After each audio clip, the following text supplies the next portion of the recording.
The Shadow, Double Z, as recorded by Maxwell Grant. Written by Walter B. Gibson as Maxwell Grant. Chapter 1.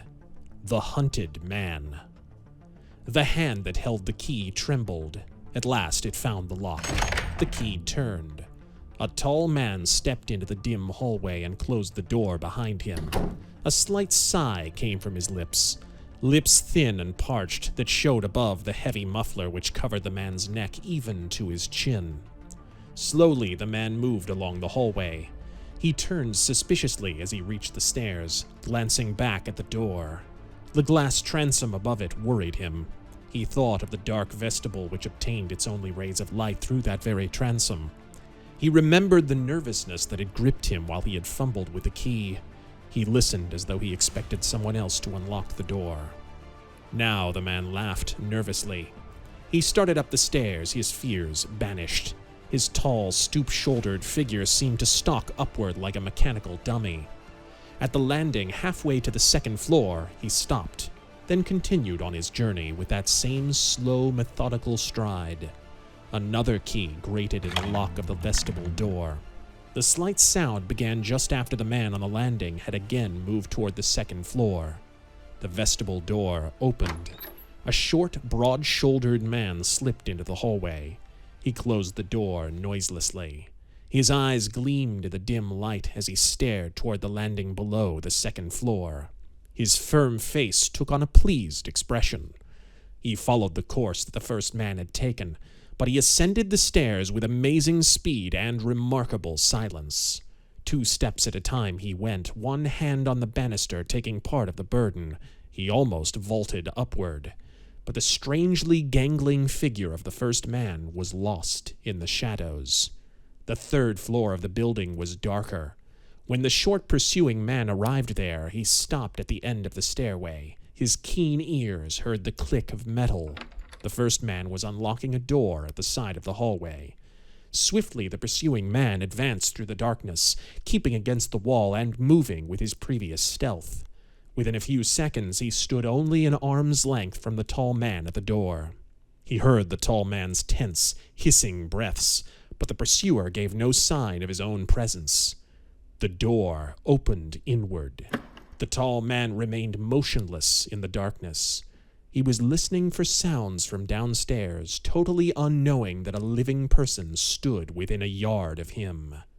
Not satisfied, he tiptoed toward the stairway to listen, almost brushing against the hidden man as he went by. After a momentary pause, the tall man returned along the hall. He walked with reassurance. By this time, the short man who had followed him had gone in through the open door. The tall man closed the door behind him and fumbled for a light switch. A click, and the room was flooded with light. He was in a small but comfortable sitting room of a third-story apartment. The tall man seemed confident in the security of his own abode. He removed his hat, revealing a head covered with black, gray-streaked hair. He drew the muffler from his neck, disclosing the face of a man of 50. He doffed his coat and placed it on a chair. There was a mirror at the far side of the room. The tall man stood in front of it and studied his own features. They were well formed except for the chin, which was long and pointed. The man rubbed his chin reflectively. Then he placed his hands upon the temples to hide the streaks of gray hair. He seemed pleased with his appearance while he held his hands in that position. Pleased despite the worried, haggard expression which dominated his countenance. Outside, a driving wind swept around the old house. In the room on the third floor, the windows, one on each side of the mirror, rattled dismally.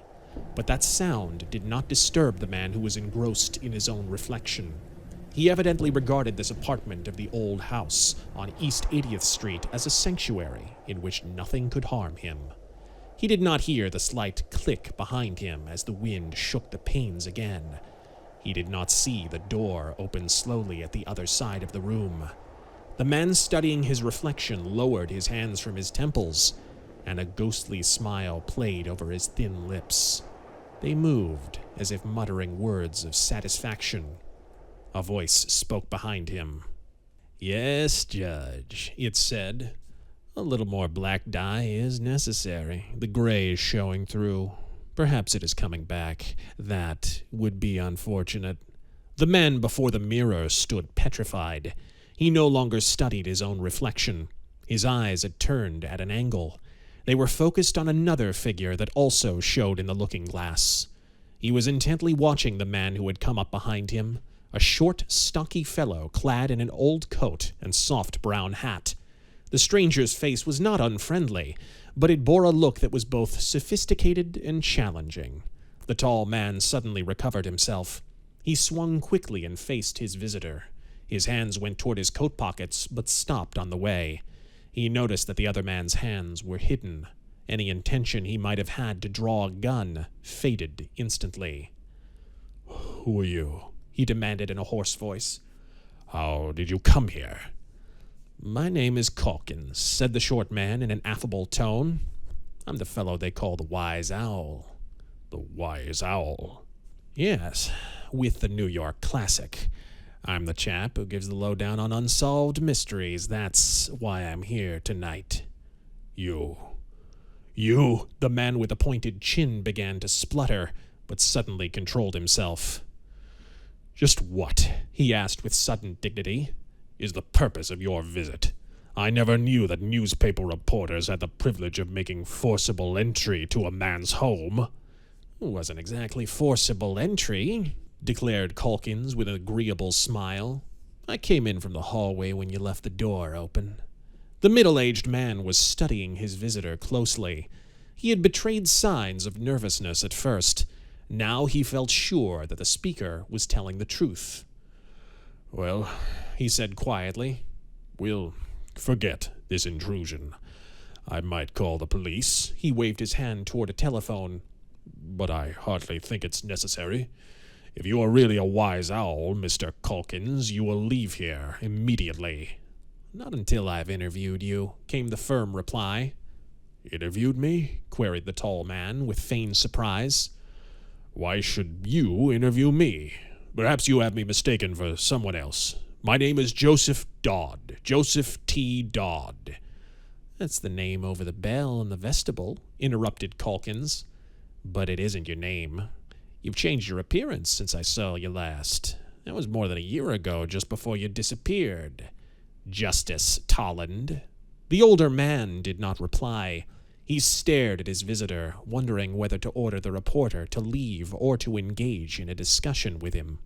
Then anger gave way to an expression of cunning on the thin man's face. "Why do you think I'm Tolland?" the man asked suddenly. "I know you are," declared the reporter. "Justice Harvey Tolland disappeared 14 months ago. Foul play was the story for a while, but I never figured you were dead.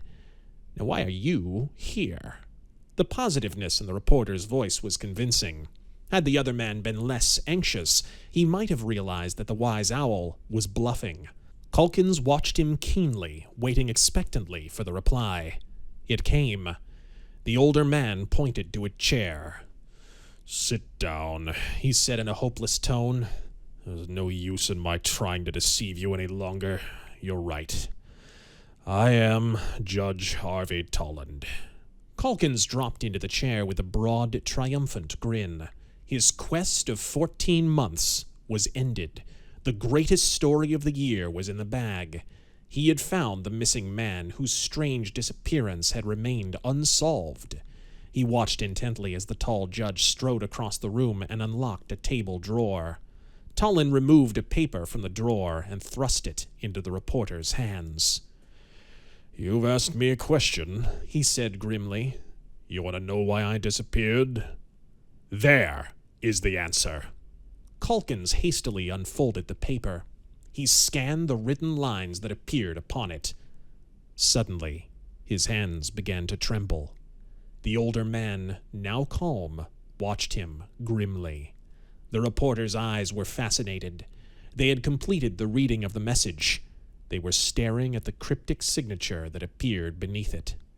Then Calkins uttered his startled exclamation in words that were gasped through trembling lips.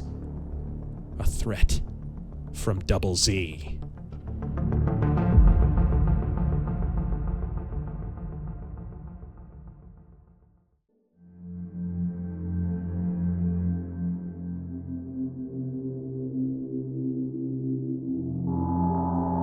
Chapter 2, Over the Wire.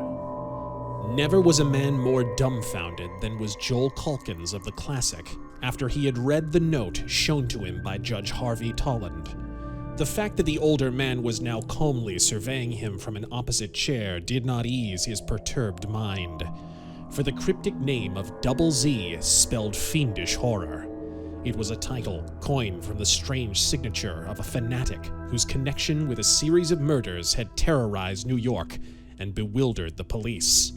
Calkins, with his inside knowledge of detective investigations, knew of the menace that lay behind that strange signature. He had been shown other notes signed by Double Z, and not for an instant did he doubt the authenticity of this one. The two letters appeared side by side, one a half line lower than the other, so close together that they formed a mysterious symbol. Slowly, mechanically, Calkins folded the paper and laid it on the table beside him.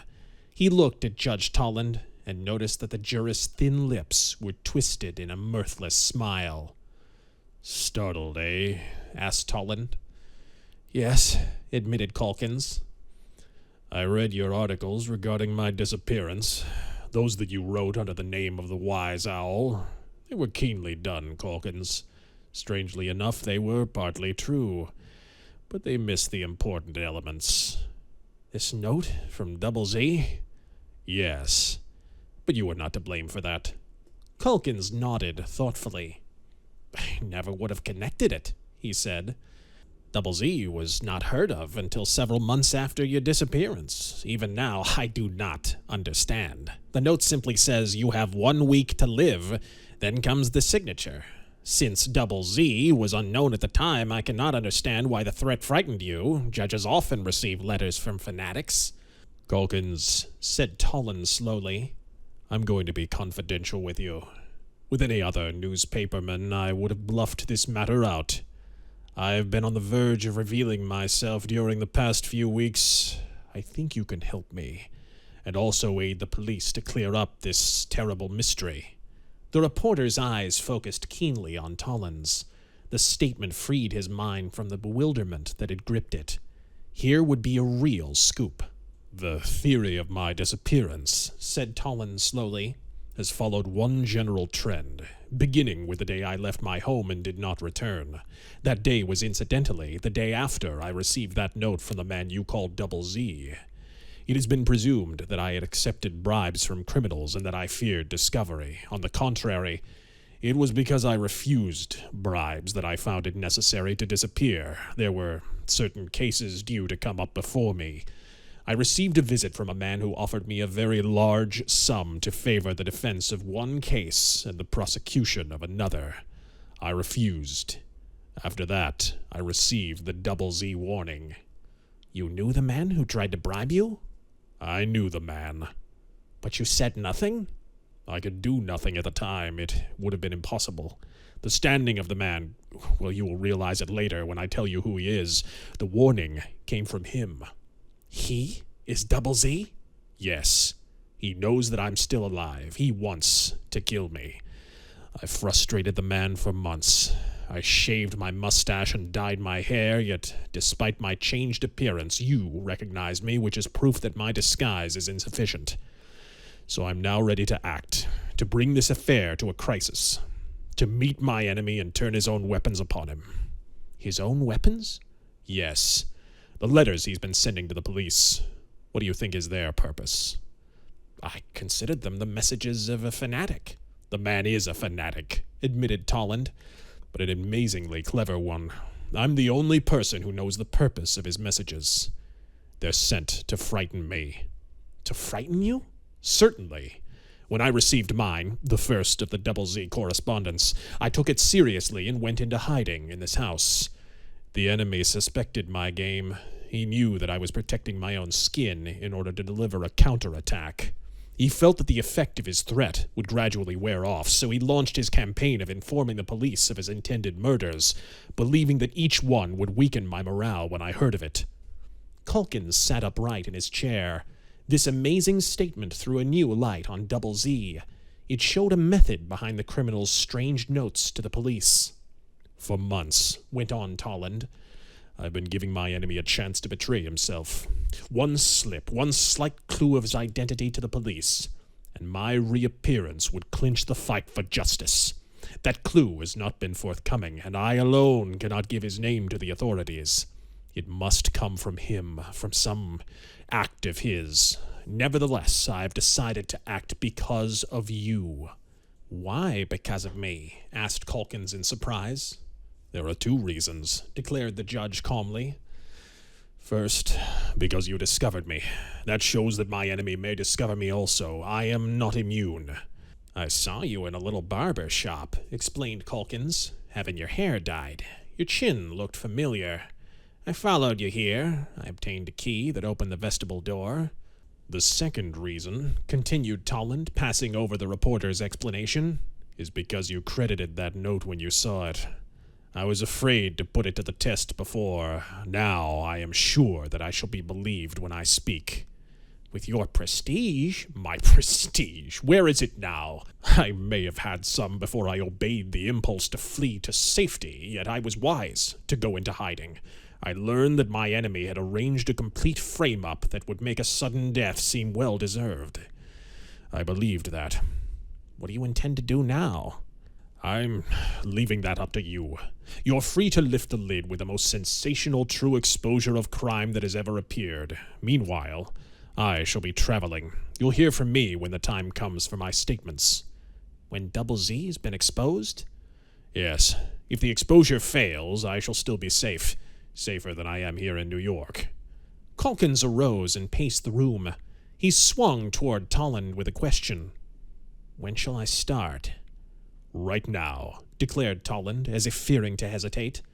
"Every minute may be precious, now that someone has discovered me. Call your newspaper from here. Give them the story while I am here to check on any questions. Then we shall both leave, and that paper will remain in your possession." Calkins picked up the message from Double Z. He spread it and pointed to the signature. "Who is Double Z?" "I shall tell you, Calkins," replied Tolland. "His name is an important one. There is method in everything he does, even in that signature.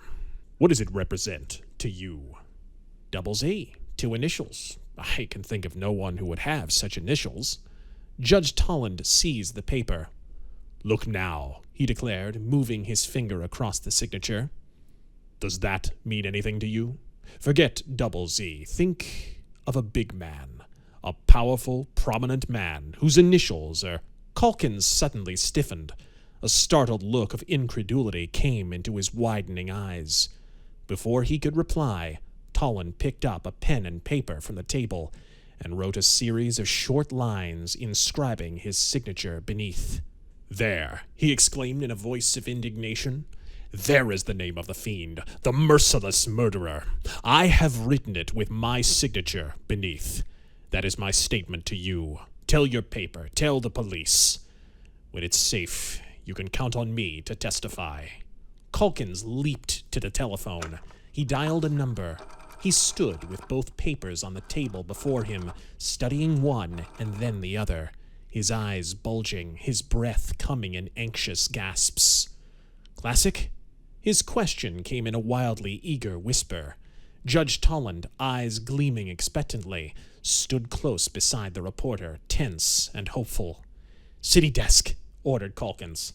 A pause. Both men were strained. The time it took for the connection seemed interminable. It was a matter of seconds only, but to Tolland those seconds were hours. A voice came over the wire. Tolland saw Calkins clutch the phone more firmly. The reporter's lips began to move, and Tolland's hands gripped the edge of the table as he leaned close to catch the words from the other end of the line. Vindication. His opportunity was here. After months of persecution, he had decided upon the vital step. Within the next few minutes, the persecution which had threatened him would be ended, for Calkins was about to reveal the identity of the man called Double Z. Reveal it so all the world would know the secret of that man who gloried in crime.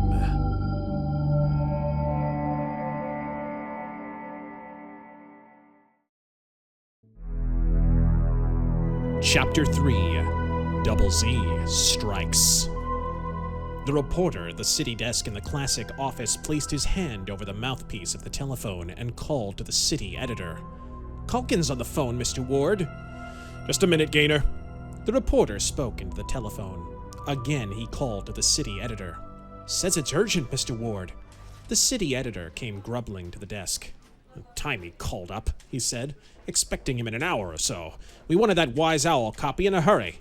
He took the swivel chair as Gaynor slipped out of the way and picked up the telephone. "Yeah?" he growled. Words came breathlessly from Calkins. "Biggest scoop ever, boss," was what Ward heard. "I've located Judge Tolland. "Where?" Right here with me now in a hideout on East 80th Street. Listen, this double Z business." "No, wait, I'll put Gaynor on if you can't get in with a story," No, boss. came the protest. Wait until I give you the dope. I'm afraid something may happen if I don't get it off my chest quick. Judge Tolland is alive. He's given me a statement. He knows who Double Z is. Don't think I'm crazy, boss. Double C is... The voice broke off. Simultaneously, Ward heard the sound of a revolver shot over the wire. 3 more followed in rapid succession. There was a clatter of a telephone falling. "Hello? Hello?" called the city editor. Vague sounds came through the receiver. Ward fancied that he heard a gasp. A sharp click ended the chaos. The phone was hung up at the other end. "Gaynor," shouted the city editor, "try to locate where that call came from. The phone number. Quick, I heard shooting." He singled out another reporter. "Up to 80th Street, Briggs," he said. "East 80th. Take Stewart along with you. Try to locate Calkins. He was calling from somewhere up there. There was shooting in the place where he called from." The alert city editor spotted another man. "Get police headquarters, Perry. Tell them what you just heard. Shooting up on 80th Street. Calkins is there." Ward sagged back in his chair. His excitement passed. He became meditative, giving no thought to the scurrying men who were on their way to do his bidding. He leaned forward to the desk and wrote a concise memorandum of what he had just heard. Then he pushed pencil and paper aside while he checked his recollections. He tilted back in his chair and looked across the room at the clock. He glanced toward the typewriter desks. Harwood's star rewrite man was sitting idle. "Say, Harwood," said the city editor in a matter-of-fact tone, "do a Wise Owl column. Anything you want. It's your job from now on. I don't think Calkins will be with us any longer." The city editor of the Classic was correct in his prophecy. A few hours later, the lifeless body of Joel Calkins was discovered in the 3rd story of an old house on 80th Street. No shots had been heard in the vicinity. Police had arrived at the place by a process of elimination. The owner of a little store had seen a car pull away from the building where no car had stopped for months. The place was supposed to be empty. The statement had warranted a search. The body of the ex-Wise Owl was found there. Acting Inspector Finneman was accustomed to reporters from the Classic. He considered most of them a nuisance. The tabloid newspaper was always after sensational stories, and the Wise Owl revelations, a page of presumably inside stuff, was not liked at headquarters. But on this particular night, after he had received a report from Detective Sergeant Wentworth, the acting inspector was surprised to receive a visit from Dale Ward, city editor of the Classic. The editor received a cordial welcome. In a few minutes, he and Finneman were in close conference, chewing fat cigars while they talked. "I heard the shots that killed Calkins," explained Ward. "But it was what happened before then that's most important. He was in a hurry when he called me, before they bumped him off. He told me that Judge Tolland was there with him." "Judge Tolland?" Finneman raised his eyebrows incredulously. "That's impossible, Ward. If Tolland was anywhere around New York, we'd have located him before this. Say, you aren't going to run any stuff like that, are you?" "That wasn't all that Calkins said. He told me that Tolland knew all about Double Z. He was just going to let me know who Double Z was when—" Ward stopped as the door opened. In stepped the familiar form of Joe Cardona, the dark-visaged detective whose reputation as a crime investigator was known throughout New York. "I'm glad you're here, Joe," exclaimed Finneman. "This Calkins killing's got me worried, with Inspector Klein away and you off on another job. This is Mr. Ward, city editor of the Classic. What about this Calkins case, Joe? Have you seen Wentworth?" "Yes," replied Cardona tersely, while he was solemnly shaking hands with Ward. "I stopped at East 80th Street on my way home from the Bronx. I've seen the place, the body, and Wentworth's report. Happened to call here while you were out. and they told me about the murder. Fenneman turned to Ward. Tell Joe what you told me, he said. Cardona was expressionless while he heard the city editor's statement. Then he became thoughtful. He scratched his chin and turned toward the newspaperman. How many shots did you hear over the wire? He questioned Ward. 4. Did the receiver click right after that? Continued the detective. Not for 15 or 20 seconds, perhaps half a minute. 4 shots, said Cardona thoughtfully. That's the number of bullets that were in the dead man's body. Which means that if anybody was with him when he called, it's a sure bet that's who killed him. He said that Judge Tollin was there, Ward asserted. So you told me. Was Calkins reliable? He was the wise owl, said Ward without a smile.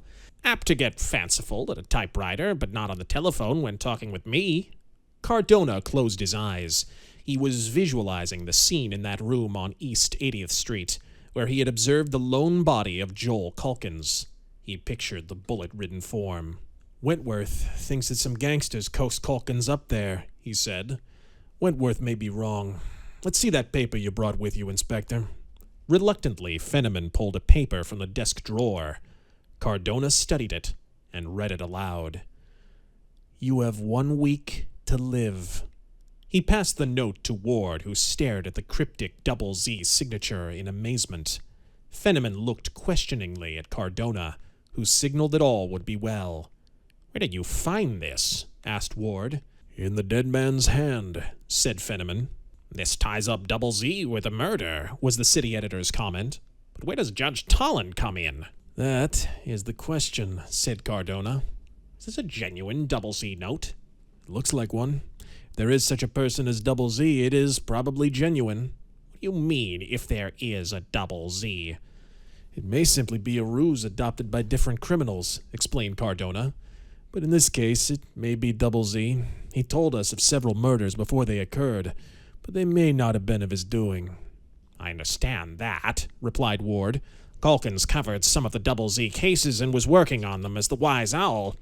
Double Z, I understand, is presumably a fanatic who has a remarkable knowledge of what's going on in the criminal world.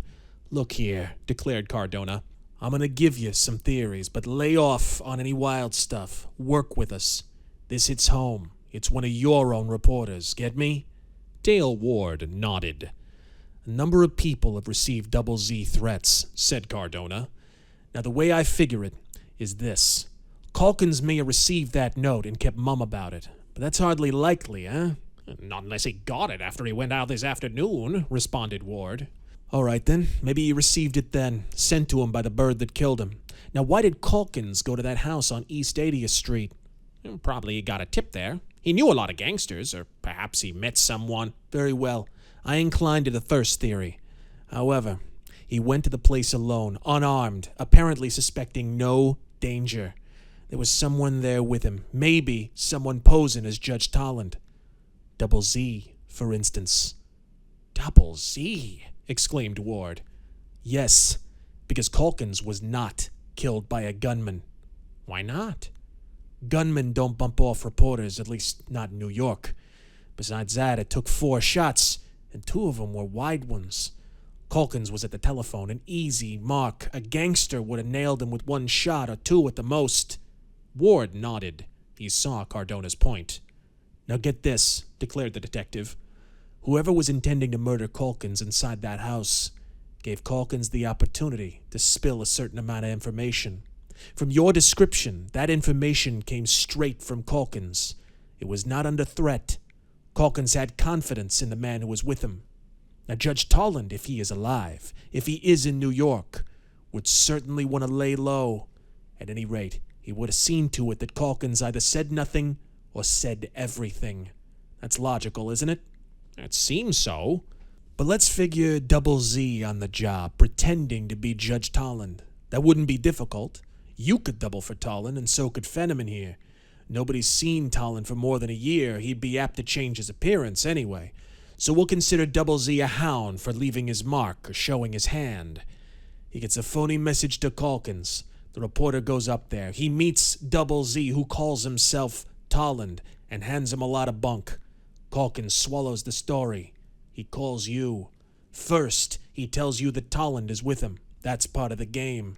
Then he brings in Double Z. That's great. Verbal statement as a new development on the note stuff. Then, when Calkins begins to give away who Double Z is, maybe the guy was crazy enough to actually tell him. Bang! Curtains for your reporter. And this note? Left there to make it look like Calkins was threatened previously by Double Z. That guy would never take back a note once he sent it. Looks like he just left it there after Calkins had brought it out to show him, thinking he was really Judge Tolland. A great story, declared Ward, his journalistic instinct coming to the fore. All right, agreed Cardona. If you leave out the Judge Tolland part. Why? Because we want to keep Double Z from thinking we've got everything. He doesn't know how much was really heard or understood at your end of the phone. He wants to bring in a lot of mystery about Judge Tolland. I think his game is to make people believe that Judge Tolland has gone berserk and is Double Z. That's possible, exclaimed Ward. Possible, yes, said Cardona. But lay off it. Your story's good enough. Calkins was lured to the old house after receiving a threat from Double Z. He went there because someone had tipped him off that he would give him the real lowdown on who Double Z was, and naturally Calkins was anxious to find out because of the threat. There he met Double Z in person, but didn't know it. He called up, started to say something about Double Z, then came the shots, and that's all. Double Z played it right up until the last minute. The city editor became reporter. He began to jot down the theory given by Cardona. "This is a break for you," said Fenneman. "I wanted to hold back on the note. This Double Z stuff doesn't do us any good. Reference to Tolland would be worse." Right, agreed Ward. He was sold on the capabilities and methods of Joe Cardona. Now, said the detective, I'll be glad to have one of your men come up and look for inside stuff. I've given you what appear to me to be the real facts. Let's stick to 'em. Keep an eye on what your man writes. I want to nail the guy that got Calkins. That's my job. The city editor of the Classic was thoughtful when he left detective headquarters. He admired the work of Joe Cardona. He saw the fallacy of attempting to revive the Judge Tolland case, even though it fitted in with tabloid ideas. Joe Cardona was also pleased to have met Dale Ward. He was more pleased when he saw the next day's Classic. Along with photographs of the martyred reporter and the death house, appeared the story that he had arranged. Double Z was in the news again, but now the strange criminal had overshot his mark. The police were obtaining clues. Detective Cardona expected results. Double Z, muttered Joe Cardona as he stared at the newspaper spread upon the desk. I've got the guy's number now. He'll boil up because that Tolland stuff didn't land. He'll show his hand again. And when he does, it'll be too bad for him.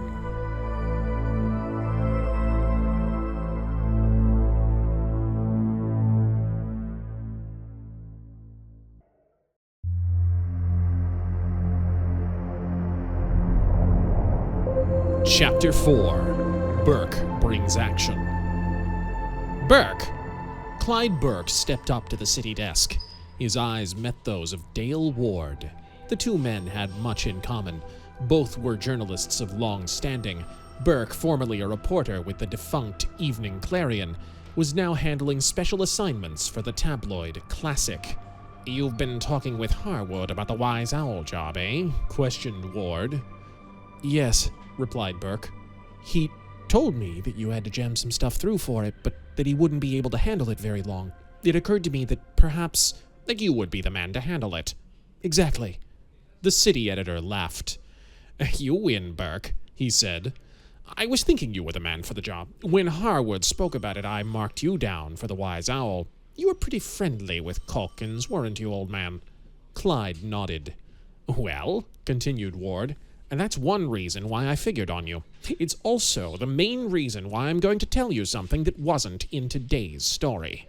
Ward half rose from his swivel chair to make sure that no one was near the city desk. Then he leaned forward and buzzed in Burke's ear. A look of surprise appeared on the reporter's face. "Judge Tolland!" he exclaimed in a low voice. "You mean that he may be in this?" "That's what Calkins was saying when they got him," declared Ward.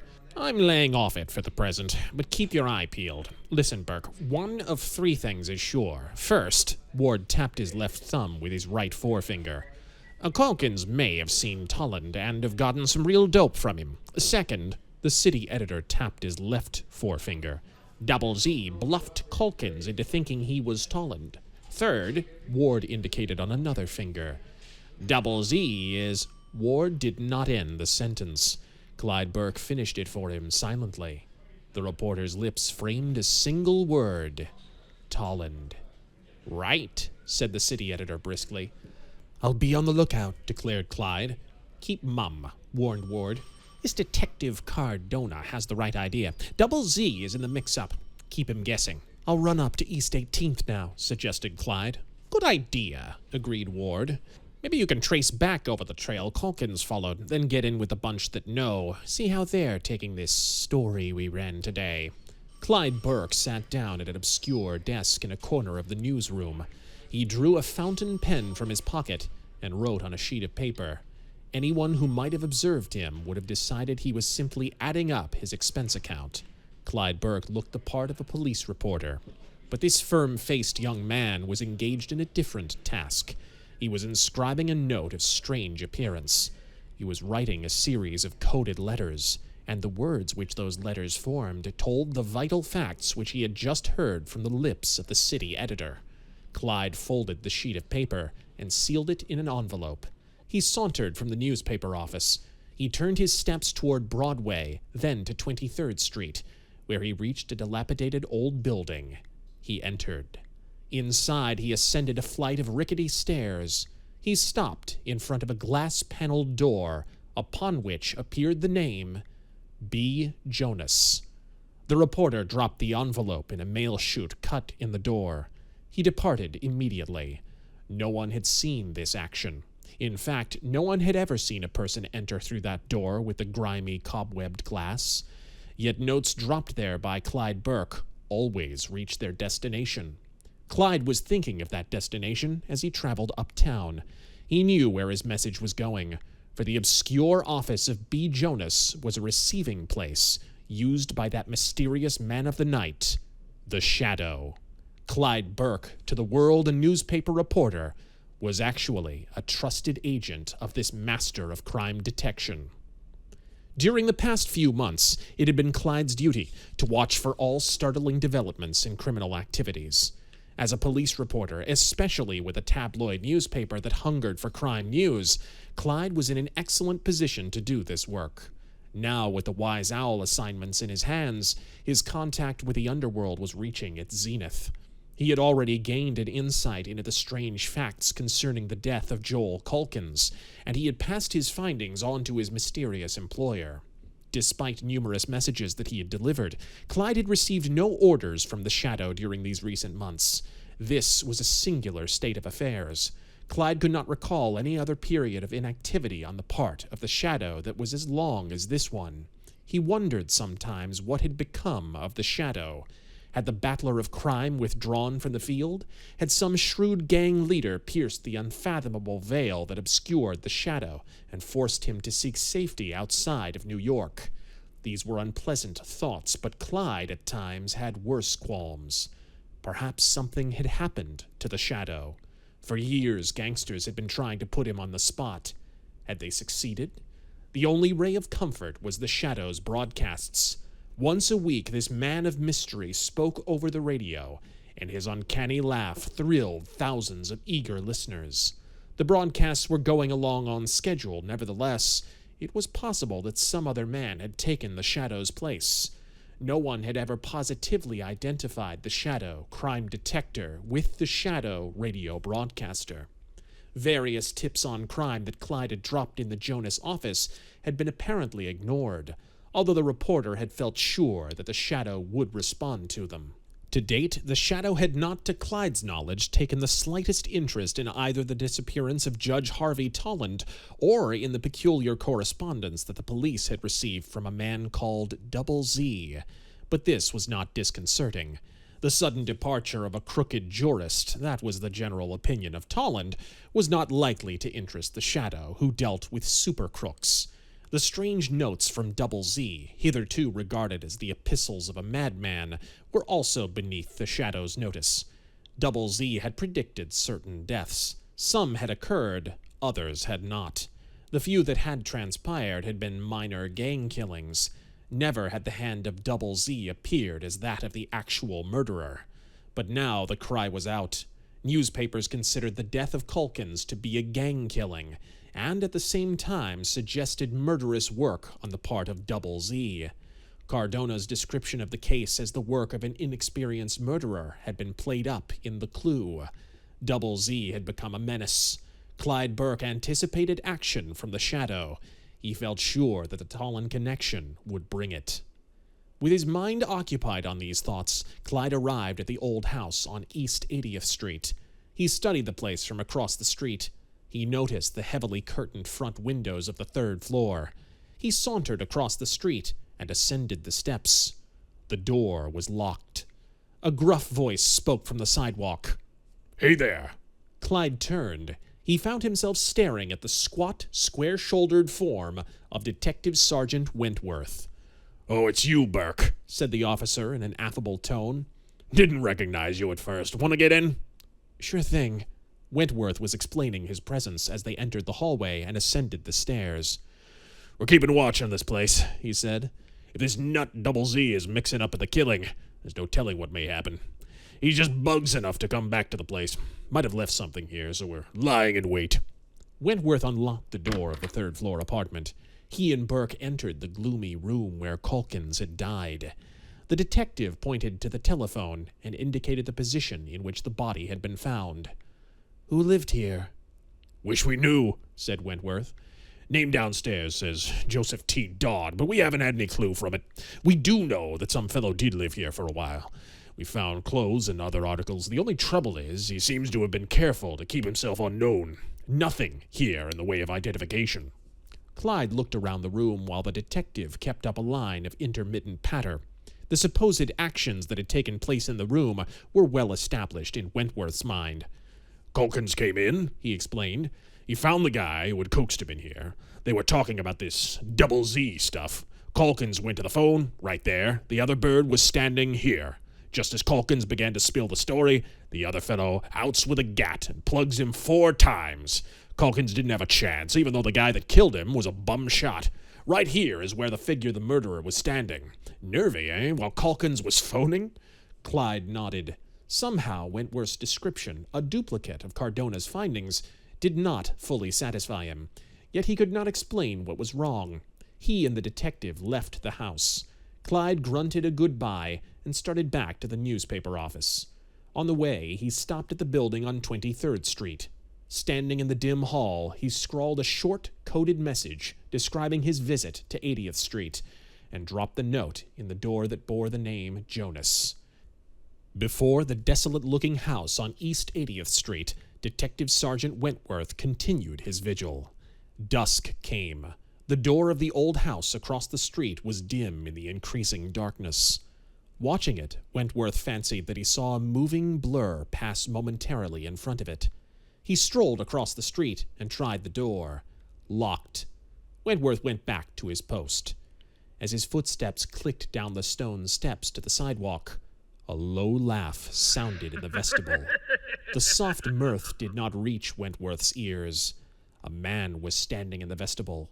A man clad in black. He was totally invisible in the darkness. He had entered the front door in spite of the detective's vigil. Now a light appeared in the enclosure. A tiny spot of light no larger than a $50.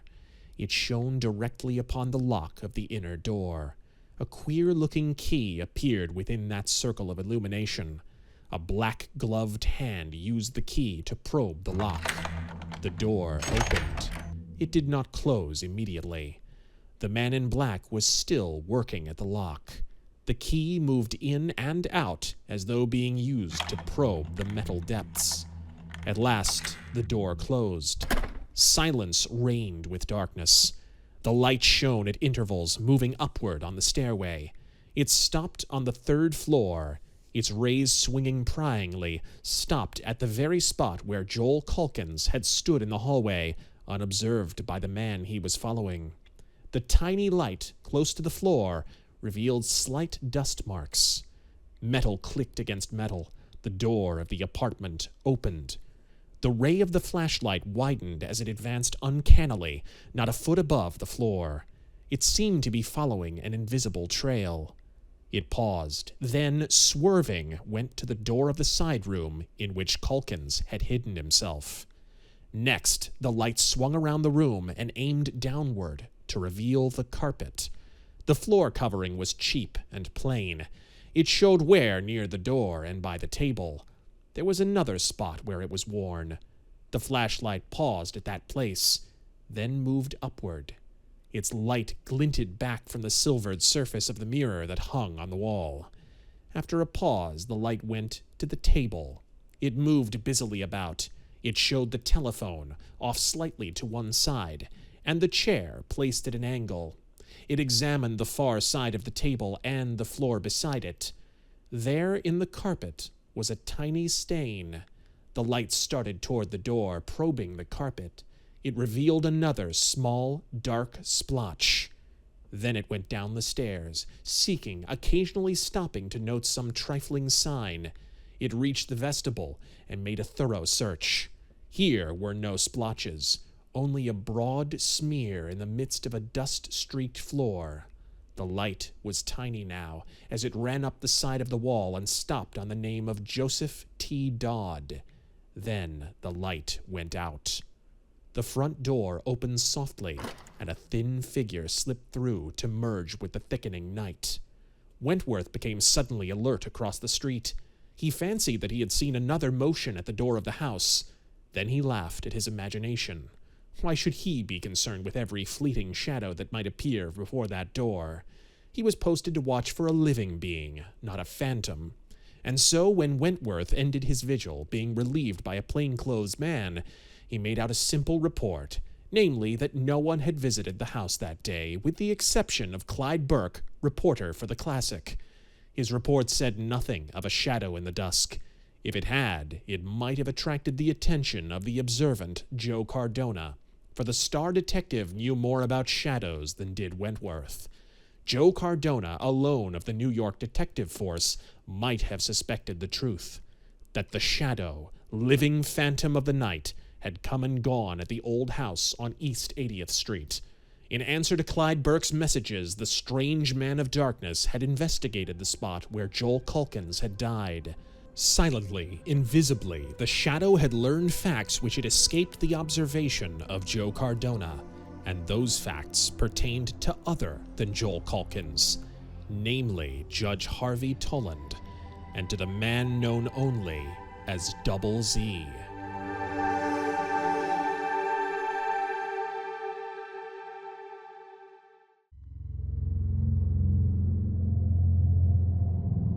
Chapter 5. Cardona Encounters Crime. Detective Joe Cardona was a man who played hunches. For months he had been thinking off and on of Double Z. He had classed the man as an eccentric individual who knew the inside of crookdom and liked to display his knowledge by letters to the police. He had harbored a hunch that Double Z might someday become dangerous, and he had been waiting for that time. Now the day had come.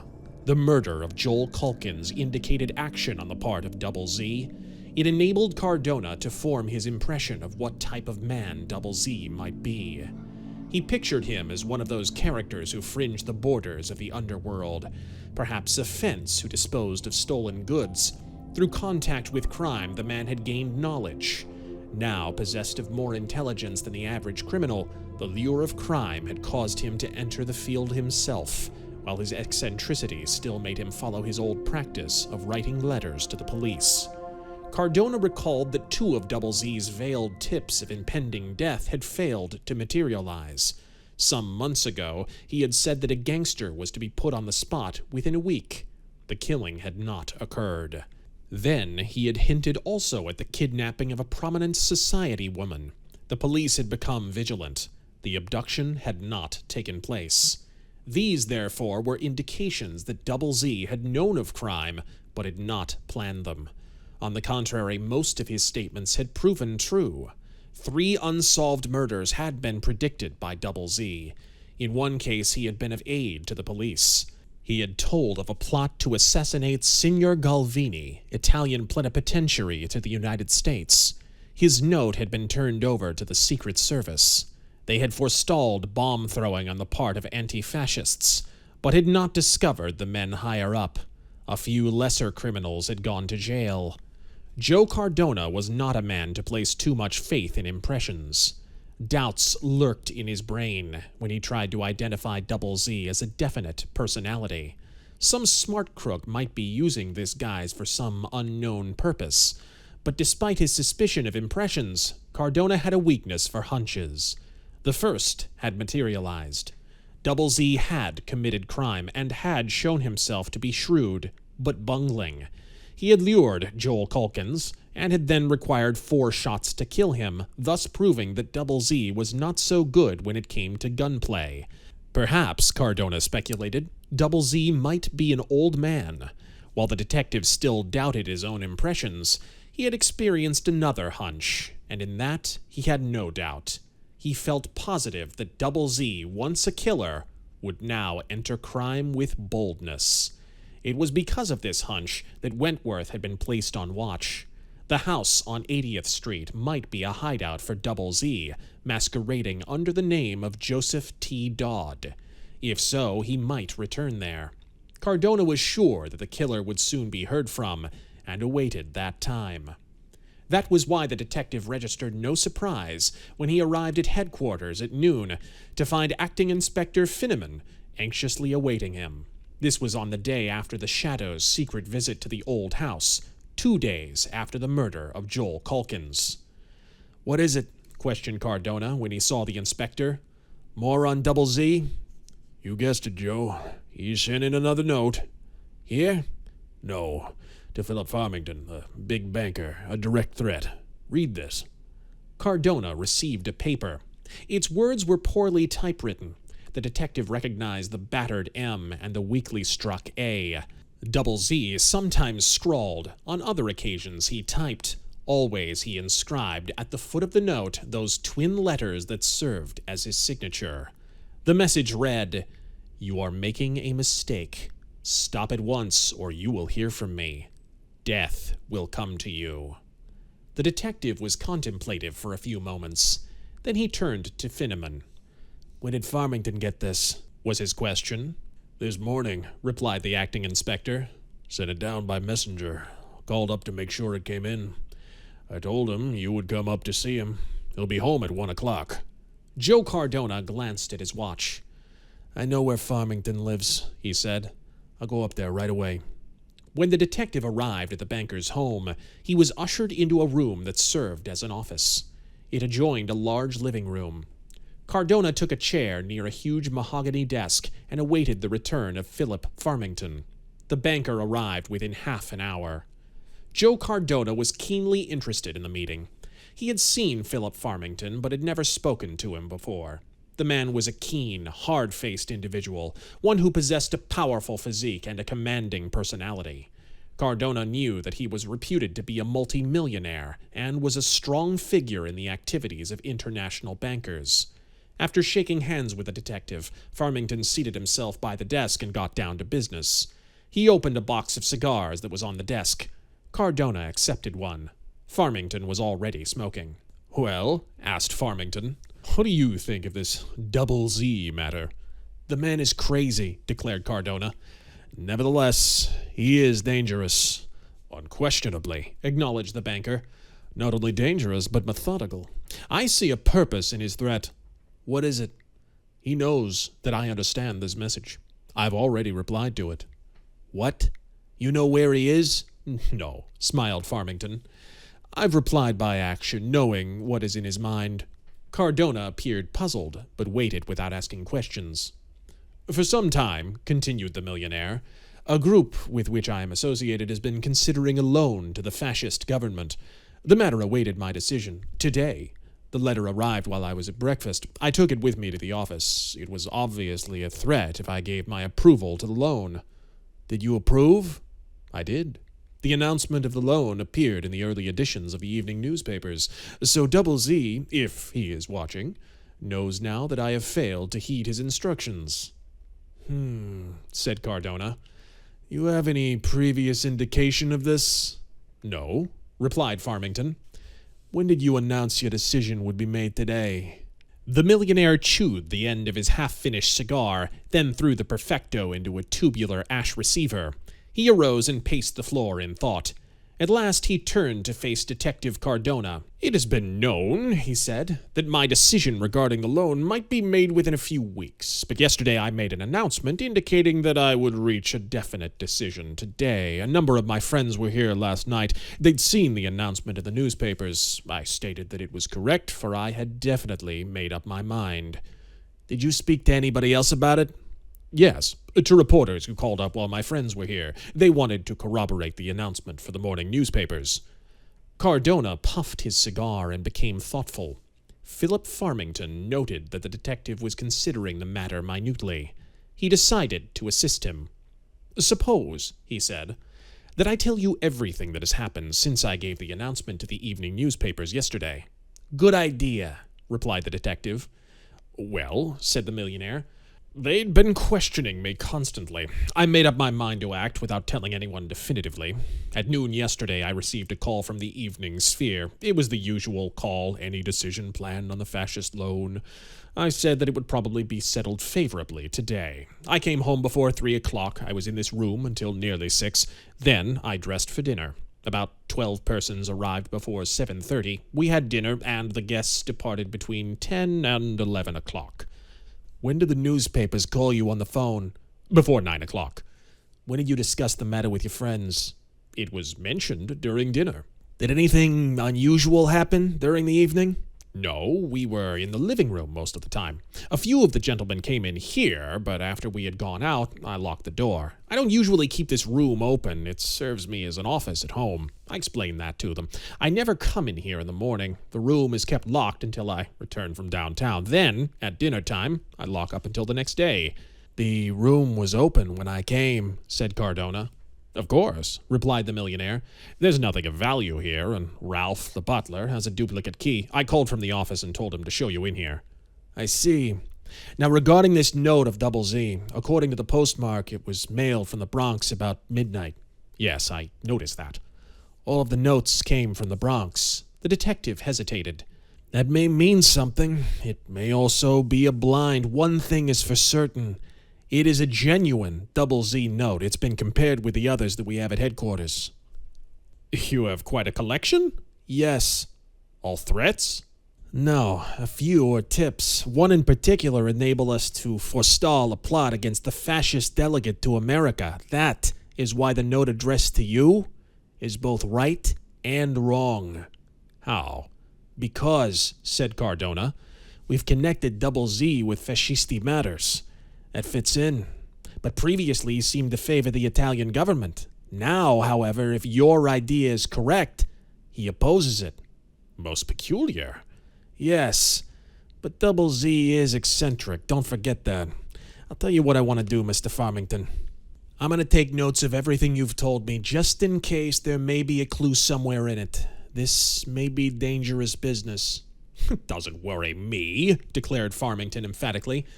"Nevertheless, we must capture this scoundrel. Make your notes and I shall check them." Farmington sat down at the desk and leaned back in the large chair.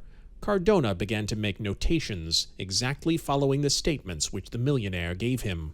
While Cardona was at work, Farmington unlocked a lower drawer of the desk and opened a cigar box. He brought out a cigar and cut off the cud. He flipped the bit of tobacco toward the ash receiver and lighted his cigar in a methodical manner. "I don't recall your telling me about this morning," remarked the detective. "You went directly to the office?" "Yes, after an 8 o'clock breakfast." "When did the conference begin?" "At 9:30. "When did it end?" 10:15. "And the evening newspapers were notified?" "Immediately." "Did anything happen after that?" Farmington chewed the end of his cigar as he reflected. He was leaning back in his chair, and Cardona noted the firmness of his profile. "Nothing else," came Farmington's reply. "All right. declared the detective. "I'll read all my notes. Afterward, we can see if we've missed anything." He began in a monotonous tone. Occasionally, he looked up to see if Philip Farmington was listening. The millionaire had turned away slightly, so his profile was no longer visible. His head was leaning back. His hand was resting on the desk, holding the cigar. Cardona went on until he finished reading. He waited for Farmington to finish considering it. At last, Cardona's patience ended. "Anything else?" he questioned.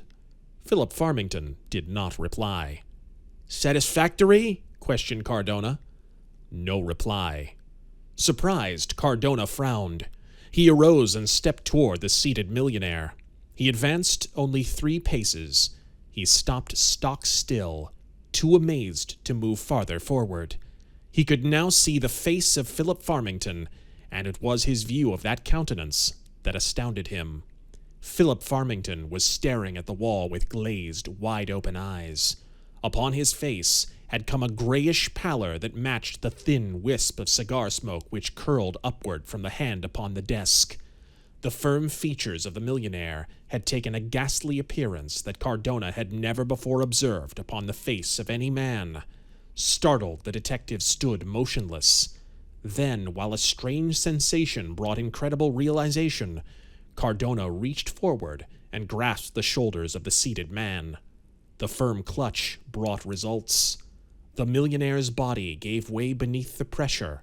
It slumped down into the chair. The arms dropped lifelessly, and the lighted cigar rolled upon the floor.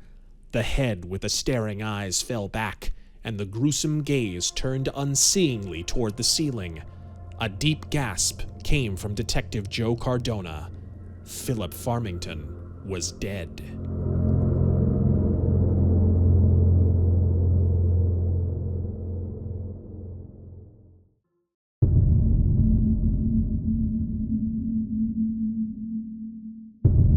Chapter 6. The Shadow Prepares. The strange death of Philip Farmington, millionaire international banker, was tremendous news. The circumstances under which it had occurred in the presence of Detective Joe Cardona during a discussion of the mysterious Double Z brought stern realization to both police and press. It was obvious that a man who had previously dealt only in eccentricities had now become a shrewd, insidious killer. Who was Double Z? Was he a gangster who had suddenly given up the usual undercover methods of crime? Was he a tool of someone higher up, a blind to mislead police investigators? Was he a maniac who knew the ways of the underworld, who after contenting himself with writing his eccentric letters, had now launched into a career of murder and thievery? Was he a supermind, a criminal who had been waiting for the right opportunity to begin murder and destruction? Was he a man entirely unknown in gangdom, who had suddenly developed criminal tendencies? Was he a foreign agent bent on a campaign of terrorism with New York as its center? These questions remained unanswered. It was certain that Double Z, whoever he might be, must come under one or more of these classifications.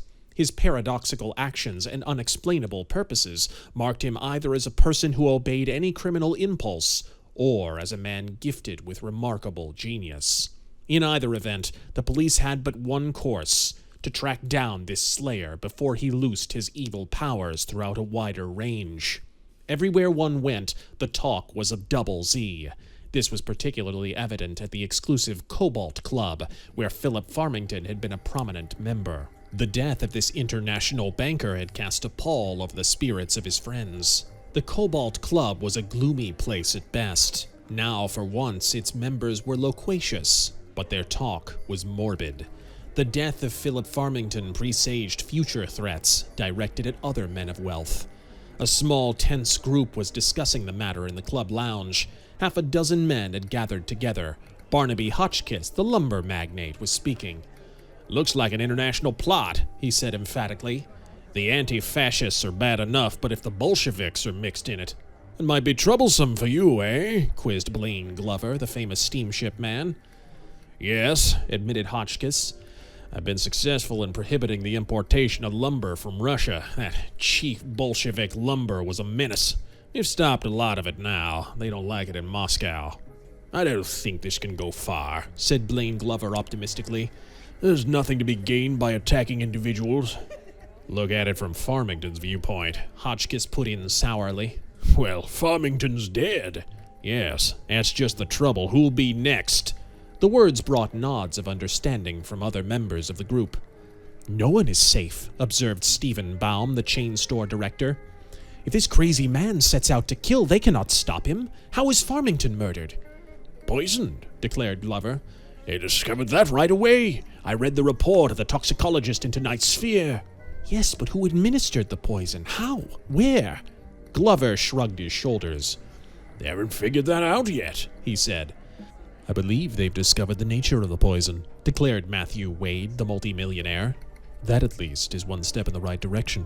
How does that help? Asked Hotchkiss. Certain poisons are peculiar to certain countries, said Wade.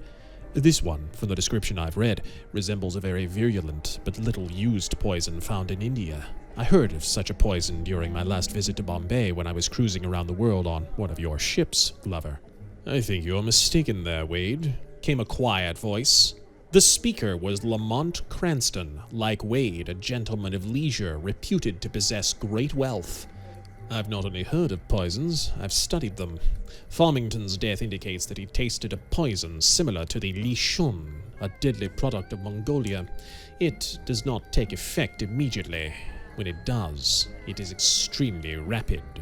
Matthew Wade shrugged his shoulders. He was an indolent man who had inherited much of his money and who had spent long periods of time in foreign countries.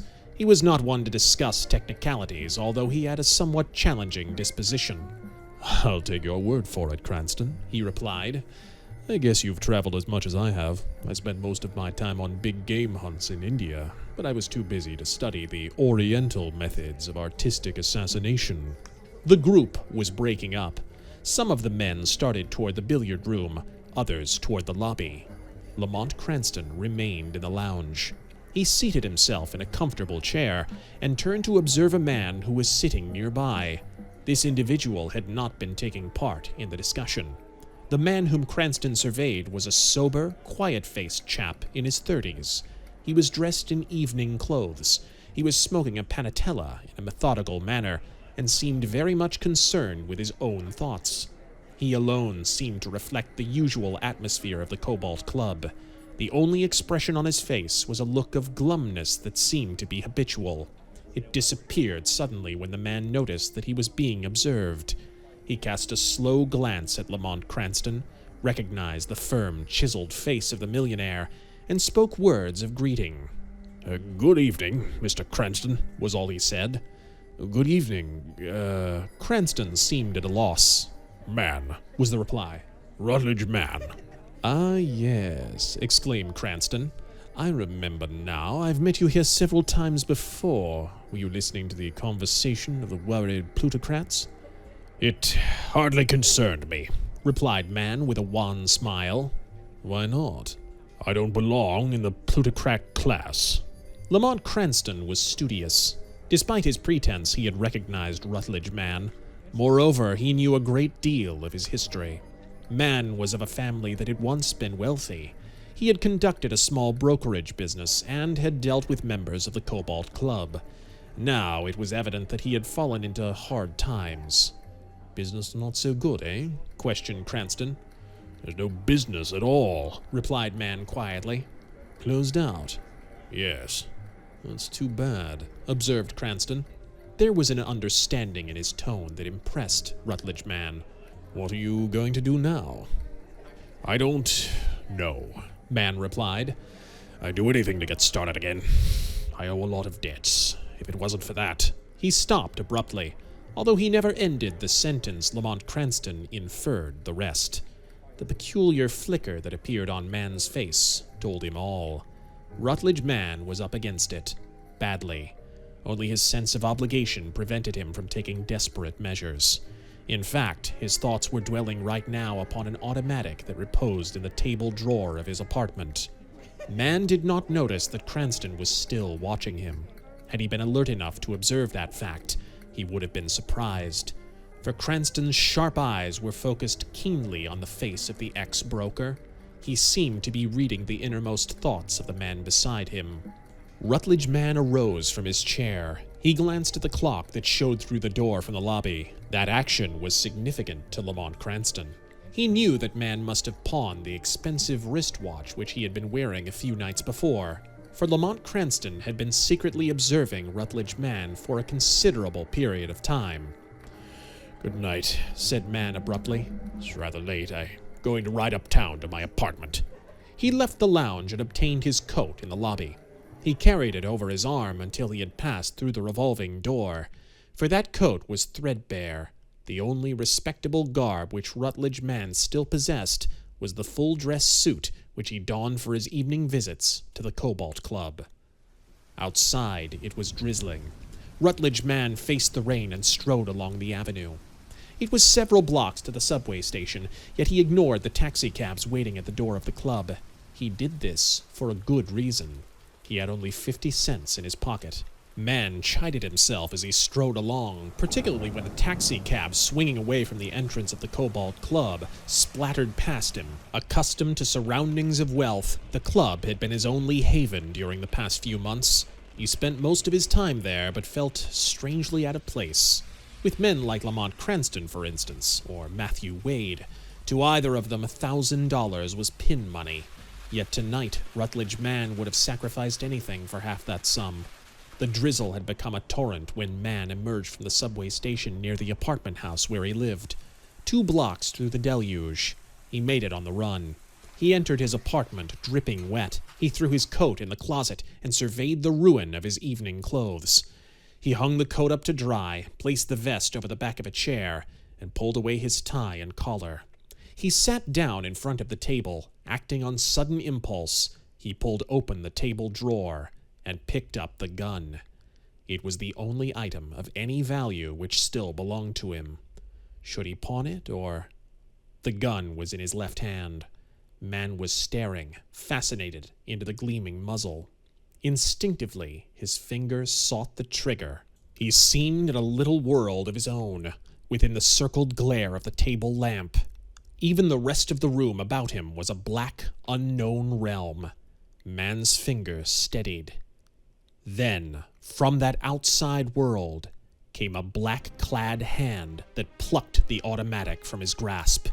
Mann stared upward to find himself facing a tall being who seemed a fantastic specter come from nowhere. The visitor was clad entirely in black. He wore a long black cloak with a high collar that obscured his face. Over his forehead was the broad brim of a slouch hat. 2 eyes were all that Mann could see, eyes that glowed like sparkling coals. The automatic disappeared beneath the folds of the black cloak. Mann, astounded and empty-handed, was unable to even gasp his surprise. "Why do you seek death?" Its uncanny tones made Mann shudder, yet he felt no fear because of the stranger's presence. "There's nothing to live for," he replied. "I'm broke. No friends, no future. No one depends on me. I've reached the end, that's all. Why hold off?" A black-gloved hand advanced. The gun was replaced in Mann's grasp. Mann felt that he was dreaming, that his harassed mind had fancied all this. The touch of the cold metal brought reality.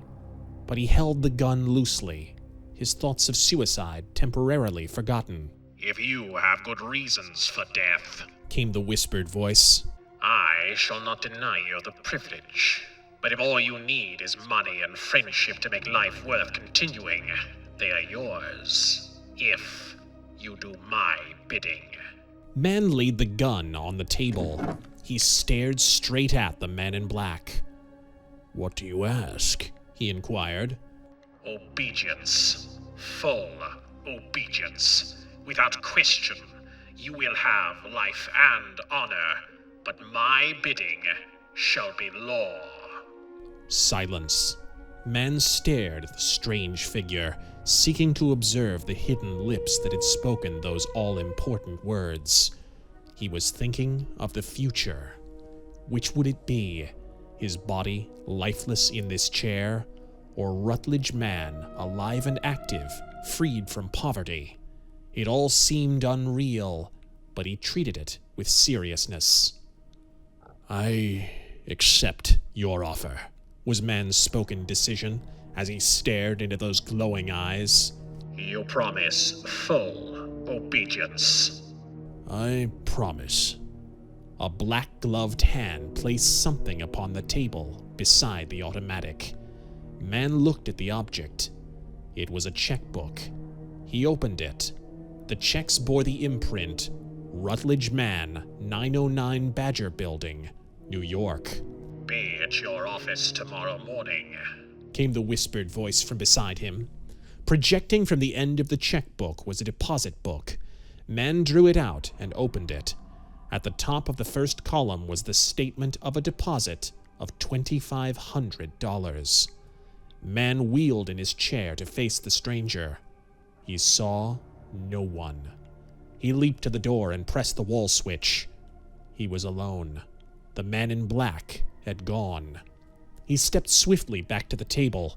In one hand he held the pistol, in the other the checkbook. One meant death, the other life, a life worth living. He put the automatic into the table drawer. He sat staring at the checkbook as a man in a dream, while the minutes ticked by. When morning arrived, Rutledge Mann saw the checkbook on his bureau, where he had placed it before retiring. It amazed him, even now, to find that it was real. The strange events of last night were dim recollections. Mann could not repress the suspicion that he had been hoaxed. He dressed, left his apartment, and hurried downtown to the Badger Building near Times Square. He went up to the 9th floor and found Office 909. There he stood stupefied. On the door was the gilt lettering, Rutledge Mann, Investments. He tried the door. It was unlocked. Within he found a small office, beyond it a door and an inner office. On the desk of the private office lay two objects, a key and an envelope. Mann sat before the desk. He opened the envelope and extracted a folded paper. He began to read, and with reading came understanding. While Rutledge Mann was gaining his first insight into the methods of the mysterious man who had befriended him, another man who had business in New York was opening a letter at his breakfast table in his home in New Jersey. This was Cliff Marsland, a veteran of the World War, who had done his part in a recent campaign against the New York racketeers. The letter which Cliff read was written in blue ink, and its words formed a private code which only he understood. Scarcely had he finished reading when the writing began to disappear. The paper was blank when Cliff dropped it on the breakfast table. "Darling," he said to his wife, "I think it'd be a good idea for you to take that Florida trip with your father, so plan to leave with him tonight. I have work to do that may take me away for a while."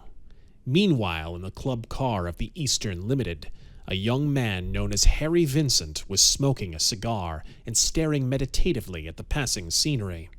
Harry had terminated his vacation early that morning. He had left his parents' home in the little town of Colon and was riding east from Michigan in response to an oddly worded telegram which he had received the night before, a message which he alone could understand.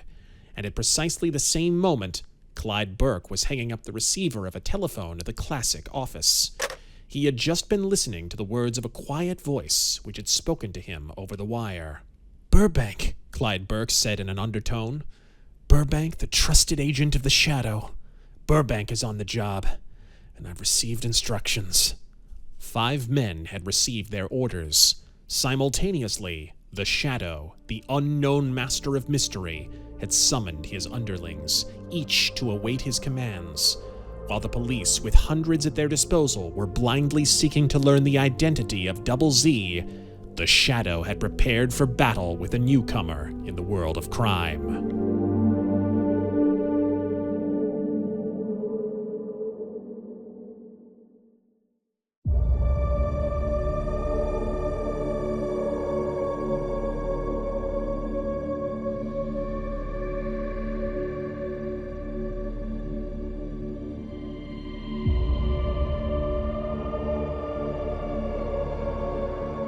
Chapter 7.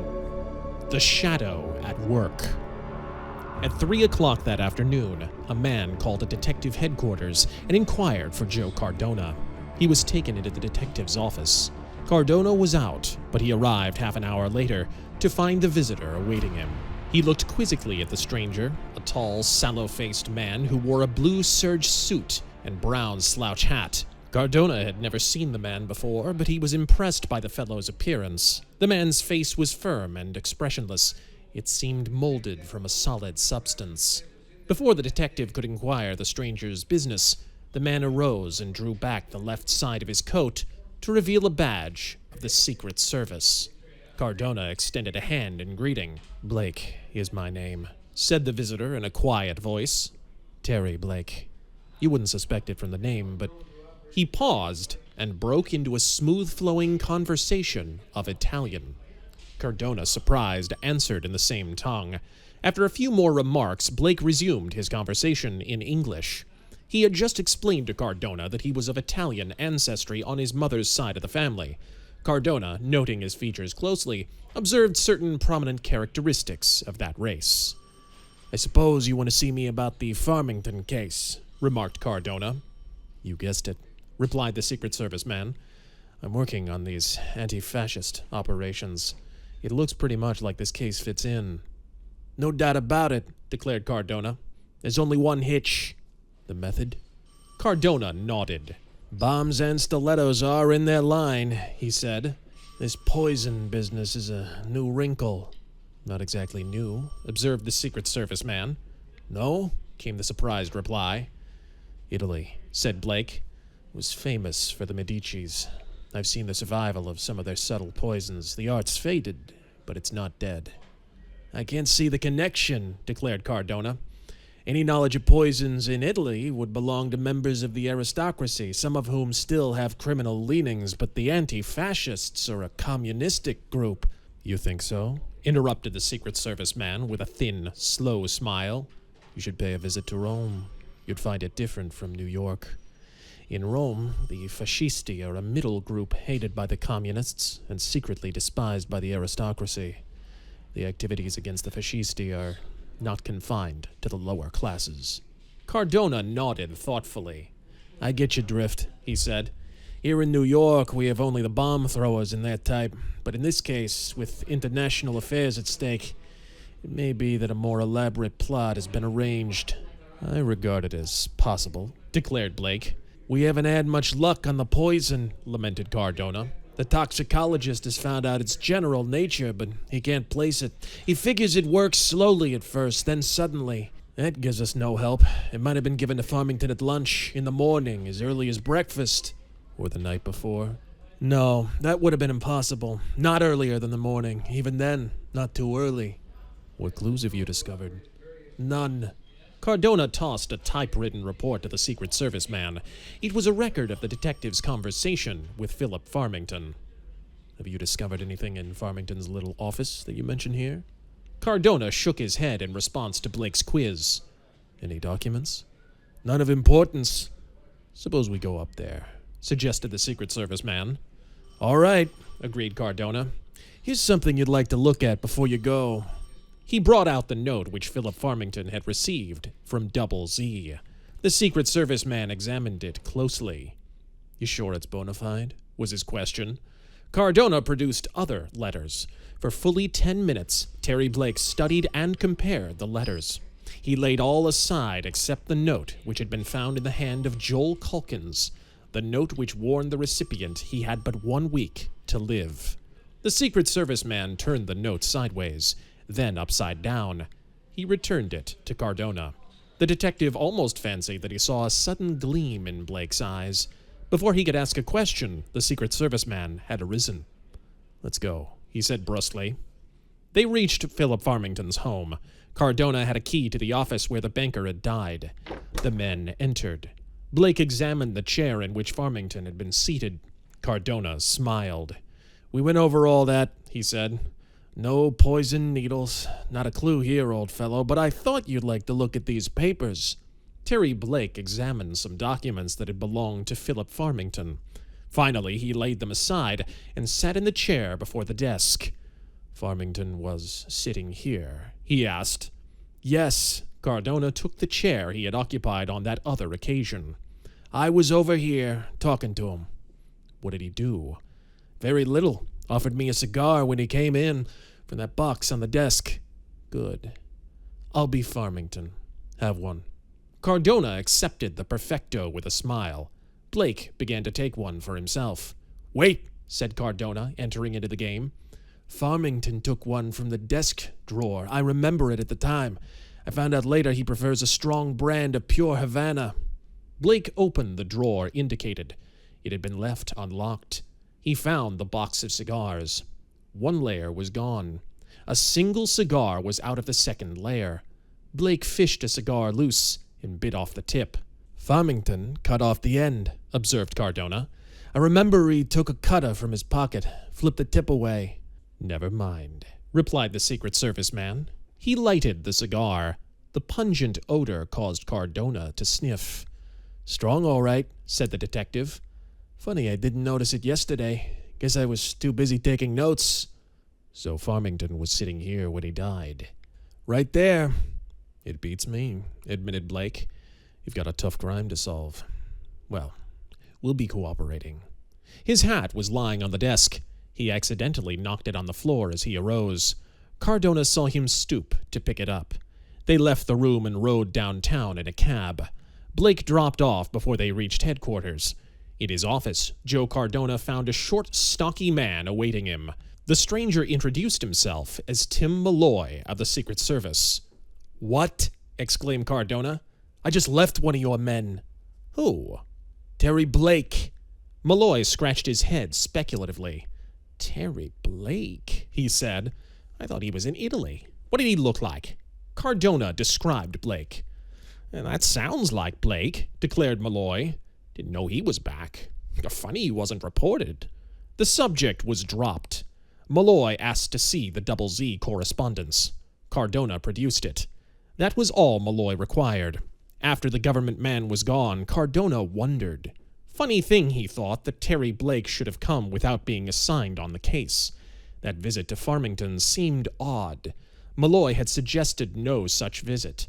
Suspicions began to enter Joe Cardona's mind. He was on the verge of another hunch. He stared from the window at the gathering dusk and felt that he would like to meet Mr. Terry Blake once again. Had Cardona's gaze been able to pierce both blackness and solid walls, he might have viewed a distant scene which would have surprised him. It would also have explained, in part, the visit of the man who called himself Terry Blake. A light was shining in the midst of a windowless room. Its rays, focused downward by an opaque lampshade, cast a luminous circle in the center of a square-topped table. Within that sphere of light, two hands were moving. Those hands were long, slender, and tapering, yet strong muscles were apparent beneath their smooth-textured skin. Upon a finger of the left hand, a strange gem glowed beneath the lamplight, its bluish depths changing in hue from purple to deep red. The stone was a girasol, a rare fire opal unmatched in all the world. It was the lone jewel of the Shadow. Objects appeared as if from nowhere. A pencil and a piece of paper, a small goblet filled with water, a tiny box, a vial of dark blue liquid whose changing shades rivaled the matchless girasol. These appeared from the outer darkness, arriving within the circle of light as though conjured from space. Finally, a curious book with flexible covers made its appearance. The hands opened the book and revealed a page of Chinese characters. A pointed finger made its way up the page. It stopped and moved slowly from character to character. Eyes in the dark were reading from the book.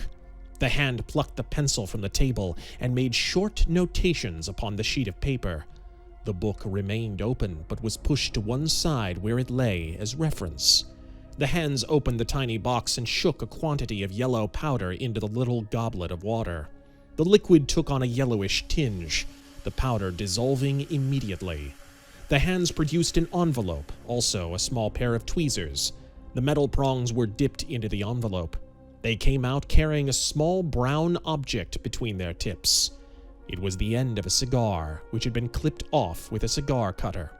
The tweezers were dipped into the yellowish liquid. Half a minute went by, then the hand that held the tweezers removed them and let the soggy cigar end fall upon the envelope. Now the vial was in use. Those living hands uncorked it and poured 3 drops into the glass. The bluish globules seemed to writhe and melt into the yellow liquid until they had completely colored it a pale green. The goblet remained in view. The hands were motionless. The eyes outside the light were watching. For a short while, nothing occurred. Then, with mysterious slowness, the color of the liquid again began to change. The green darkened. It took on a brownish tinge. When the metamorphosis was complete, the clear liquid had become a dark, muddy solution. The right hand picked up the pencil. Upon the paper, it inscribed a Chinese character. Beneath the hand wrote the word Li Shun. Then it inscribed words of explanation. This poison, in liquid form, dries and adheres to any object upon which it is applied. Moistened, it quickly comes away and leaves no trace. Someone opened the cigar box in Philip Farmington's desk drawer. The box contained no loose cigars. The second layer was intact. Not wishing to leave traces, this person removed a cigar from the center of the row and inserted a similar cigar, which had been treated with Li Shun. This cigar was slightly loose, so that it would be taken without effort by Farmington. The hand rested. Then it added, First proof. The remainder of the row was intact. Farmington would have disturbed it in taking a cigar from a tight row. Second proof. Cardona did not notice the strong aroma of the cigar which Farmington smoked. The person who placed it in the box had not obtained a cigar as strong as Farmington's own brand. Another pause. Then, No trace of the poison could remain on the cigar after Farmington had chewed the end, but the tip, cut off beforehand, lay on the floor where Farmington had thrown it. The analysis shows Li Shun on that tobacco. the paper lay with its strange information until the right hand seized it and crumpled it. Then the hand wrote, Facts in the Culkin's death. It crossed out the words and added the single remark, Later. This sheet was crumpled. The hands, working swiftly, removed the various articles from the table. The light clicked out. A low, soft laugh echoed eerily from the walls of the room. It was the laugh of the Shadow. The mastermind that worked in darkness had discovered how Philip Farmington had died.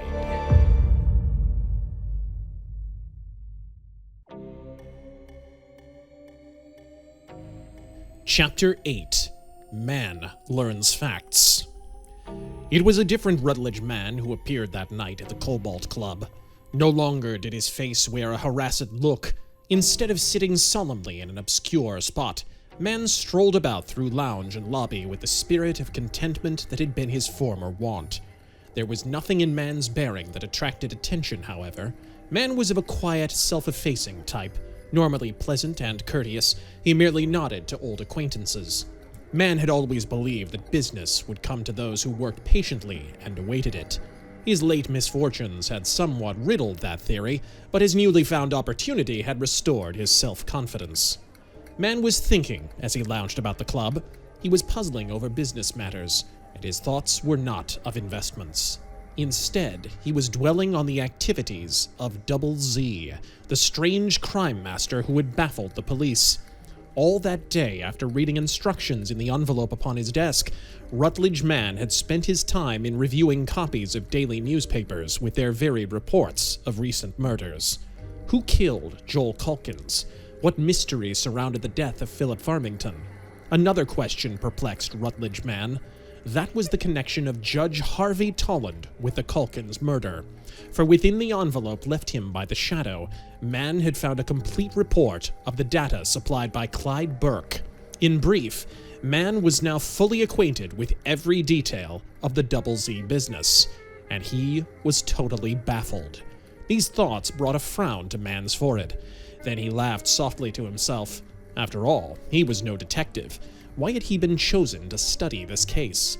He had spent the entire day considering the details in a methodical manner, hence he felt a clear conscience so far as his duty to the mysterious employer was concerned, but he had added no constructive effort.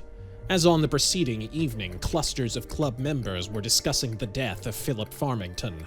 The first wave of interest had passed, but such a matter would not soon be forgotten at the Cobalt Club, where the dead banker had been so active. Mann unassumingly joined a group and listened to the conversation. He learned nothing that he did not already know. Mann looked for Lamont Cranston among the men present. He did not see him.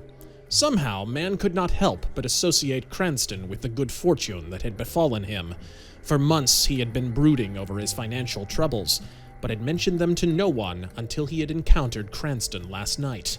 It was shortly after that the man in black had appeared to offer life instead of death. Mann, careful and analytical in reasoning, could see no definite connection between Cranston and the mysterious stranger, yet the association persisted in his mind. It was 11 o'clock. Mann decided to return to his apartment. He went to the check room for his coat. He was leisurely tonight, for the old, worn coat had been replaced by a new one. Mann donned the garment and received his cane and hat with it. Like the coat, these articles were new. He strolled across the lobby, said goodnight to the man stationed at the door, and stepped out to the sidewalk. It was drizzling again. Mann looked for a cab. He heard a horn toot. A taximan had spotted him beneath the lighted marquee in front of the club. But before he could bring up his vehicle, another cab shot from across the street and stopped suddenly in front of Rutledge Mann. A businesslike driver opened the door, and Mann stepped in. The cab rolled away while Mann was giving his destination. The disappointed taxi driver swung alongside with his cab and delivered a barrage of oaths at Mann's driver, but that was the end of it. Mann smiled. These fellows took their competition keenly. "Now," said Mann aloud as he sank back in the cushions of the cab, "let's think some more about Double Z." Have you formed any conclusions? The words caused Mann to start. They had come from beside him in a whispered voice that he recognized instantly. He turned in astonishment. Beside him sat the mysterious man who had visited him last night. At least, Mann was positive of his companion's identity, even though he could see nothing but a black form in the corner of the cab. You are here," stammered Mann. To receive your report. Came the quiet reply. I take it that you have followed my instructions. "I did," said Mann quietly. He had regained his composure after the first surprise. "But I must confess that I am completely in the dark." After reading all the reports, "Yes." you have formed no impression regarding Double Z. "None, except that he must be eccentric to the extreme, and possessed of cunningness that often goes with eccentricity." That may all be true, Came the whispered voice. but let us be specific. What are your opinions regarding the Calkins murder? "I think the police have it about right," Declared Mann. "Double Z has gone in for crime, in person. He lured Calkins to that house after sending him a written threat. He killed him while he was telephoning. Cardona's theory that Double Z is not an expert murderer seems logical. Those 4 bullets. And the mention of Judge Tolland? Came the interruption. Another proof of Double Z's eccentricity," Declared Mann. "I think Cardona was wise to keep it quiet." There was a short silence while the cab rolled on. Mann realized that the driver was not going directly to the apartment. They were entering Central Park now. He realized that the man at the wheel must also be in the employ of this stranger in black. I have tested your impressions Came the voice from the corner. by giving you the simple facts as the police see them. Now, let me ask you this. Would Calkins, as a newspaper reporter, go to that house on East 80th Street before he told his city editor that he had received a death threat from Double Z? "No." Replied Mann thoughtfully. Then, what about the message? "I see," Exclaimed Mann. "It was planted on him. Why? Because he had mentioned Double Z over the telephone." Now you're getting to the point. The whispered voice expressed approval. But why did Double Z allow Calkins to mention his name over the phone? Possibly another eccentricity.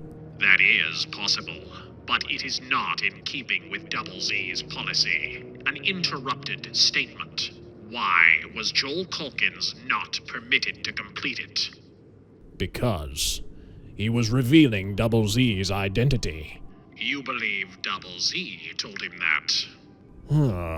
Said Mann. He was staring straight ahead at the back of the driver, almost oblivious to the man beside him.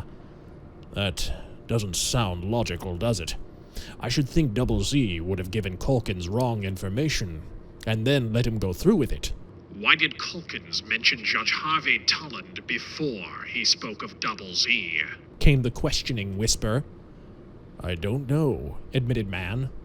Could he have considered Tulland of greater importance at that moment? A gasp of sudden understanding came from Mann. His methodical mind was beginning to grasp the situation. He saw a new light, but even yet he was still confused. Let us presume, came the voice, that Double Z knew nothing of Joel Calkins. Then why did Calkins go there? To find out something regarding Judge Tulland. Ah, exclaimed Mann. But why was Double Z there?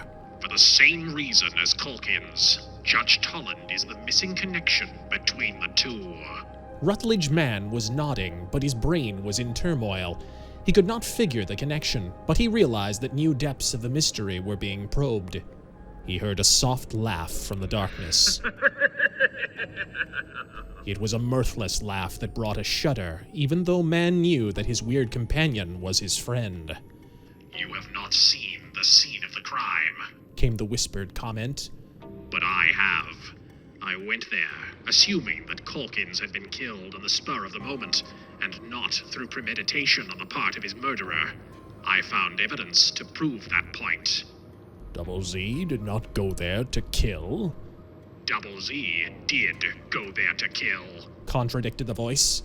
But his intended victim was not Joel Calkins. He was after Judge Harvey Tulland. Let us picture the situation. Judge Tulland was living in that old house under the name of Joseph T. Dodd. The name card in the vestibule is warped and grimy. It shows traces of having been there for months. The thin carpet in the upstairs room is worn in spots. One place is before the mirror. A man must have stood there, often studying his own reflection, considering his disguise, and trying to practice new facial expressions. Calkins went there and discovered Tulland. It is obvious that the judge decided to tell the reporter his story, so Calkins called his city editor. First, he mentioned Tulland, but quickly turned to the important information, the identity of Double Z. He could have learned it from only one source, from Judge Tulland. Therefore, it is safe to suppose that Tulland had given Calkins proof. For instance, a threat from Double Z.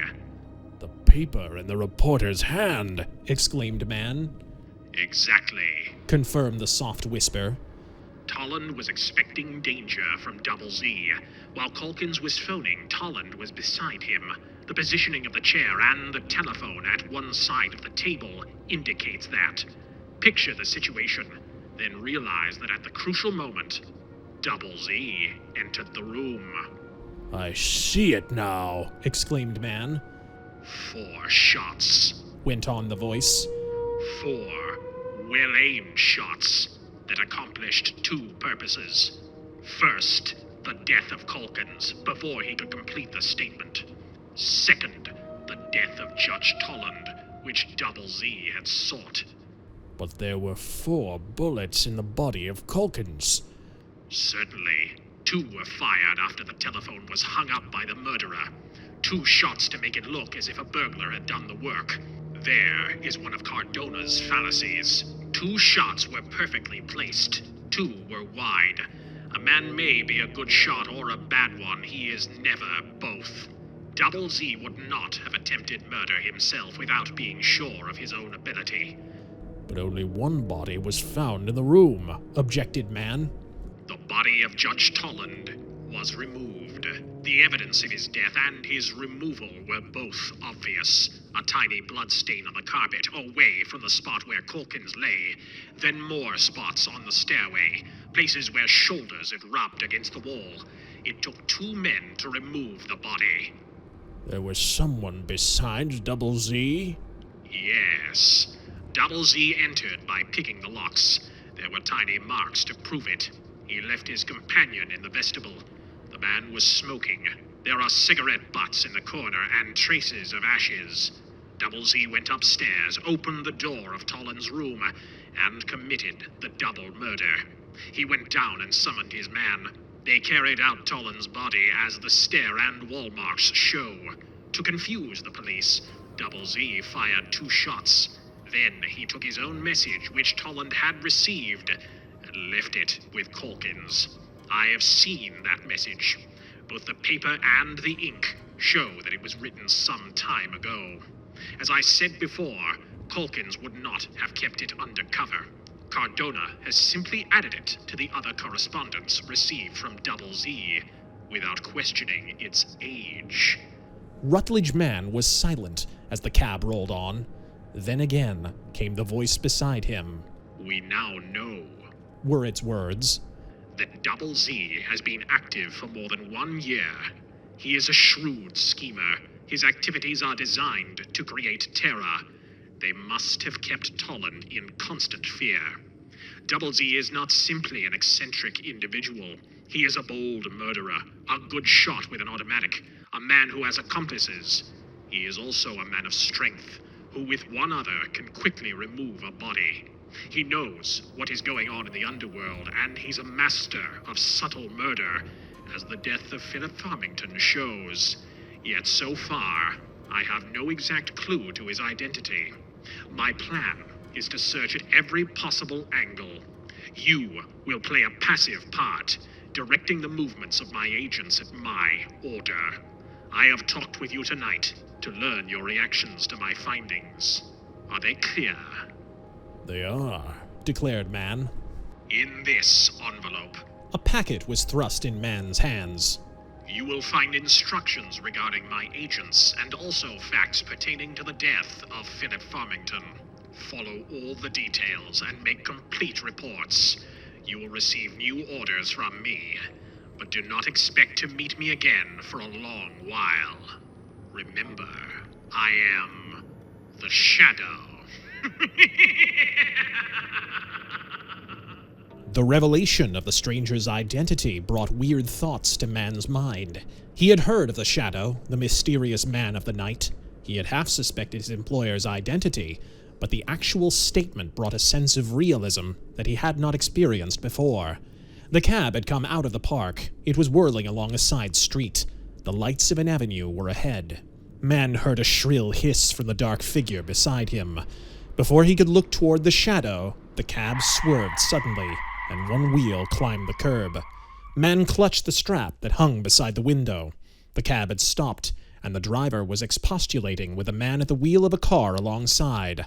A policeman arrived at that moment. "All right," Mann heard the officer say to the driver of his cab. "Pull along. Oh, wait, you've got a passenger? Better see if he's all right." The door was swung open. The inside of the cab showed clear beneath the glare of a street lamp. Mann, in answer to the policeman's question, said he was unhurt, and then, before the door closed, gasped in astonishment. Dazed, eyes bulging from their sockets, he sat still as the cab rolled on toward his apartment. For the light that had entered the cab had shown no other occupant. Rutledge Mann was alone. Somehow, in the space of a few short seconds, the mysterious figure beside him had left the cab. Invisibly, the Shadow had vanished into the night.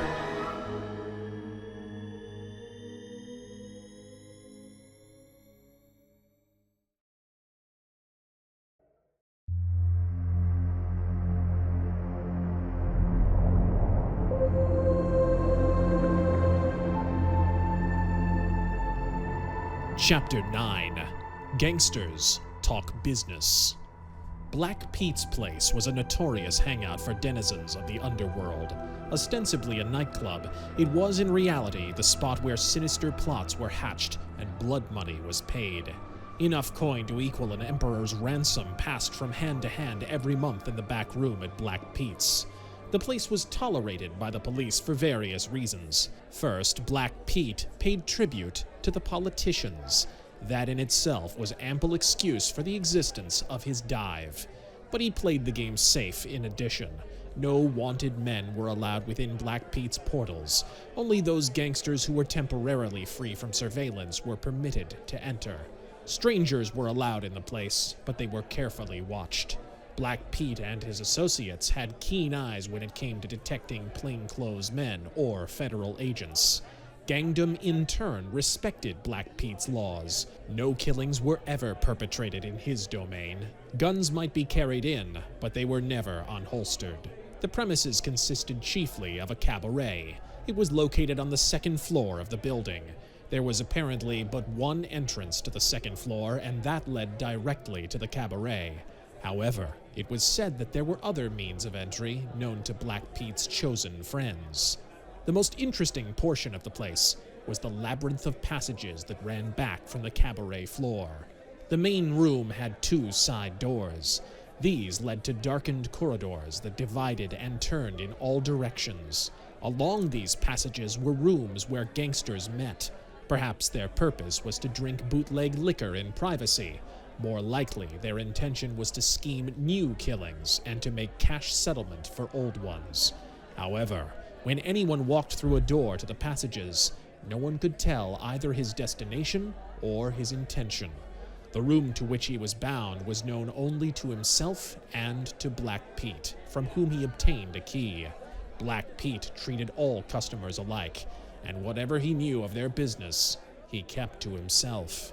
It was several days since the murder of Philip Farmington. The affair had created much excitement in the Badlands as well as in the social world, for killing was the province of gangsters and criminals. The name of Double Z was already tangled with previous murders. The death of Joel Calkins had also caused a stir. The reporter had known many gangsters. His death, by gunfire, savored more of the guerrilla killing than did the demise of Philip Farmington. Double Z was a constant subject of whispered speculation in the underworld, and his strange sobriquet had been mentioned often at Black Pete's.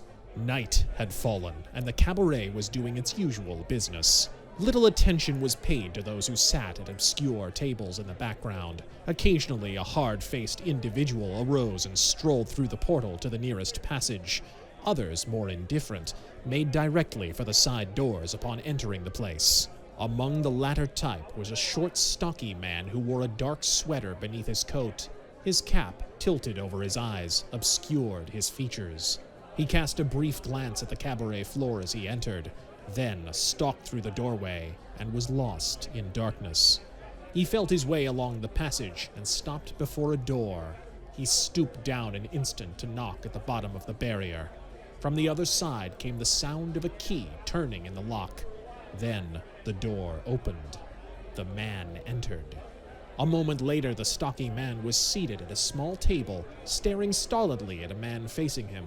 The newcomer, Jake, had a cold, hard face with an ugly, pudgy nose, but the man who had awaited him possessed a still harsher appearance. Seated at the table, he appeared tall. Actually, he was of medium height. His thinness gave him the semblance of stature. His face, like his body, was thin. His cheeks were hollow and pasty. From either side of his hooked nose peered 2 beady eyes. His lips were parted to reveal pointed, fang-like teeth. His entire physiognomy betokened an inborn cruelty and ugliness. The man was hatless. His head was covered with a crop of short-clipped black hair. "Well, Jake," quizzed the fang-toothed mobster, "is it fixed?" "All set," growled the newcomer. "Here's the grand for the info that I'm supposed to get from you, Sneaks." "Keep it," grinned Sneaks. "That makes it even. Let's hear the story." "Well," said Jake, "Dave Markins made up his mind. He wants Arnold Bodine bumped off on Wednesday night. He's paying you $1,000 for wising him up on the lay. There's $2,000 more if you can fix the bump off." "Tell him $3,000, the cheapskate," responded Sneaks. This has got to look like it was on the level. It'll cost $2,000 for the rods. I ought to get a cut. You'll fork over the other grand, all right, Commanded Jake. but you're sure this'll go through okay? I'm getting leery, Snakes. The pasty-faced gangster laughed contemptuously. Everything went right before this, didn't it, Jake? Yeah, but this bird Double Z is getting kinda chesty. Gives me the bumps the way he works. That's his game, Jake. He was right when he picked you. The guy's always right. He don't take no chances on a double cross. The first thing to keep a guy from double crossing is to make him scared of you. You ain't scared of him? Yeah? Sneak showed his ugly teeth in a sour grin. Look it. You think I'm on the inside? Well, I'll put you wise. Double Z ain't told nothing to Sneak's Reuben that Jake Dermott doesn't know. What do you think of that? Jake stared at the pasty-faced gangster. He knew that the man was telling the truth. Sneak's Reuben was an odd figure in the underworld. He was one of those strange characters that knew everyone and sided with no one. It was not until several months before that he had appeared in a definitive guise. Then his new condition was revealed to very few, Jake Dermott among them. Sneaks was a man who played it safe. You know the lay, Said Jake in an objecting tone. I don't. So you know more than I do. I don't know more than you, Jake, retorted Sneaks. I figure more, that's all. Tell me what you figure about Double Z, then. All right, agreed Sneaks. First of all, he's a smart guy. He's got 'em all talking, ain't he? He knows plenty that's going on. When some of these guys that call themselves big shots get ready to pull a job, they find out the dicks have been tipped off by Double Z. That makes him wonder about him. Then he comes along himself and knocks off a couple of gazebos. That makes him wonder more, don't it? He knocked off 3, said Jake. That's right, agreed Sneaks. You and I are the only guys that know it. What's more, you're the only one that ever worked with Double Z when you helped him lug that corpse out of the old house. You've seen him. What does he look like? Blamed if I know, exclaimed Jake. I showed up that night like I was told. Left that old stolen car around the corner. I walks in the vestibule like a shot. I hears a voice telling me to stay where I was. Then what? Sneaks leaned forward eagerly. The guy goes upstairs and I wait, but he's back again. Hear anything? He says in the dark. No, says I. He tells me to come along. We go in the dark all the way up on the 3rd floor. He grabs me by the arm and pushes me down toward the floor. Take hold, he tells me. Next thing I knows, we've lugged a dead body down to the vestibule. Get the car, he says. I get it and come in. Between us, we walk that corpse across a sidewalk and prop it in the front seat. Get rid of it, he tells me. I go around and climb in at the wheel. Off I starts. Thought he was with me in the back seat, but he wasn't. What a guy. You got rid of the body okay, didn't you? Sneaks asked. Sure enough, I know where to bury my dead. But listen, Sneaks, Jake went on. There I was, working with the guy without seeing him, carting off a body of some bird I'd never run into before. No wonder I got the creeps. He works smart, declared Sneaks admiringly. There's only one other guy works like him, replied Jake in a low voice. Who? The Shadow. Sneaks was silent. Then he leaned across the table and whispered to his companion. Say, Jake, sometimes I wonder about this guy. Maybe he is the Shadow. The Shadow don't work with crooks, said Jake. You're right there, acknowledged Sneaks. But he may have changed. No one knows what that guy sets out to do. But I hope Double Z is the Shadow. Why? Jake was interested. Sneaks flipped a cigarette into his gash-like mouth and scratched a match on his thumbnail. He inhaled deeply before answering. Because I'd rather be with the Shadow than against him. You know, I met this Double Z once. That's when I began working for him. At Loy Rock's hop joint, in the dark. Pitch dark. That's why I said I'd never seen him. Well, he's smart, declared Jake. But he ain't going to tip off the cops on this Bodine job, is he? He always does, returned Sneaks. How'll he get away with it then? Simple enough when I give you the dope you paid Dave Markins $1,000 for. Jake Dermott laughed. He shook his head in perplexity.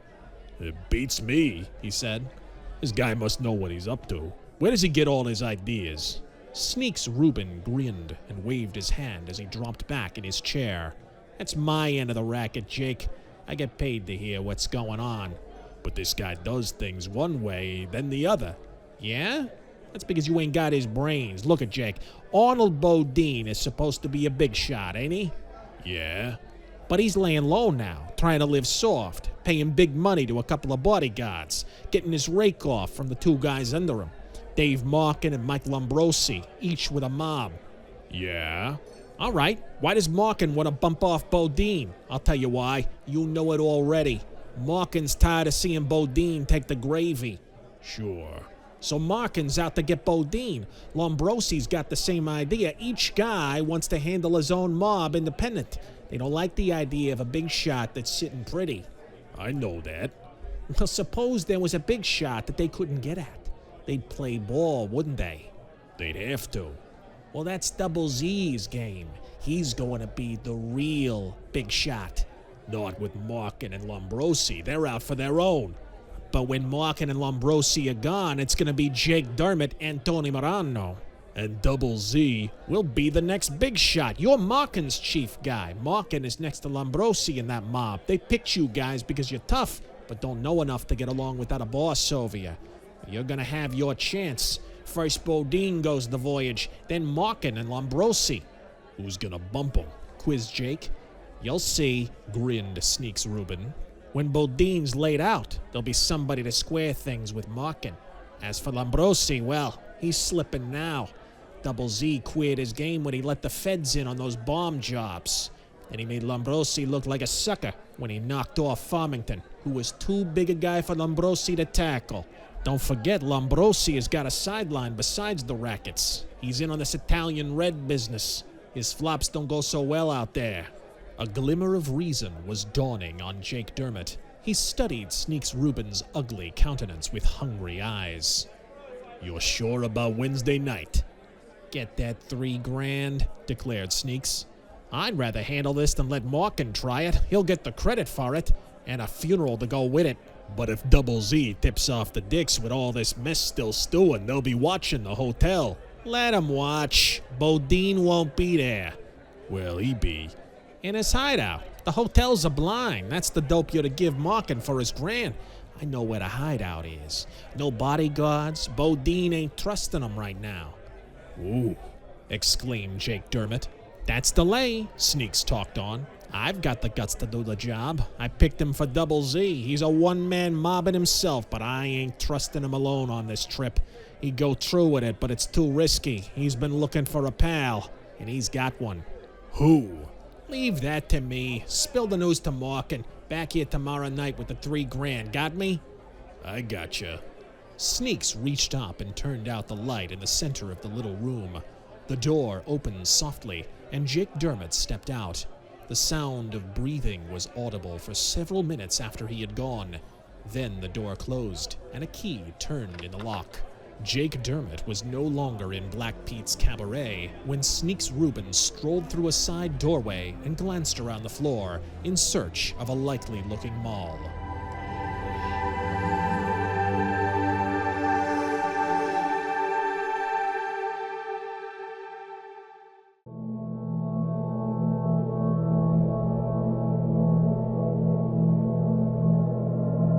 Chapter 10. Cardona Prepares.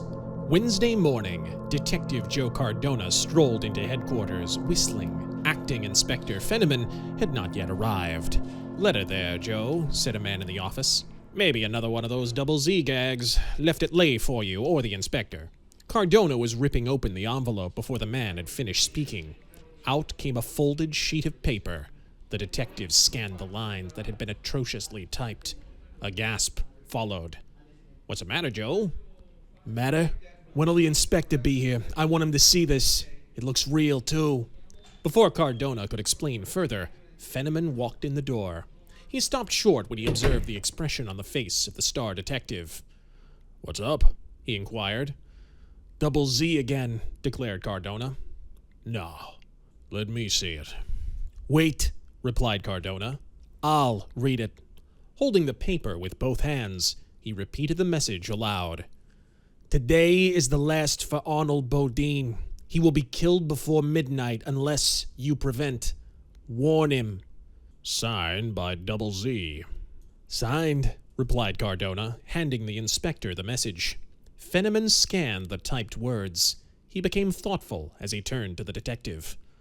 Looks like he's gone back to his owl stunt, he said, tipping us off, like he did before. I can't understand it, Joe. It's kind of puzzling, admitted Cardona, but it just shows how the man's mind turns. He's gotten wind of something, like he did before. Once in a while he's wrong, but this time he seems sure of himself. What's the best way to handle it? Put a bunch of plainclothes men on the job, declared Cardona. Bodine hangs out in the Goliath Hotel, along with a bunch of friends, so-called friends, actually his bodyguards. Remember that Bernstein murder? Well, this'll duplicate it if it goes through, but it won't. What about the newspapers? Cardona shook his head emphatically. Keep it away from 'em, he said. Wait until after tonight. This is either a big hoax or it's our chance to get on the trail of Double Z. But while Detective Cardona was planning to maintain silence with the press, one reporter was aiming to get information on the very subject which the detective wished to avoid. Clyde Burke was answering a telephone call at the Classic office. A pleasant voice was speaking over the telephone. Mr. Burke? Yes? This is the National Photo Service. Have you seen our man today? No. He's anxious to see you before 10 o'clock. Burke hung up the phone. I'm going over to the National Photo, he said. I want to look over some pictures. The man at the city desk nodded. Burke left the office.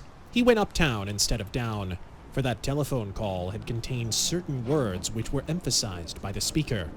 The real import of the message was, Our man, 10 o'clock.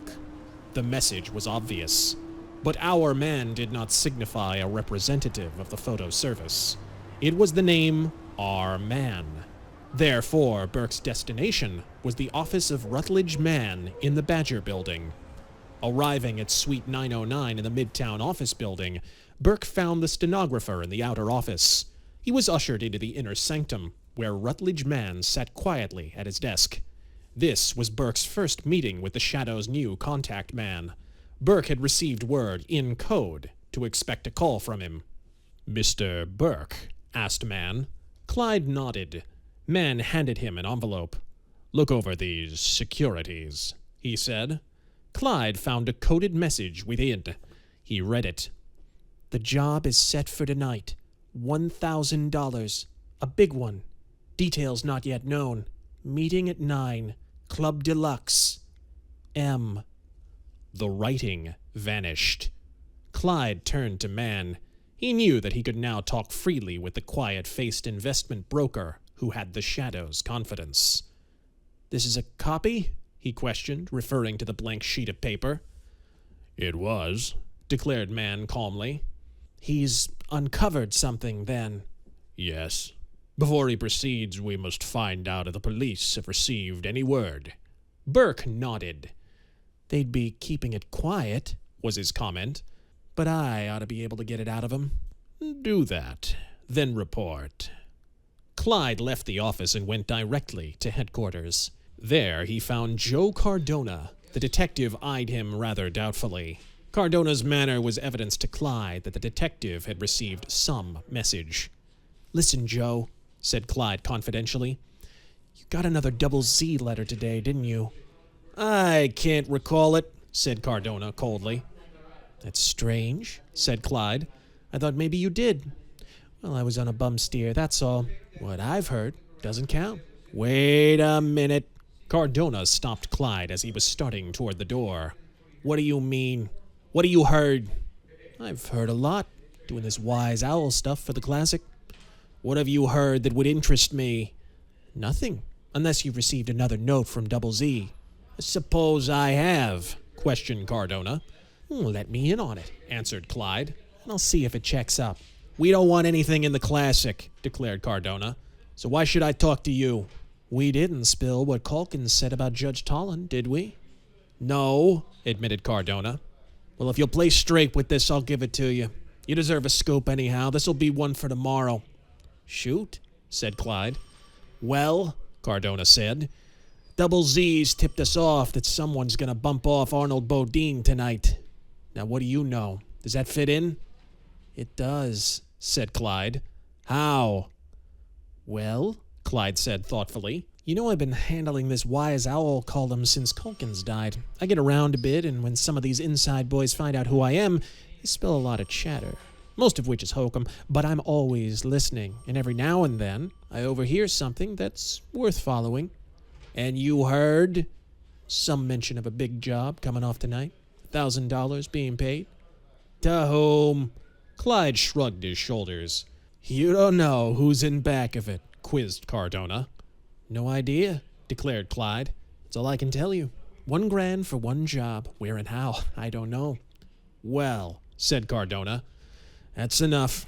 Here's Double Z's note, and you've promised to keep it out of the news until I give the word. Clyde read the message. He was apparently studying the signature. Actually, he was committing the words to memory. It looks genuine, said Cardona. Before midnight, remarked Clyde. That means you get the story as soon as it breaks. If it's a hoax, you can let it ride at 1 minute after 12. I think it's gonna miss. Why? Because my men'll be there. Are you warning Bodine? Yes and no. We'll let him know something's up, but he won't know just what. Clyde went back to the Badger building after he left headquarters. He sent a long envelope in to Rutledge Mann by the stenographer. The girl returned to tell Clyde that Mr. Mann would call him later. Back at the Classic office, Clyde busied himself with the Wise Owl column. He had gathered numerous rumors of doubtful authenticity, and now prepared them in the form of a story which promised much and told little. It was 5 o'clock when he received a telephone call. This is Jack. Said a non-committal voice. It doesn't seem as though you're ever in the office. I called before 9 this morning. What are you doing tonight? Did you get my message? I left word for you to call immediately. Must have been a slip-up, replied Clyde. Sorry I'm busy tonight. Give me a buzz tomorrow. He pondered on the message. Seem. That meant CM. Thus, the complete message of emphasized words was CM before 9 tonight. Get message. Call immediately. Clyde understood. The Club Deluxe, an uptown cabaret where gangsters sometimes gathered. An ideal meeting spot, provided little was to be discussed. In that place, there would be no risk and a possible opportunity to communicate with M, whose identity Clyde knew well. Shortly before 7 o'clock, Detective Joe Cardona appeared in the lobby of the Goliath Hotel. A man stepped forward to speak to him. Nothing doing yet, he said. Bodine come in? No, he's expected. I'm going up to see. Cardona arrived at the door of Arnold Bodine's apartment on the 18th floor. It was opened in answer to his rap. Joe shouldered his way in past the man who stood there. He encountered an individual whose face bore a long, twisting scar. Hello, Creighton, said Cardona. Bodine come in yet? No, was the response. The man was one of Bodine's bodyguards. But he's liable to drop in any minute. What's the idea of you coming up? You've had a couple of gawky-looking dicks on the floor all afternoon. I'll talk to Bodine when he comes in, declared Cardona. All right, was the response. Make yourself at home. The words were spoken with assurance. Creighton knew well that Cardona was not after Bodine. The big shot had been inactive for months, living on tribute and reputation. You don't know where Bodine is? Questioned Cardona. Creighton appeared puzzled at first, then decided to be frank with Cardona. Listen, he said. If you're worrying about him, forget it. He's out. And when he's out, nobody knows where he is. I don't need to tell you that he's okay the minute he walks into the lobby of this hotel. Sometimes he stays out all night, but tonight he's coming back sure. When? Before midnight. By 11 at the latest. All right. I'll come back when he gets in. Joe Cardona strolled to the door. He noticed one of his men in the hallway and stopped long enough to have a hurried word with him. The plainclothes man told him that others were posted on the floor. The star detective went down into the lobby. At 8:15, he came back. Arnold Bodine had not been heard from, Creighton informed him. This time, Cardona decided to wait. He seated himself in a comfortable chair and refused a highball that was offered him. It was at that particular moment that Clyde Burke rolled past the Goliath Hotel in a taxicab, bound for the Club Deluxe. He glanced at the lighted building as he went by, and saw a man slouched by the entrance. One of Cardona's detectives, Clyde decided. But there was something he did not see. Something that also escaped the vigilant gaze of the man posted there. It was a shadowy form that lurked beside the lighted entrance, scarcely 10 feet from where the detective stood. The shadow, like Cardona, was awaiting the return of Arnold Bodine.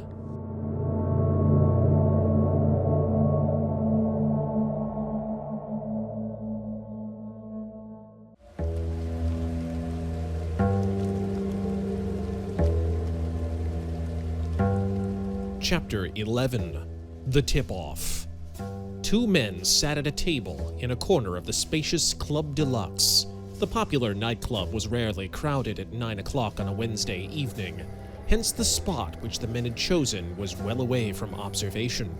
No one was within 30 feet of them. Both men were well dressed. They bore a similarity of appearance. There was one noticeable difference: their expressions. One had a firm face, a steady gaze, and well-chiseled features that gave him a distinctive profile. The other possessed a brutal countenance, sullen and merciless. Facially, there was no resemblance between Cliff Marsland and Clipper Tobin. Cliff replaced his coffee cup on the table. He glanced about him to make sure that no one was near. "Out with it, Clipper," he said in a low voice. "It's time I knew the layout for tonight." "You're getting your grand, ain't you?" came the sullen reply. "Sure," said Cliff. "That's why I want the lowdown. If you expect the help you want, you gotta shoot straight with me, that's all." "I'm shooting straight, Cliff," retorted Clipper. "We ain't likely to run into no trouble tonight. I'm gonna do the job. You'll be there in case we run into a second guy. We've gotta get one gazebo. It don't take two of us to do that." "All right," said Cliff quietly. "Suppose you go it alone, then. I'll give you back your money." Clipper's eyes sparkled angrily. His vicious glance was met by Cliff Marsland's firm stare. The tough gangster had met his equal. He realized that he could no longer play pretenses with Cliff Marsland. "Listen, Cliff," he said in an appeasing tone. "I've told you before that I ain't the boss. I'm getting paid like you. The fellow that slipped me the dough figured that only one guy needed to know the lay. I'd done jobs for him before. This is your first crack. You can't blame him for being careful." "He told me to get a man to work with you," was the retort. "That much was left up to you. I can't see why you're holding out." "I ain't doubting you, Cliff," appealed Clipper. "I picked you as soon as I heard you was on the loose. I heard about you from guys that knew you up in the big house when you was doing a stretch a few years back. You did some good bumping off after that, too, they told me." Cliff smiled to himself. He knew that his reputation in gangdom was intact. What Clipper Tobin had said was true. Cliff had served a term in Sing Sing for a crime which he did not commit. After that, he had fought among racketeers, but he had been on the side of gangland's most feared avenger, the Shadow. This was unknown to Clipper. Cliff remained silent while his mind flashed back through the past. Out of the corner of his eye, he was noting the man at the other table. Clipper observed his companion's silence, but misconstrued it. He decided that Cliff was becoming lukewarm. "Listen, Cliff," he said. "The guy that hired us doesn't know you. You're right when you said he left it up to me. I didn't tell him your name any more than I told you his. I just said that I'd found a killer to leave the rest to me. He took my word for it, but he said for me to use my noodle and to do the job without much chatter. At the same time, you're gonna wise up pretty quick to what we're doing. We ain't gonna lose no time after we get out of this joint, so I'll play the game and tip you off right now. That is, if you're satisfied with what you're getting. I am. Is that enough for you?" Cliff laughed. "Say, Clipper," was his response. "I'd have gone along with you for half of what I'm getting. I got dough. $1 grand isn't a lot of cash, but what's a killing? I've seen plenty of times when I'd handle one for the fun of it." A sordid grin came over Clipper Tobin's ugly face. This was the sort of talk he liked to hear. I told you, we're safe on this, he declared. I took your word for it, Clipper. You're going through with the job, okay?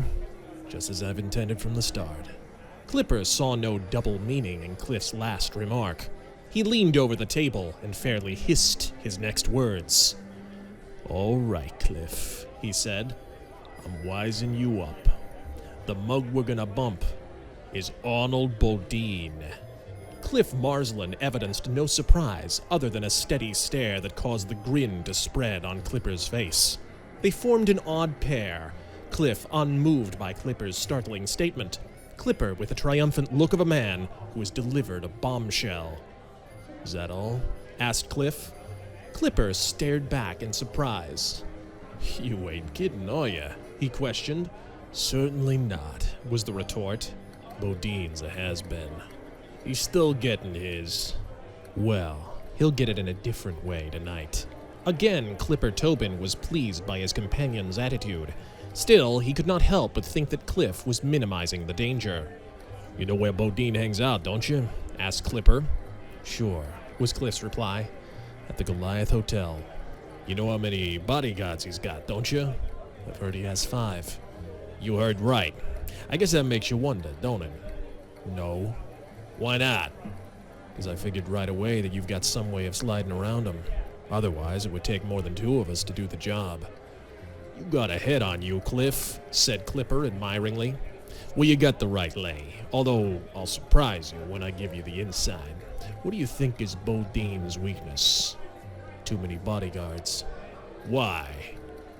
He isn't paying them enough, probably, Cliff explained. He'd be better off with 2, giving them as much as he's handing 5. That's it, Clipper nodded. Well, here's the lowdown. One of the 5 is squealed. He's let out something that nobody knew. Which is? The Bodine's layout up at the Goliath Hotel is a blind. He's got his real hideout somewheres else. Those 5 bodyguards are all baloney. He don't need any. Those guys get paid for doing nothing but keeping mum. They're not supposed to know where his hideout is, but one of them found out and spilled the dope. How? Cliff was taking advantage of Clipper's sudden volubility. Now that the man had begun to talk, he was going through with it. He was offered some dough to tell me what he knew about Bodine. Where's Bodine's bodyguard? Clipper threw a hasty glance to make sure that no one had approached. His eyes sought the clock above a distant counter. In the Maurice Apartments, he said. 8 blocks from the Goliath. We're going there now. He calls himself Andrew Davis. Cliff slipped his right hand into his coat pocket. He was leaning against the wall. His arm appeared motionless, but his hand was busy. He was scrawling quick items of information on a small pad in his pocket, using the stub of a pencil. Ready? Questioned Clipper. The gangster's eyes were directly on Cliff, but he did not detect the secret action. Cliff nodded and arose.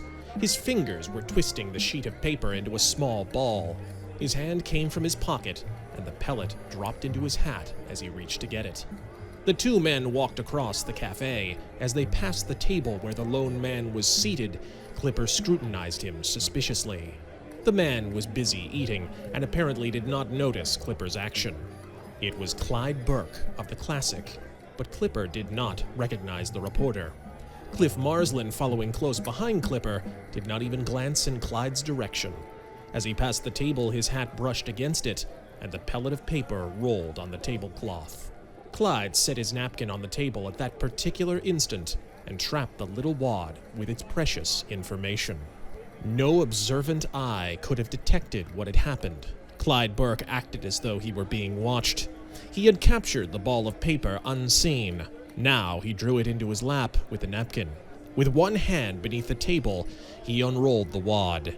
The message lay upon his lap. The penciled scrawl was plainly visible by a light that came from a pillar behind the reporter. Out to get Bodine. Hideout Maurice Apartments. Fake name, Andrew Davis. Clyde made no motion. He sat at the table for a full minute without even glancing toward the door where the 2 men had gone. He was allowing sufficient time for them to leave Club Deluxe. His first action was to call for the waiter and pay the check. Leisurely, he strolled to the entrance. There was a telephone booth there, but he ignored it. Better to make his call outside. The Club Deluxe was located on the second floor. As Clyde was striding down the stairs, he encountered one of those chance interruptions that so often play an important part in the best-laid schemes. 3 men were coming up the steps. Clyde, swinging downward, accidentally stumbled against one and threw the man toward the wall. An angry response was the result. "Sorry?" "Yeah?" came the vicious retort. Clyde found himself staring into the eyes of a tough-looking individual, evidently a gangster habitué of the Club Deluxe. The man had been drinking, but he was by no means incapable. He had apparently reached that early stage of drunkenness that produces pugnacity. The man reached forward and clutched Clyde by the shoulder. "You know who I am." Clyde was intent on his errand. He sought to mollify the man, but as he began to speak, the fellow became more violent. Despite a warning cry from one of his companions, he swung a quick blow at the reporter's chin. Clyde warded it aside. He thought quickly. A fight now would be unwise. The other men might side with their friend. At the same time, it was necessary to get away. As he parried the blow, he made no effort to punch back. Instead, he stepped back a pace, avoided a second swing, and started down the steps. It was then that his opponent, angered at Clyde's agility, threw himself forward. Clyde could not avoid that plunge. He raised his hands in protection and lost his footing as he stepped backward. The weight of the man's body landed upon him, and Clyde Burke was thrown headforemost down the steps. He felt a strange dizziness as he was hurtling downward. Then his head struck against something, and all was black. He opened his eyes to see a group of faces peering at him. He recognized the features of the rowdy who had attacked him. This fellow, despite his tough appearance, seemed the most apprehensive member of the crowd. "All right, buddy?" he asked. Clyde nodded. 2 other men propped him against the side of the wall. He noted that the cafe manager was present. That partly explained the change in his attacker's attitude. Another reason was immediately put forward. "You're from the Classic, ain't you?" Clyde nodded again. "Didn't mean to hurt you. It was my fault starting things," came the apology. "You must, tripped when I grabbed you. Wasn't that what happened, boys?" The fellow's companions chimed their agreement. The manager of the Club Deluxe spoke to Clyde. "All right now?" he asked. "All right," said Clyde, rubbing a bump on the side of his head. "Say, how long have I been out?" "Pretty near 10 minutes." Clyde suppressed a gasp of alarm. Cliff Marsland and Clipper Tobin were on their way to Bodine's place. It was not at the Goliath Hotel, where he knew the Shadow would be on watch. 10 precious minutes had been lost. He must let the Shadow know. Rising clumsily to his feet, he shook hands with a man who had battled with him and grinned as though the matter was of no account. Everyone seemed relieved. "I'm supposed to be down at the Classic office," he explained groggily. "I'm not hurt. Let's forget it." "Have a drink?" questioned his late opponent. Clyde shook his head. "Want a cab?" inquired the solicitous manager. "No," was the reporter's response. "I'll take the subway." He steadied himself against the rail and fought off a spell of dizziness. He was anxious to avoid further delay. He waved his hand in a friendly manner and went down the steps, trying to appear at his best. His head was swimming when he reached the sidewalk. The bright lights of the avenue confused him. He walked toward the corner, spied a drugstore, and entered. As luck would have it, all the phone booths were occupied. Clyde decided to go elsewhere, but his legs seemed too weak. He sat on a stool at the soda fountain and rested, his head throbbing, all about him confusion. Someone left a booth, and Clyde staggered into the compartment. He dropped his nickel and tried to dial. There were black spots before his eyes. His fingers slipped. He began again. With great effort, he managed to dial the number. He waited patiently, the ringing over the wire conflicting with the throbbing of his head. At last, he heard a quiet voice, seemingly far away. "B," he said in response. "Report," came the word. Clyde's lips were to the mouthpiece of the phone. There was no opportunity for artfully worded phrases. His grogginess was coming on again in the stuffy booth.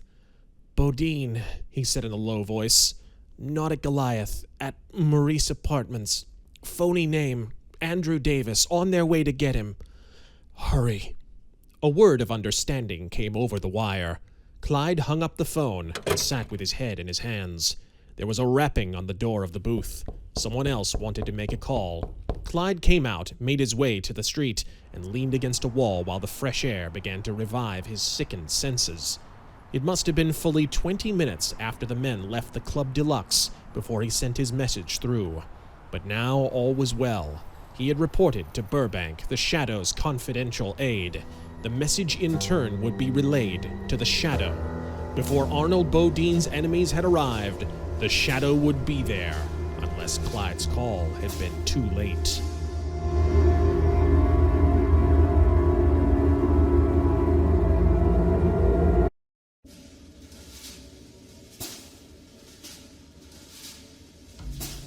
Chapter 12. The Hideout. When Clipper Tobin and Cliff Marsland left the Club Deluxe, the toughened gangster who had headed the two-man expedition led his companion to a taxi. They rode rapidly down the avenue and alighted at the corner of a side street. Here, Clipper conducted Cliff along the street, away from the brilliant lights. Hardly had they moved into obscurity before another man followed the same path. He stepped from a doorway near the corner and moved swiftly in pursuit. Only for a brief moment did his face show beneath a corner light. It was Sneaks Rubin, secret director of the crime that was about to transpire. Neither Clipper nor Cliff knew anything of his presence. Clipper was simply following a carefully laid out plan in which the time element had been taken into account. Cliff, in turn, was following Clipper's instructions. As a precaution, Cliff, always wary, glanced behind him as he moved along. Clipper did not consider the action strange. It was to be expected. But Cliff saw nothing, for Sneaks Rubin knew where the other men were going, and kept well out of sight. "We're going to cut in the back way," said Clipper in a low voice. "There's a fire tower that's easy to get into. Nobody sees us coming, nobody sees us leaving. This'll be a soft getaway." The course taken by Clipper led across another avenue, then through an alley in back of a garage. Clipper had discharged the cab sufficiently far from the apartment house where Arnold Bodine lived to ward off possible suspicion of the driver. Now, ahead of the two men, showed the lighted windows of the building for which they were bound. "Now you can't see Bodine's apartment from here," whispered Clipper in the darkness. "The garage runs right up against the apartment house. Bodine's apartment is one story above the top of the garage on the 4th floor. Cliff understood this as they turned a corner of the alley. The old garage building fronted on the next avenue. So did the apartment house. The garage had an L-shaped front, the projection being an extension which abutted against the lower stories of the apartment building. The alley ran down to this, ending in a cul-de-sac. Clipper stopped at the beginning of the short blind alley. They had reached the entrance to the fire tower. Clipper pointed almost straight upward toward the front of the apartment.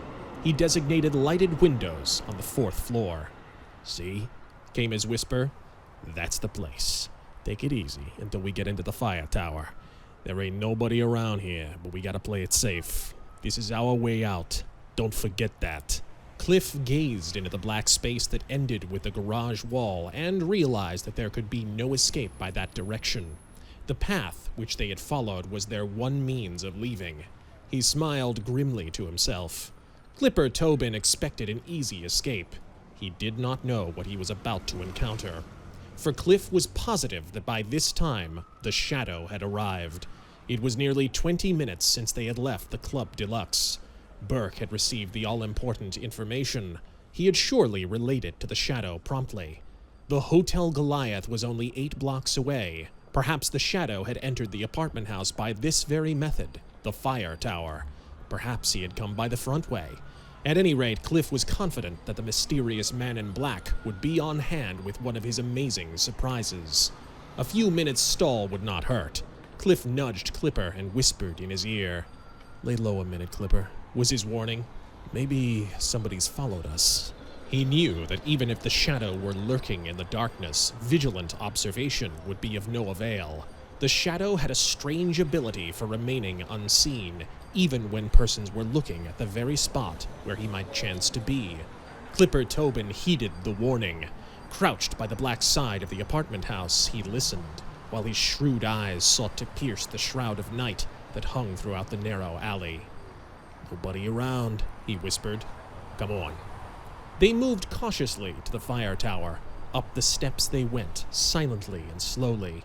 They reached the 4th floor. Clipper opened a steel door gently and peered into a lighted corridor. He waved Cliff along. The corridor turned. Clipper pointed along the branch that led to the front of the building. There was only one door visible at the end of the passage. Cliff knew that it must be Bodine's apartment. The number was plain as they approached. 458.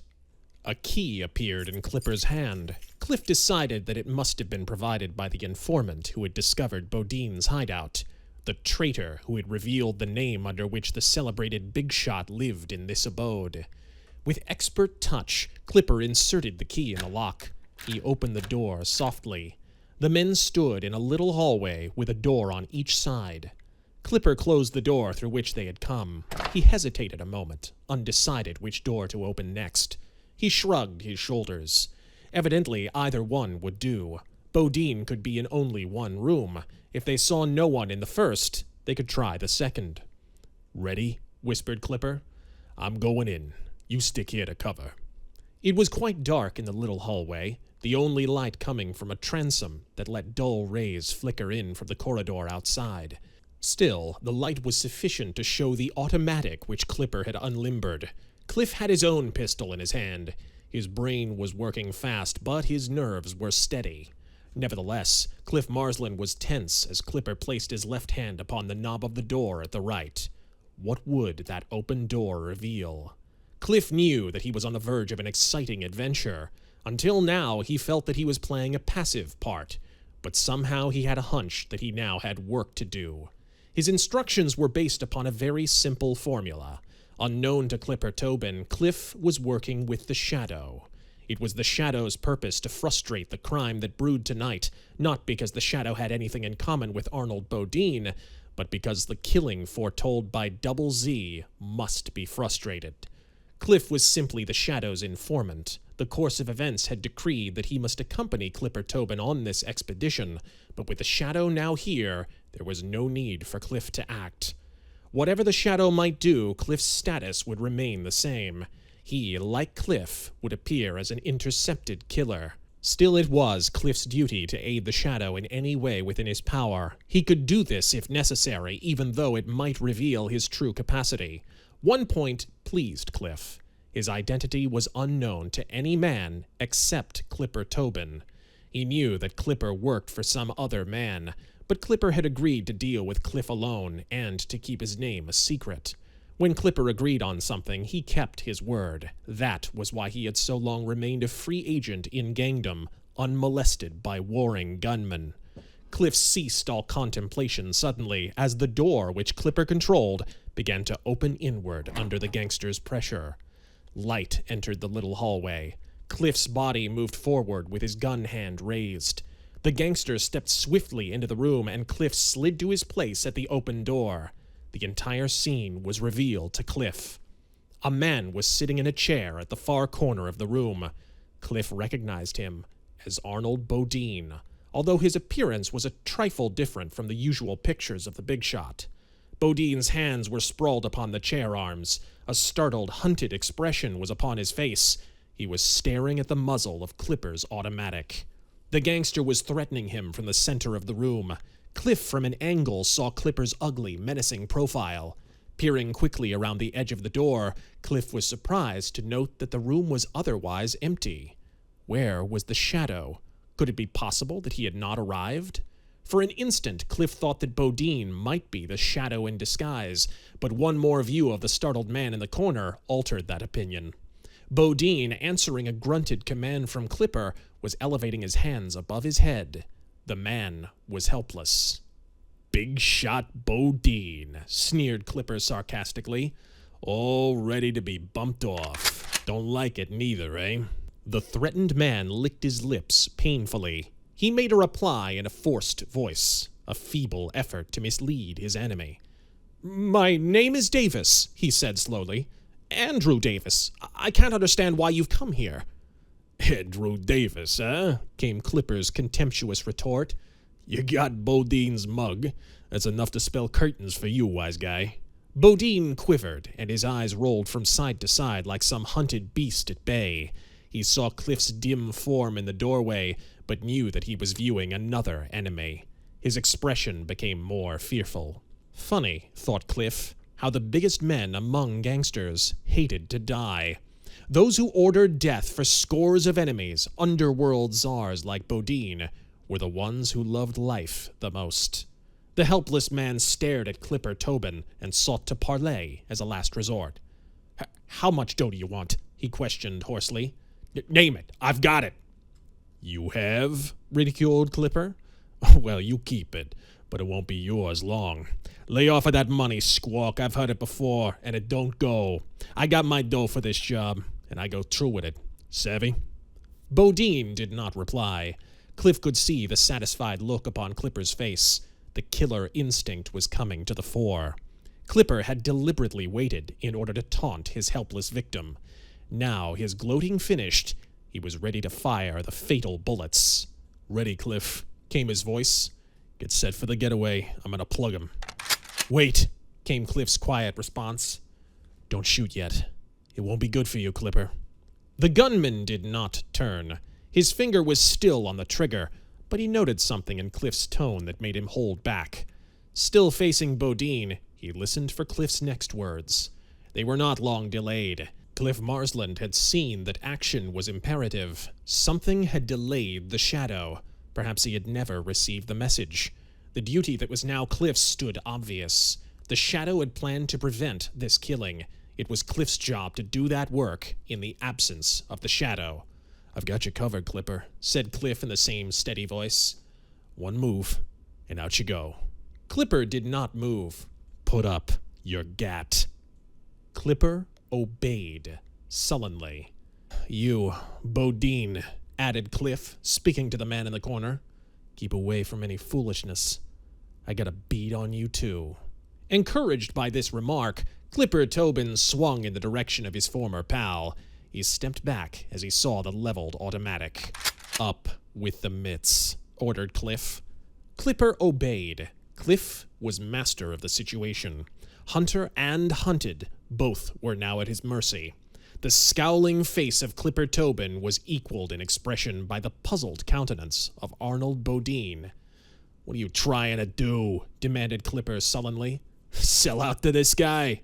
That's none of your business, responded Cliff. I have got my own game. He was in a quandary. This was not an enviable spot. Cliff had saved Bodine, but neither did he desire to kill Clipper Tobin. Yet now that he had betrayed his hand, there would be certain danger if Clipper remained alive. It was impractical to await the coming of the shadow. This tableau of two men with hands poised in front of a revolver might lead to unexpected consequences. Cliff decided upon immediate action. Even though he was now an enemy of Clipper's, he could keep the gangster from discovering his true associations. Clipper's last remark gave him a cue. I've got my own game, declared Cliff. Bodine's not going to get bumped off by you. I'm going to let you slide out. That's more than you deserve. Double-crossing me, eh? Derided Clipper, defiant even in the face of death. I get you now. Bodine fixed it with you before this. You tipped him off. You wanted to see the guy that was out to get him. You're both yeller. You got me here, but you're scared to bump me. Let him have it, bud, interposed Bodine, seeking to work with his rescuer.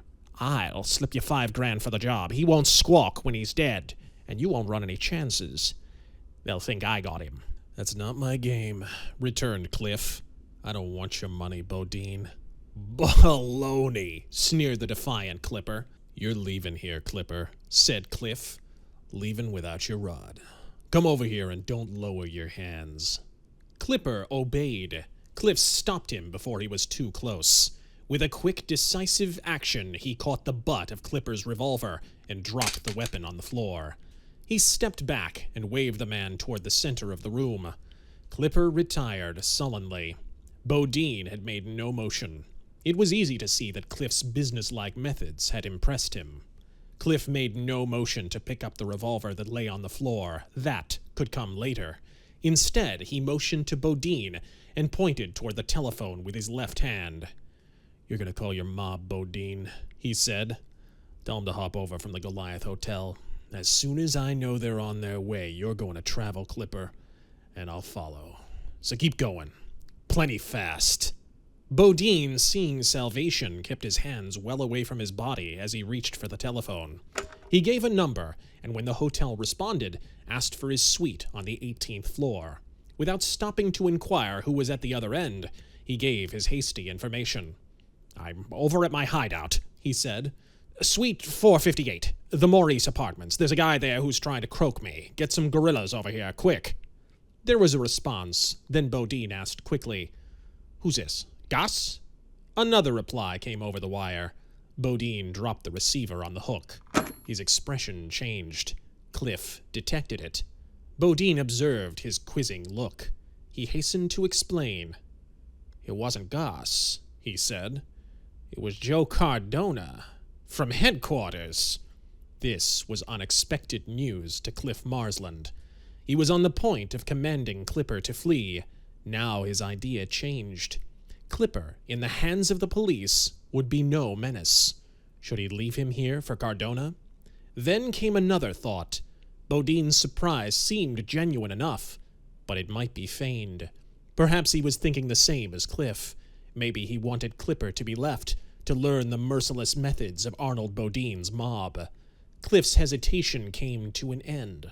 As Cliff stood with his back in the hallway, something struck him from behind. A man had entered silently from the corridor. The tap of a pistol butt had settled the question. Cliff Marsland collapsed in a helpless heap. Someone had struck from behind. In his moment of certain victory with the killing of Arnold Bodine thwarted, Cliff Marsland was stunned and at the mercy of his unexpected foeman.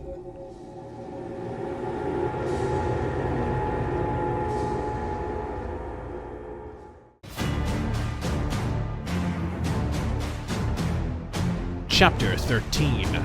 The Shadows Fight. "Get him, Clipper! Get Bodine!" The hissed command came from the little hallway just behind the prostrate body of Cliff Marsland. There, from the darkness, Sneaks Rubin was speaking.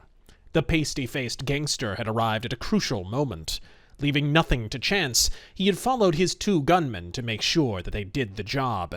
And by working from the background, he had ended the plans of Cliff Marsland. Sneaks fired no shot. This was not his job. He had hesitated long before he had followed his hirelings to the door of Bodine's apartment. He had come only because they had not returned to the alley. He had been close enough to Bodine's door to hear the gang chief's last words. Clipper Tobin picked up his automatic, which lay in the center of the room. Sneaks turned. The police were coming, and Sneaks had reasons for wanting to be outside that building. He had delivered his blow and his order in less than 2 seconds. Now he was scurrying down the corridor, the door closed behind him, anxious to be in the fire tower before Arnold Bodine died. The dull report of Clipper's automatic reached the ears of Sneaks Rubin just as the shrewd little crook was crawling into the entrance of the fire tower. He grinned gleefully as he thought of Bodine lying dead. Clipper could not have missed his mark. But Sneaks Rubin thought wrong. Clipper had aimed while picking his gun from the floor. Bodine, who chanced to be unarmed in the security of his hideout, had dropped when the shot was fired. Before Clipper could shoot again, a footstool hurtled across the room. It missed Clipper's head by a close margin. It struck his gun hand instead. The automatic fell from the gangster's numbed fingers. As he scrambled for it, Arnold Bodine leaped toward the same objective. Clipper gained the automatic, but before he could bring it into play, Bodine was struggling with him. Clipper was the stronger. Bodine fought with the desperation of a man who knows that minutes gained will mean rescue. They whirled about the room, Bodine hoping that he could knock the telephone from its table and shout for help. People might arrive from downstairs before Cardona and his squad, but Bodine did not succeed. Gradually, Clipper brought the muzzle of the automatic toward his opponent's body. Shots cracked. They missed. Clipper, enraged, tried to free himself. He fired again, taking hurried aim, and a bullet shattered the glass front of a small bookcase. Then, Bodine, grappling, forced the muzzle of the automatic underneath his own arm. Clipper pressed the weapon upward as he discharged 2 shots in quick succession. One reached its mark. Bodine, crippled, lost his hold. Clipper flung him to the floor. He fired his last 2 bullets into Bodine's heart. Then he stood panting like a fierce beast that had killed its prey. The struggle had carried him to the corner of the room. With a snarl, Clipper jerked open the large window and drank great draughts of fresh air. Turning, he spied Cliff Marsland's helpless form. He aimed his automatic and pressed the trigger. Then he remembered that the gun was empty. He leaped across the room like a wild animal and snatched up the automatic that lay beside Cliff. A sudden leer appeared on Clipper's evil face. He might need every bullet in this gun. Help was coming. Every bullet might be useful, but that could wait. He pocketed the pistol. With a display of prodigious strength, Clipper picked up Cliff's body and carried it to the window. He looked out as he prepared to thrust the body through. The roof of the garage was a trifle to the left. Directly beneath was the blackness of the blind alley. That was where Cliff Marsland would die. Clipper was thrusting the body headforemost. Cliff's head and shoulders were hanging over space. Clipper gripped the victim's waist for the final effort. As his hands lifted upward, a revolver shot sounded from the doorway. Clipper staggered back, his left shoulder limp. The body of Cliff Marsland slumped downward against the wall, the head resting on the windowsill. The timely shot had saved him from a horrible death. A man clad in black was standing in the doorway, a smoking automatic in his gloved hand. His expert shot had picked the one spot on Clipper's body that could have been struck without danger to Cliff Marsland. Clipper dropped to the floor, his automatic dangling in his right hand. He managed to turn his head. "The Shadow," he whispered. He had recognized the Avenger of the underworld. The tall man with the turned-up cloak and the wide-brimmed slouch hat concealing his face was indeed the strange being of whom Clipper Tobin had often heard. And now he had met the Shadow. Clipper's bulging eyes noted the body of Arnold Bodine. The form of Cliff Marsland was beside him. He had killed one. He was not to be cheated of the other. With a snarl, he seized Cliff's body and twisted himself behind it. He pulled Cliff's loaded automatic from his pocket and pointed it toward the door and fired. His first shot, a hasty one, was wild. The second was well aimed, but the bullet never left the muzzle. Once again, the Shadow's marksmanship prevailed. He had chosen the automatic in Clipper's hand as his target, and his shot proved true. The gun fell from Clipper's stunned claw. The killer was helpless. Even then, Clipper Tobin would not yield. The shrill sound of a police whistle came to his ears. He was defeated in conflict, and captors were approaching. Still, he was determined at least to elude the Shadow. He raised himself and carried Cliff's body up before him as a shield. Wounded as he was, his effort cost the killer energy. The two forms stood there before the window. Now the Shadow advanced, his gun ready for the first vulnerable spot that Clipper might offer. Clipper cursed. If he had realized what was about to happen, he would have shot Cliff before he lost his gun. At least one more enemy would have died with him, but that was too late. Here, however, was another scheme for safety. As the black-clad Shadow came closer, Clipper suddenly flung Cliff's body forward, almost into the arms of the man in black. With a leap, he was through the window with a wide swing. Clipper projected himself toward the roof of the garage 10 feet below. The Shadow caught Cliff Marsland's body with one arm and let it slide gently to the floor. He reached the window and stood there like a gigantic silhouette, staring into the darkness. Reflected lights from the avenue revealed a tragic scene.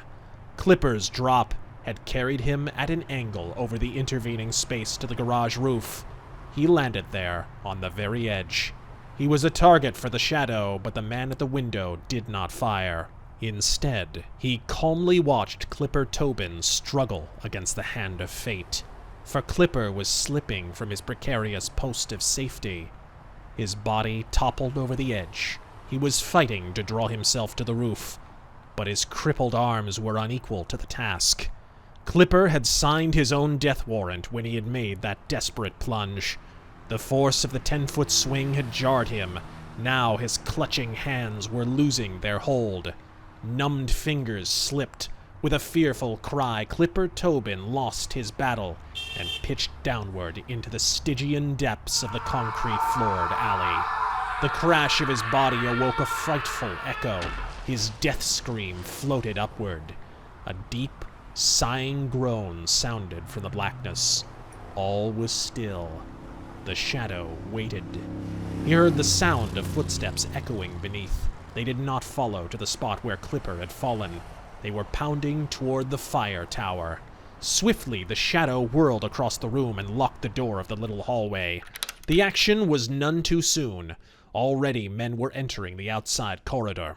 Joe Cardona's squad, dispatched to prevent the murder of Arnold Bodine, was already at the doorway of the apartment. The strong door which Bodine had purposely placed at the entrance withstood the pounding of the detective's shoulders. The gruff voice of Joe Cardona was shouting in the corridor. Muffled commands could be heard. Cardona was planning to prevent the escape of the man who had closed the door. In the meantime, the shadow, a strange form in black, was quietly bending over Cliff Marsland, reviving the unconscious man. Cliff opened his eyes. The shadow stepped away. Although his head throbbed, Cliff's confusion cleared away rapidly. He did not know who had struck him down.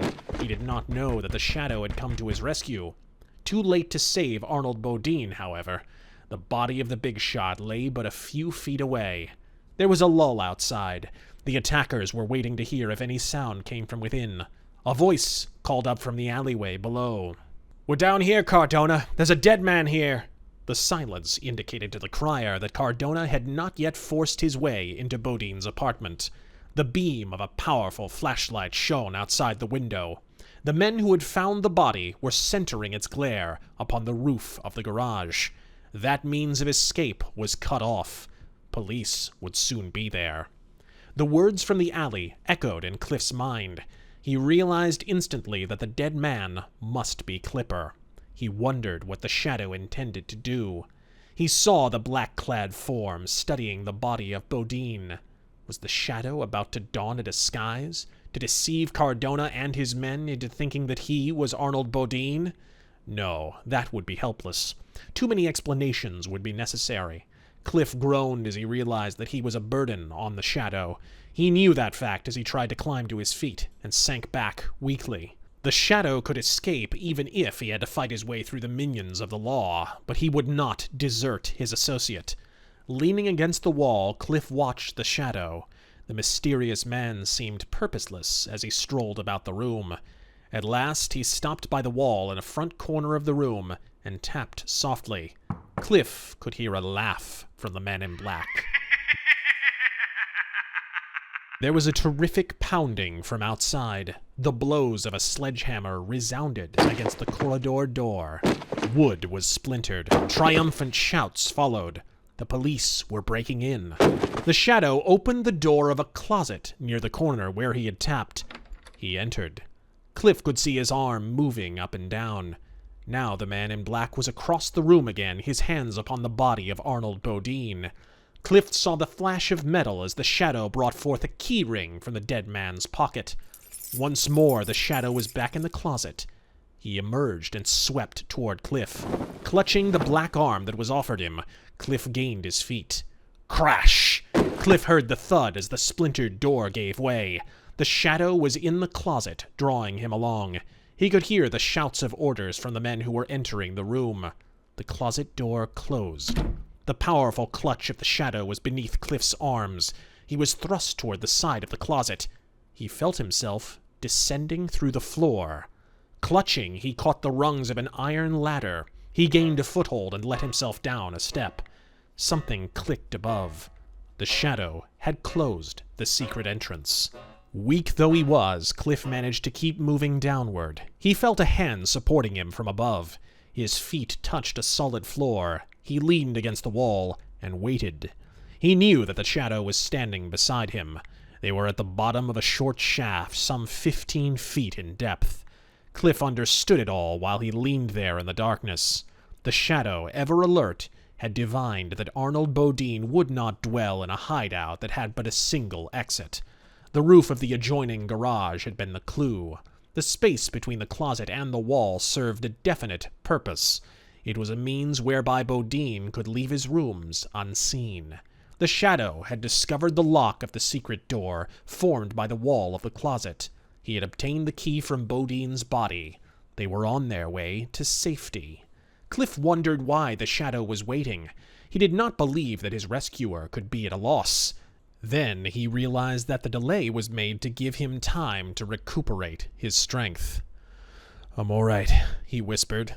"Let's go." A click, and the wall ahead moved outward. A firm hand gripped Cliff's arm. With the Shadow, he stepped forward. They were inside the garage on a narrow stairway. The tiny gleam of a flashlight appeared, and Cliff made out the stone flight of steps ahead. Evidently, this was a seldom-used side stairway. They descended while the flashlight showed the way. There were no windows, nothing but stone walls on either side, and a locked door blocked farther passage at the bottom. A black-gloved hand appeared in the light, holding the keyring. The lock was opened. The door moved outward and showed a dim corner of a garage floor. An expensive coupe was standing 10 feet away. "Get in the car," came a whisper. Cliff was steady now. He walked across to the car, opened the door, and entered it. Resting on the comfortable cushions, he looked back toward the door through which he had come. It was closed now, and it bore the placard, "Air Shaft," in large white letters. Before Cliff realized it, the starter was buzzing. He was surprised to see a man in the driver's seat. The Shadow had silently taken his place there. He was no longer a man in black. Cliff could not distinguish his features in the darkness, but noticed that the cloak was gone, and only the slouch hat had remained. The car moved toward the door of the garage. There, a burly policeman stopped it. The man beside Cliff leaned from the window and pulled back the side of his coat.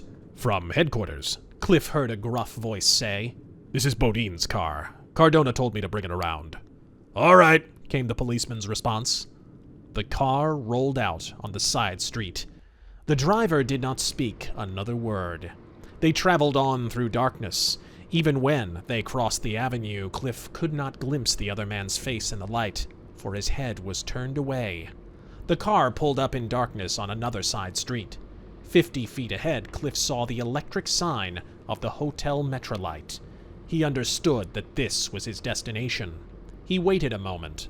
The man beside him made no comment. Cliff opened the door and stepped to the sidewalk. He walked steadily now. When he reached the door of the hotel, he glanced toward the street to see the tail light of Arnold Bodine's coupe flashing toward the next avenue. Once again, the Shadow's daring had overcome all obstacles. A timely rescuer, he had carried Cliff Marsland from the midst of danger, and the escape had been so cleverly contrived that Cardona and his plainclothes men would never know what had occurred.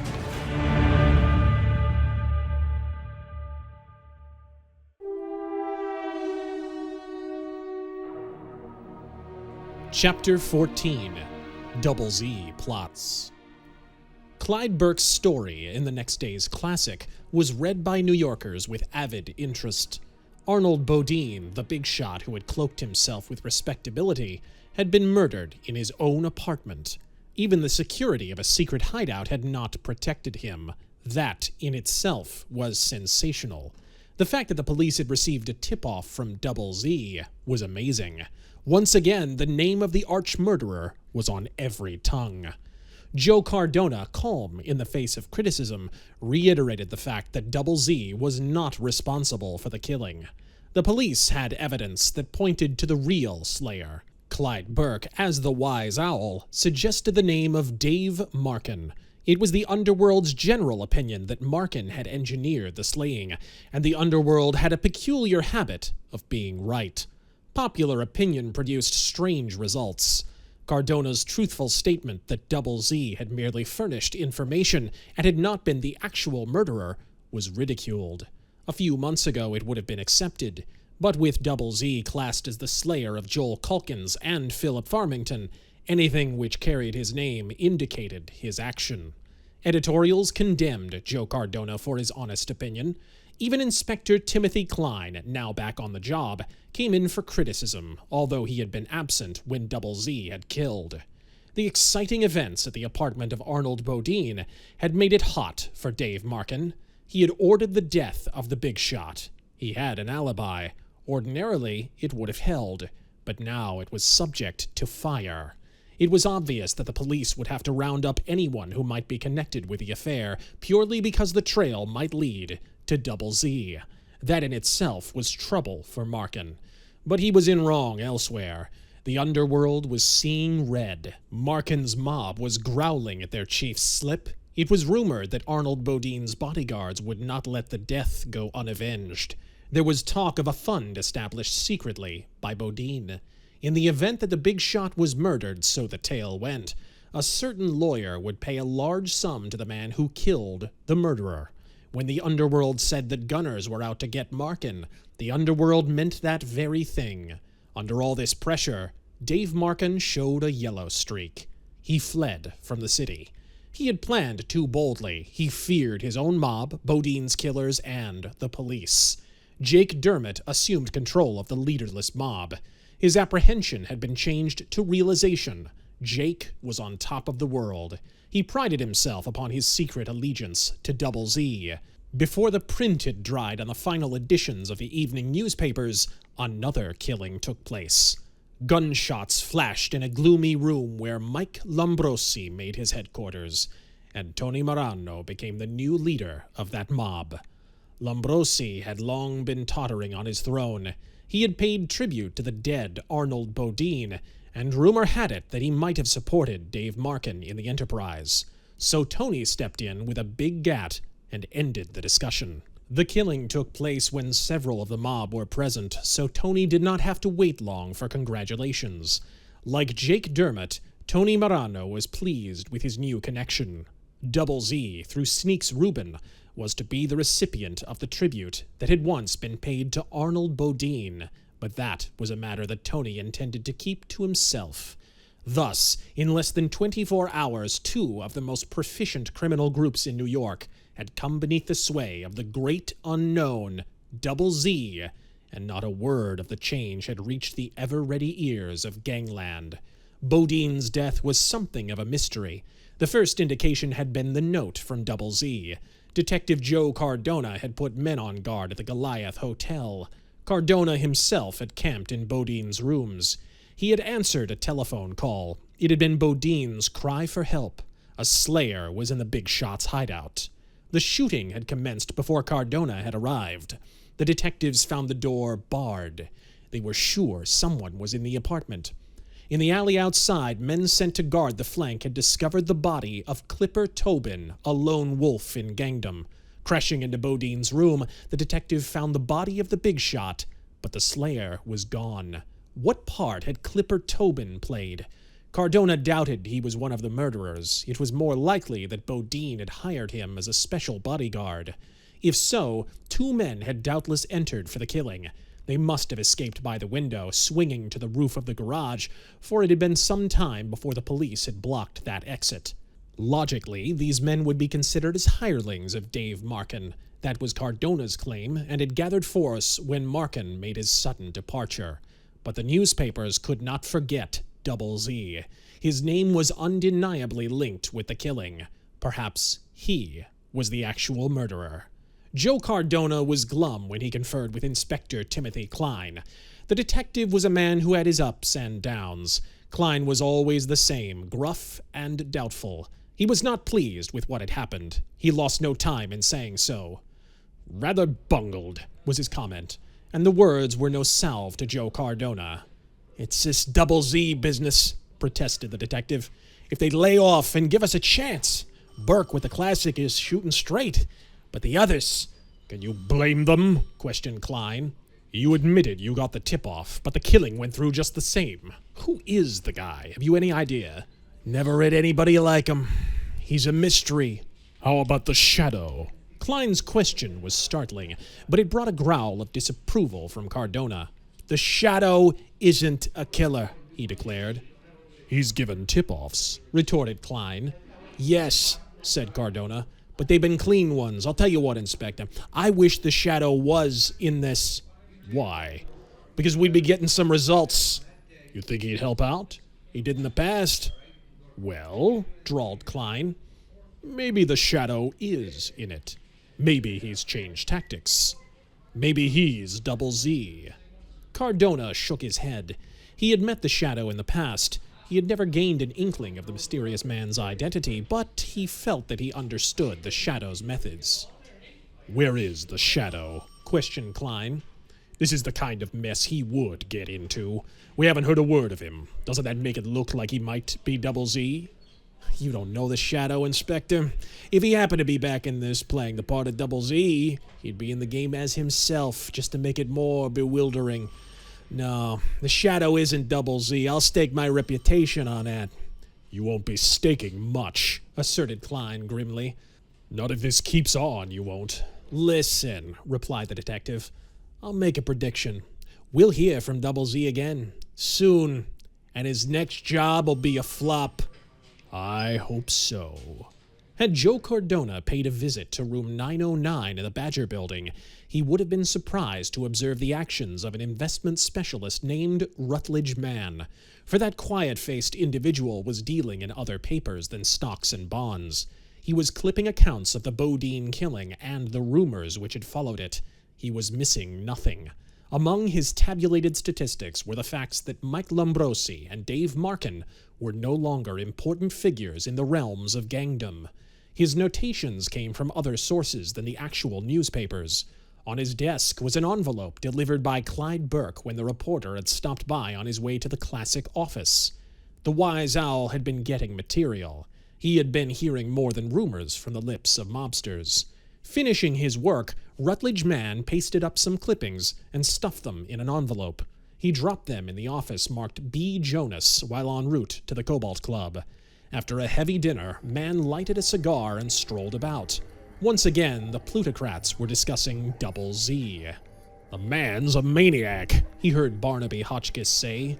"He's dangerous. It's outrageous the way the police continue to fail. Why, we're all in danger. First Farmington was killed, now Bodine." "No analogy there," declared Blaine Glover. "One was a banker, the other a crook. Both had money. But this man called Double Z did not profit thereby," Glover persisted. "How can you tell? I assert that no one's safe. He will strike again, and one of us may be the victim." "That would be interesting," commented Matthew Wade. "I hope it isn't worrying you, Hotchkiss." "Just as much cause for you to worry, Wade," came the reply. "You're no safer than any of the rest of us. I tell you again, the man is out to make trouble. He has a mania that causes him to attack those who have wealth, no matter how they may have acquired it." A murmur of agreement followed. Even Glover admitted that Hotchkiss might be correct in theory. Wade seemed non-committal. Rutledge Mann noted that Lamont Cranston was in the group, but silent. He went along to the library. When he returned, Cranston was gone. A few hours later, Mann stopped back at his new office. He found a letter on the floor. He opened it and read it quickly. The writing faded away, but Mann had perused the entire coded message. He sat by his desk and softly repeated the words that he had just read. "Jake Dermott," he said. "Jake Dermott and Tony Morano. That's right. Burke said they were only gunmen, not typical gang leaders. Marsland must be cautious. But if he can follow Dermott, he may gain information. Burke must be posted too. Vincent on the usual job. No results as yet." None of these thoughts had occurred to Mann when he had forwarded his data to the Shadow. But since then, the Double Z problem had been studied by the Shadow. Mann knew that the mastermind had been at work, for he had just become acquainted with the findings. Facts that Cardona had never suspected were seen by the Shadow's keen vision. "Cliff Marsland's report," murmured Mann. Here he was, on a trail which Cardona had not even seen. "Who sent Clipper Tobin on the job? Does that man know Marsland? Well, Marsland can trace back Tobin's actions. Perhaps he may discover their source.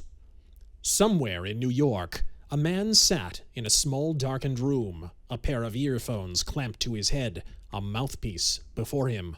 He was at one end of a conversation. At the other end, in the back room of a secluded dive, sat Sneaks Rubin. The pale-faced gangster with the fang-like teeth was talking with his master, Double Z. To Sneaks, Double Z was no more than a voice, but he dreaded that voice to the depths of his evil heart. In this conversation, Sneaks was pouring out all he knew, and his words told of a looming danger. For Sneaks Rubin had not been inactive during the exciting moments that had followed his departure from Arnold Bodine's apartment. Clipper was double-crossed, he was saying. The guy that went with him on the job was a phony. What was his name? The question came in a deliberate, monotonous voice. It was that same singleness of tone that had constantly perplexed Sneaks Rubin. I don't know who he was, admitted the gangster. Clipper figured he was okay. You did not follow my instructions, said the accusing voice. I told you to obtain a reliable man. Clipper said he was reliable. That is not sufficient, came the interruption to the protest. You should have been positive from your own observation. I played it safe, Chief, said Sneaks. I tagged along to see that the job was done. When I got to Bodine's, I found this guy had covered Clipper. I stepped in back of him and cracked him. That gave Clipper the chance to plug Bodine. Then, what happened? I don't know. I scrammed. I heard Clipper shoot. I run down the fire tower. I waited at the bottom. Then Clipper falls out the window. What about the man you struck? Was he unconscious? I knocked him cold. It was some other guy that heaved Clipper out. That's why I'm worried, Chief. This other guy must have come in after I was gone, and I know who he was. The Shadow. Sneaks blurted the fearsome name in a hoarse whisper. He listened intently, wondering what the response would be, but the voice of Double Z betrayed no emotion. How do you know he was the Shadow? When I see Clipper flop in the alley, I slides up to him. He was pretty near gone, Chief, but he knew who I was when I spoke. He says, "The Shadow got me. The Shadow. Get him, Sneaks." Then he passes out. I didn't wait no longer. I got away just a few minutes before the cops show up. What do you know about the Shadow? Nothing, Chief. That's the worst of it. I figured he had this guy fixed. The guy that was with the Clipper. There was silence. Then Double Z spoke slowly. You must find the Shadow. I don't know how to find him, Chief. There is one sure way. Look for the man who went with Clipper. But if I don't find him... You do not need to find him. He will find you. The suggestion brought a shudder to Sneaks. When he finds you, resumed Double Z, lead him to Rooks. I can get Jake Dermott to bump him off. I need no suggestions, reprimanded Double Z. I order, you obey. Lead him to Rooks. He will be captured there. We do not want him dead. But he double-crossed Clipper. He shall die for that, announced the voice. His death will come later, when he has been captured at Rooks. Have Dermot and Morano in preparation, for you may be sure of this. The Shadow came to his rescue once before. The Shadow will come again. There was a click. The earphones and mouthpiece were laid aside in the darkened room. Sneaks Rubin, his mouth gaping as he understood the scheme, sat at the end of a dead wire. His orders had been received. He would hear no more from his master tonight. "I'll find the guy," muttered Sneaks with a malicious grin. "Find him by letting him find me. Then it's curtains for him and the Shadow." The scrawny gangster was confident as he sauntered from the dive to keep an appointment with Tony Morano. The Shadow, scourge of the underworld, was to meet his match. Double Z had plotted, and Double Z would win.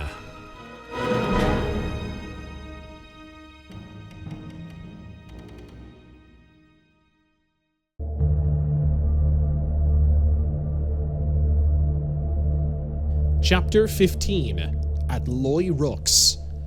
The office of Loy Rook was located in one of the newer buildings of Chinatown. There was nothing oriental about it.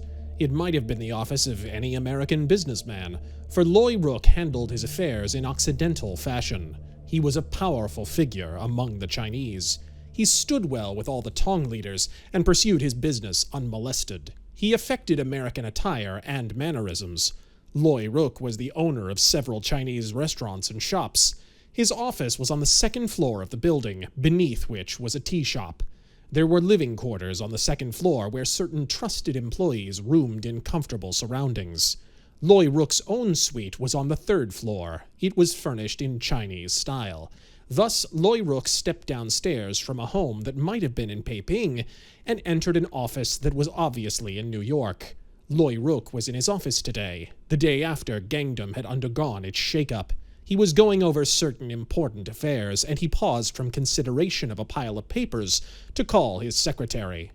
"Can you come here a moment, Vincent?" he said. Harry Vincent arose from a desk in the corner. He approached Loy Rook and helped him sort the papers. The old Chinaman looked on admiringly. This man was the first good secretary he had ever had.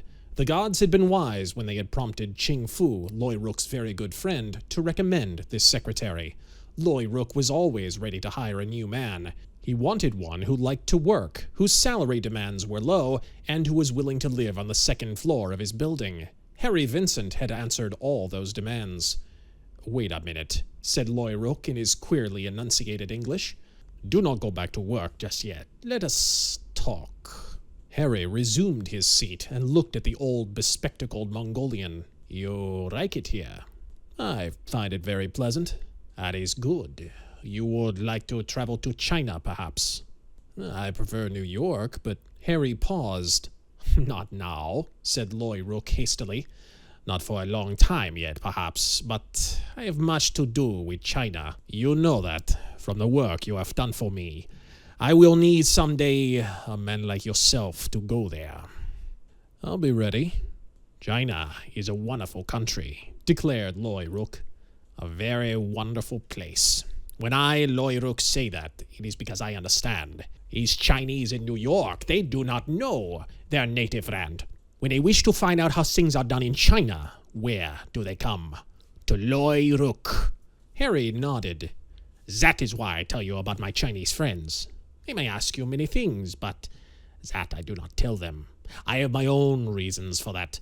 But when I speak to you of them and tell you of what they ask, it is because I wish you to understand how the Chinese think.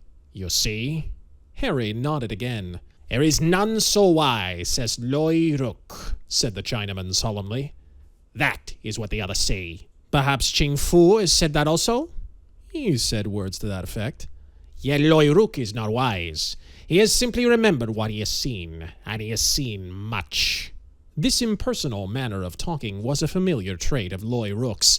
He always adopted it when speaking of himself. "There is much that is known in China," declared Loy Rook. "Much that is not known in New York." He laughed. "But there are people here who think they know much. When there is something to be learned that is not known here, those who are wise come to Loy Rook."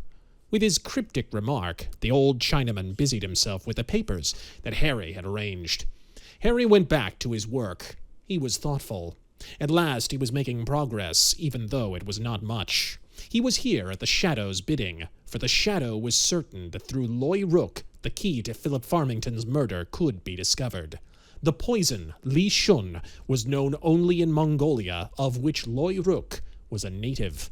Loy Rook, ostensibly a prosperous merchant, loved money too well not to take part in shady dealings. So Harry had been posted here through some mysterious arrangement between the Shadow and Ching Fu, the man who was a friend of Loy Rook's. Harry's present job was to keep a watchful eye. Ching Fu had suavely told him of Loy Rook's peculiarities. One was that every visitor, no matter what his purpose might be, entered Loy Rook's office to meet him. The old Mongolian was too canny to overdo his crooked work. He made everyone meet him in what appeared to be an above-board transaction. At least, that was supposed to be the case, so Harry had been informed. To date, he had seen nothing to the contrary. So far, results were a blank. Loy Rook occasionally talked in English. Occasionally, he indulged in Chinese conversation with visitors. On those occasions, Harry was at a disadvantage. Nevertheless, he was always alert in case something suspicious might take place. It was nearly noon when a young Chinaman entered the office and demanded to see Loy Rook. Harry's employer was out. The visitor said that he would wait. There was something about the stranger's manner that impressed Harry. This young Chinese, almost American in appearance, was restless. An unusual trait among his race, Harry decided. Half an hour later, Loy Rook came in. He greeted his visitor, and Harry heard the name he called him, Luke Froy. They chatted in English, Loy Rook and Luke Froy. Then they broke into a verbal display of Chinese. In the midst of it, Harry's alert ears caught a word that sounded very much like Li Shun. Loy Rook wound up his conversation in English. "Tonight," he said, "you come back. See me then." "When?" 11 o'clock. Not to office. You know where." Luke Froy nodded and departed. Loy Rook beckoned to Harry. "Come with me," he said. He led the way to the back of the second floor where Harry's room was located. He stopped in front of a tall double-sectional bookcase, which Harry had often noticed. 11 o'clock tonight, said Loy Rook. You do this. He pressed the bottom of the bookcase between the two sections. Each portion swung outward like a door, revealing separate flights of narrow steps, one leading up, the other down. This opens a hidden door below, explained Loy Rook, and my friend Luke Froy may come in. Remember, you say nothing, only watch. Harry nodded. He accompanied Loy Rook back to the office. As chance would have it, Loy Rook invited him to a Chinese lunch, so Harry had no opportunity at that time to send his information to Rutledge Mann. When they returned to the office, Loy Rook remained there. The afternoon wore along. At last, Harry's chance came. Loy Rook announced that he was going upstairs to his apartment. The Chinaman might return at any time. It would be bad policy to leave the office. He picked up the telephone and dialed the number of Mann's office. He heard Mann's voice answer. "Hello," said Harry. "Did you mail that package that I left at the hotel?" "Oh, I see. You gave it to the night clerk." "Yes. $11 was the price. For the watch. The China ware cost $15. The man said he would take it back at the store on 14th Street. What's that? I can't hear you." "Oh, I see. Goodbye." The spaces in the conversation had been timed for imaginary replies. Actually, Rutledge Mann did not speak a word while Harry was talking. In the course of his sentences, Harry had sent a definite message. Tonight, 11, watch Chinaman. Back street, here. Loy Rook walked into the office shortly after Harry had hung up the telephone. That meant nothing. Harry had made occasional personal calls from the office. He was quite positive that his disconnected conversation could have aroused no suspicion in Loy Rook. Evening arrived. Loy Rook invited Harry to dinner in the third-floor apartment. They dined in a room filled with beautiful oriental hangings, waited upon by Loy Rook's Chinese servants. Harry went downstairs at 10 o'clock. He waited patiently until 11. Then he stepped into the hallway and pushed the bottom of the bookcase. The sections opened. Harry retired to his room. His work was finished. Loy Rook had said nothing about closing the bookcase. Harry listened in the darkness. 15 minutes later, he heard stealthy footsteps descending the stairs. Luke Froy was leaving. Harry stared from the dark window. He fancied he saw a dim form in the back street. He followed its course and distinctly observed a man of Luke Froy's height appear at the corner. Harry still watched. He thought he saw a patch of darkness flit along the sidewalk. That was all. It was enough. Harry Vincent knew that the shadow was on the trail of Luke Froy.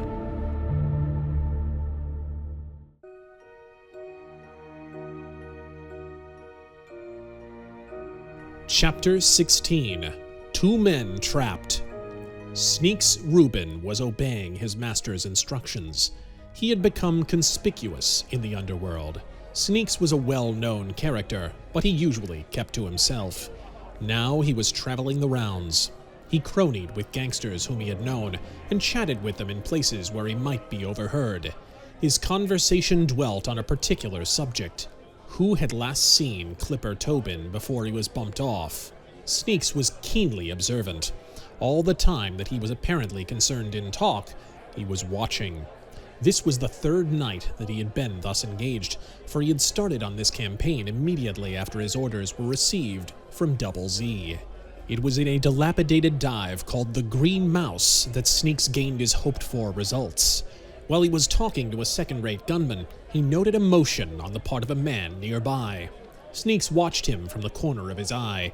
Instead of turning toward him, the man turned away.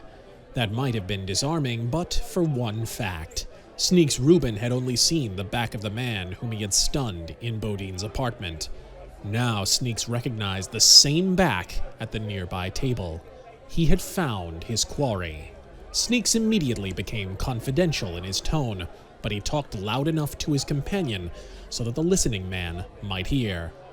"Listen, bud," he said. "I'd like to find a torpedo as good as Clipper was. He was Clipper was a one-man mob in himself. I'm the guy that called him that." Cliff Marsland, listening, was elated. Sneaks had used the very term that he had heard Clipper use.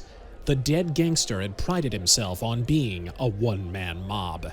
Without doubt, Sneaks Rubin was the man who had arranged for Clipper Tobin to kill Arnold Bodine. Sneaks was known to Cliff, although it was doubtful that the crafty little gangster knew Cliff by sight. The reason was plain. Sneaks was a character in the Badlands. Cliff was just a name. Due to his long absence, Cliff was seldom recognized. Nevertheless, he decided to take no chances. He remained in his position, head turned away, until he saw Sneaks shamble from the place. Cliff followed. He was cautious in his actions. He wanted to find out all he could by watching Sneaks. Afterward, he could inquire regarding the pasty-faced crook whose name was so appropriate. Now, Sneaks was bound for a definite destination, hopeful that Cliff would follow. He was going to confer with Double Z. Why not? In the back room of the dive, he would be safe from observation. The action would mystify Cliff Marsland and make him all the more willing to follow. By a strange coincidence, it was the very time that Sneaks might expect a call from his mysterious chief. Instructions, furthermore, would be valuable. Sneaks had another purpose. When he shambled into his favorite hangout, he made a sign to a man who was lounging there. This sign was a familiar one at the place. It meant, "I'm being trailed, watch who comes in." Then, Sneaks entered the little back room, barred the door, and waited. His call came, promptly at the appointed minute. One ring. If not answered, the phone would be hung up at the other end. Sneaks snatched up the receiver. He spoke hastily as he recognized the voice. "This guy's on my trail," he said. Do you know who he is? Asked Double Z's voice. "No, I can find out." Take him down to Rook's right away. That is most important. Sneaks left the room. He saw a man sitting in the corner. The tip-off made a sign. Sneaks threw a sidelong glance and recognized Cliff's appearance. He began to act furtively. He slipped out into the night. His part was well played. Within 2 minutes, Cliff Marsland had left the dive and was scanning the sidewalks for the little gangster. He saw the stooped form of Sneaks Rubin in the distance. Sneaks wandered cunningly. He gave no sign that he was being followed. He strode along through side streets with the air of a man who has a definite objective. Cliff kept up the pursuit. It was not long before they reached the vicinity of the building where Rook lived. But on his journey, Sneaks had passed a lookout post where one of Jake Dermot's vigilant men was always on the watch. There, Sneaks had paused. Standing in the light, the man had recognized him. So while Sneaks, slowly lessening his pace, reached Rook's neighborhood, the word had already reached Jake Dermot. Sneaks turned into a back street. Here on the fringe of Chinatown, Cliff Marsland was wondering. He knew that Harry Vincent was stationed at Rook's. Could that be where they were going? The Shadow's agents were kept well posted through the medium of Rutledge Mann. It was unlikely that Harry would expect Cliff, but Harry was always alert. Much might be gained tonight. Cliff hoped that sneaks would linger along the way, so that Cliff would have a chance to notify Burbank, the Shadow's night sentinel. But had Cliff known where the trail might lead, he would have sent word before he had followed Sneaks into the second dive. It was too late now. Sneaks stopped in a dark, narrow street. Cliff waited out of sight, behind a stack of barrels. He saw the little gangster make a motion beside a door. Then Sneaks disappeared. Cliff advanced cautiously. He came to an open door with a flight of steps ahead. He noted that the door was cleverly built, so as to seem almost a part of the wall. Cliff hesitated. Should he leave temporarily and call Burbank? He decided to go in. It was well that he did so, for unbeknown to him, the ends of the little street were already watched by Jake Dermot's sentinels, ready to cut off his retreat. Cliff ascended the steps, automatic in his hand. He came to a hallway on the second floor. He stood there in semi-darkness. The only light came from a window at the end of the hall. Cliff noted that he stood between two objects that looked like doors. A quick inspection proved that they were hinged bookcases.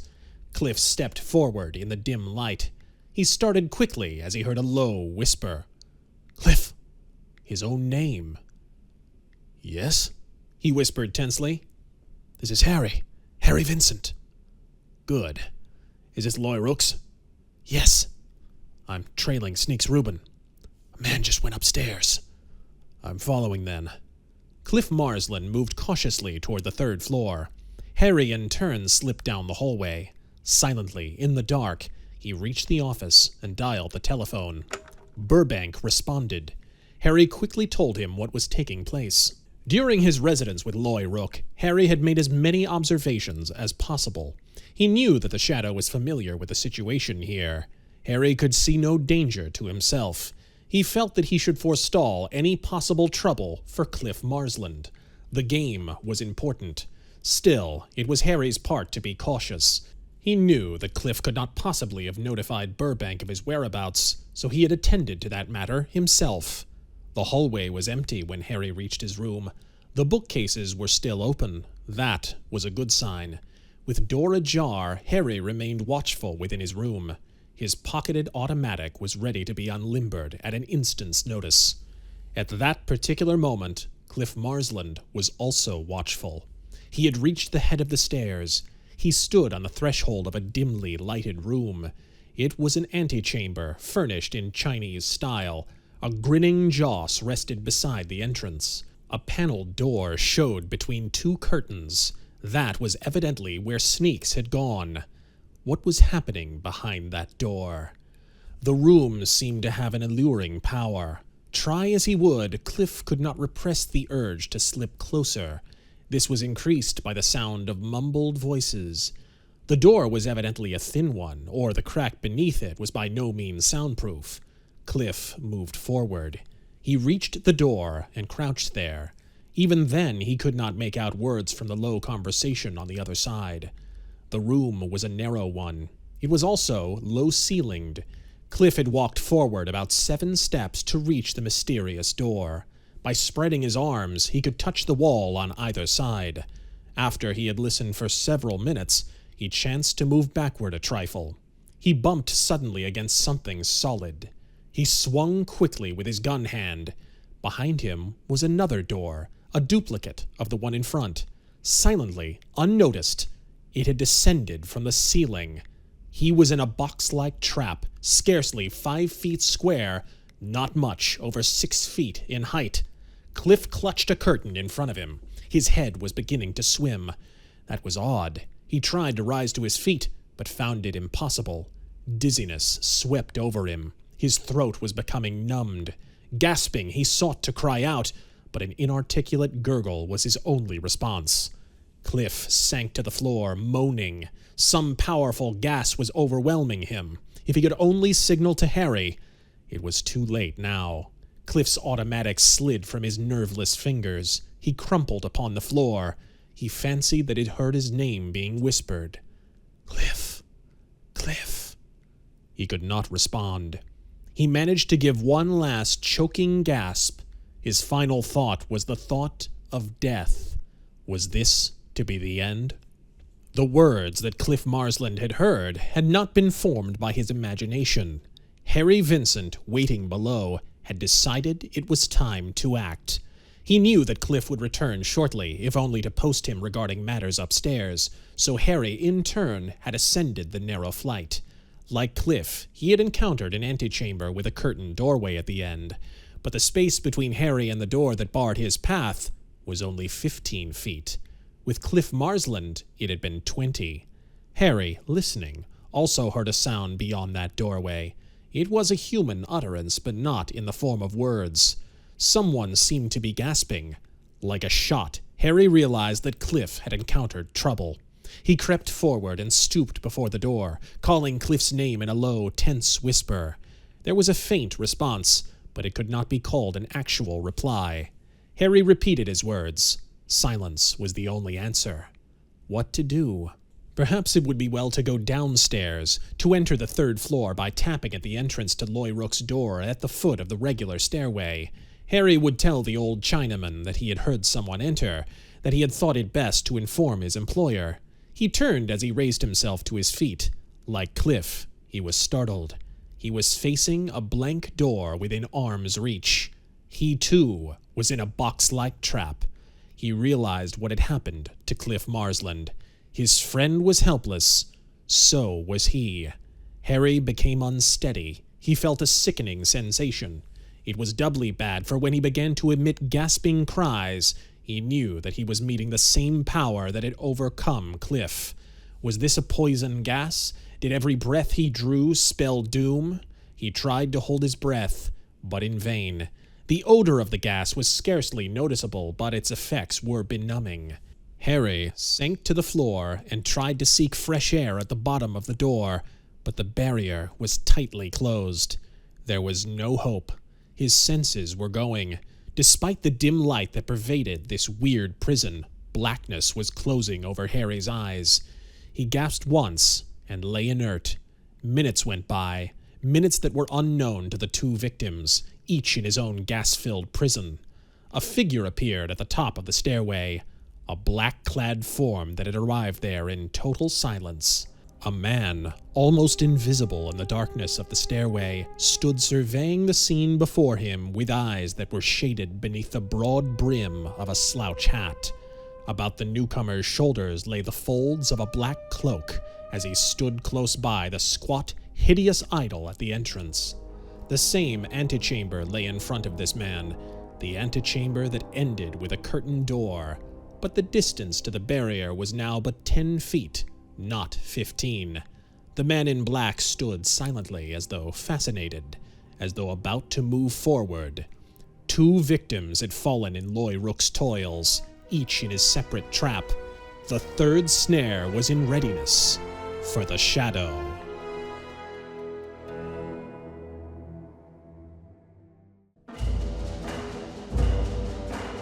Chapter 17. The 3rd Snare.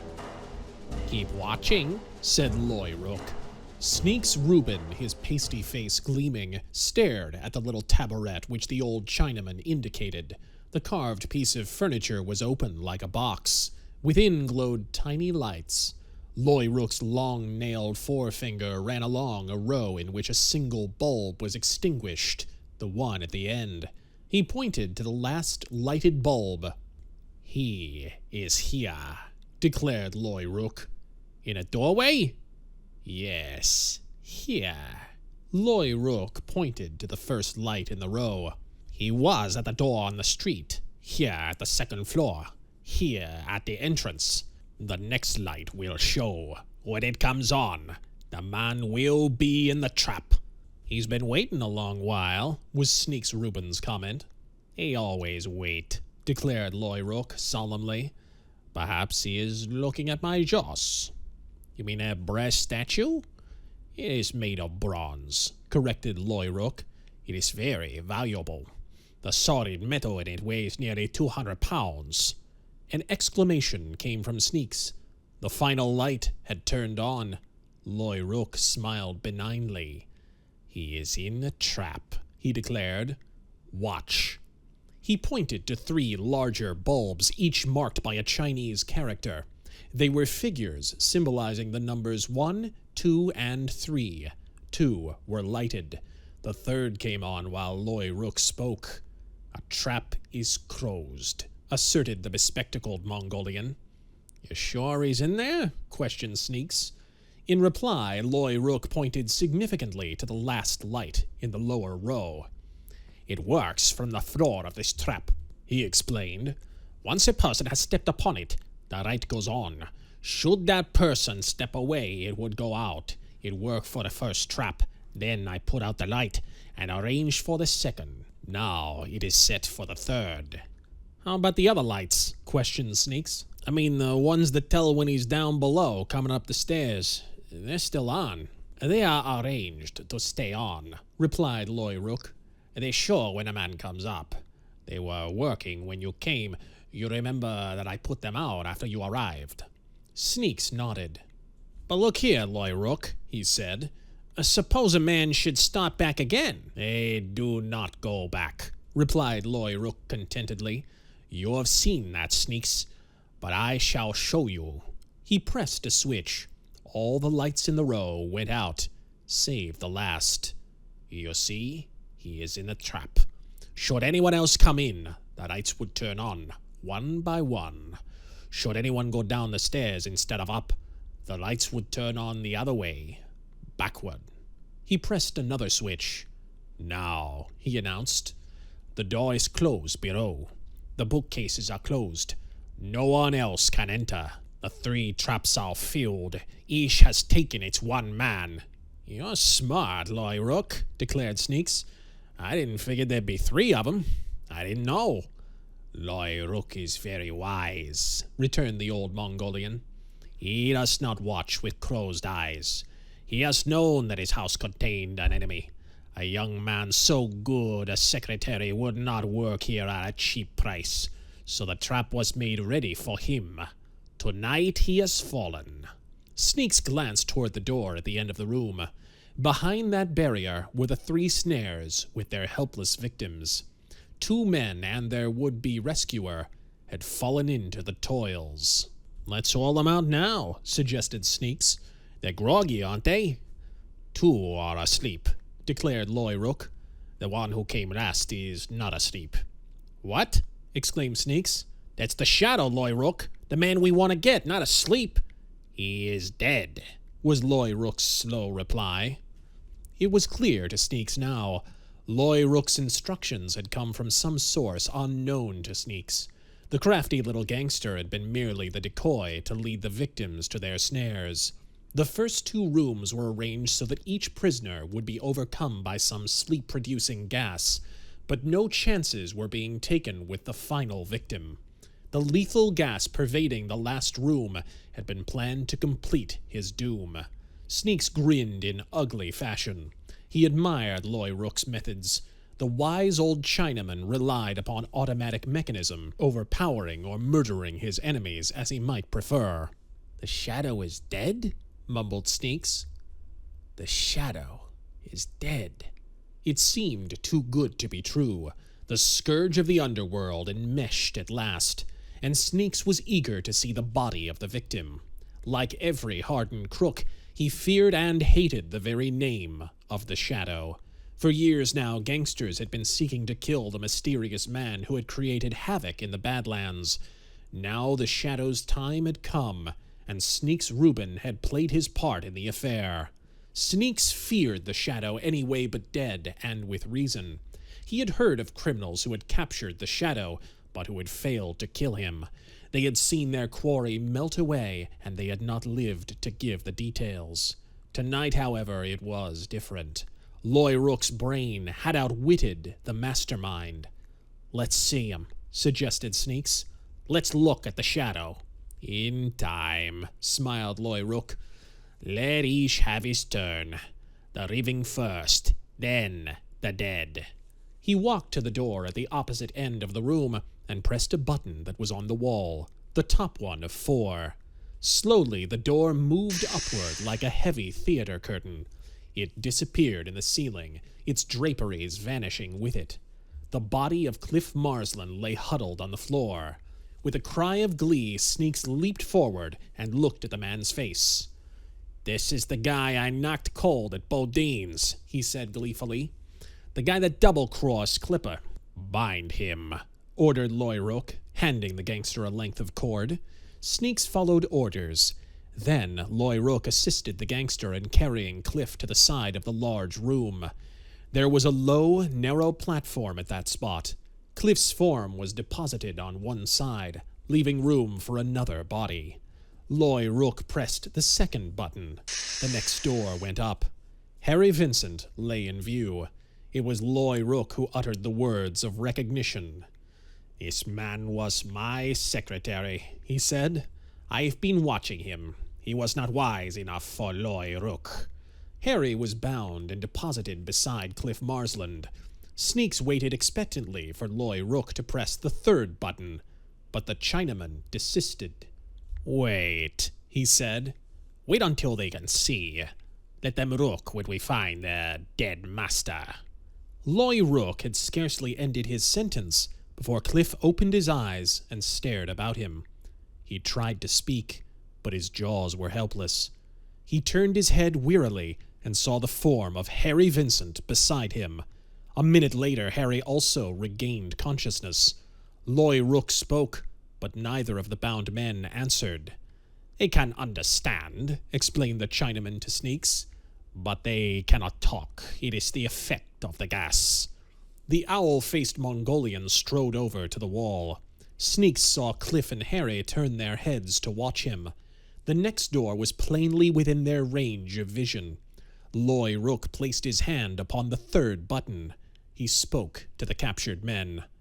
"Now," he said, "you will see the man you call the Shadow." He pressed the button.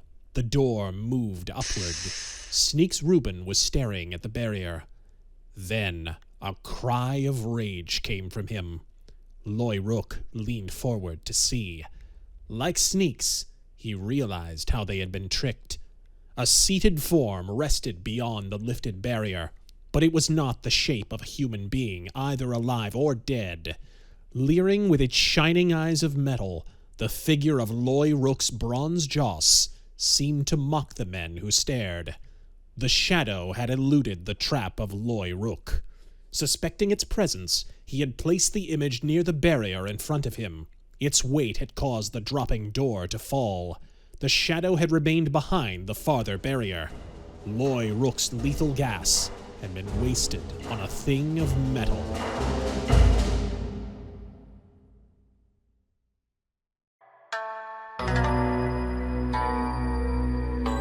Chapter 18.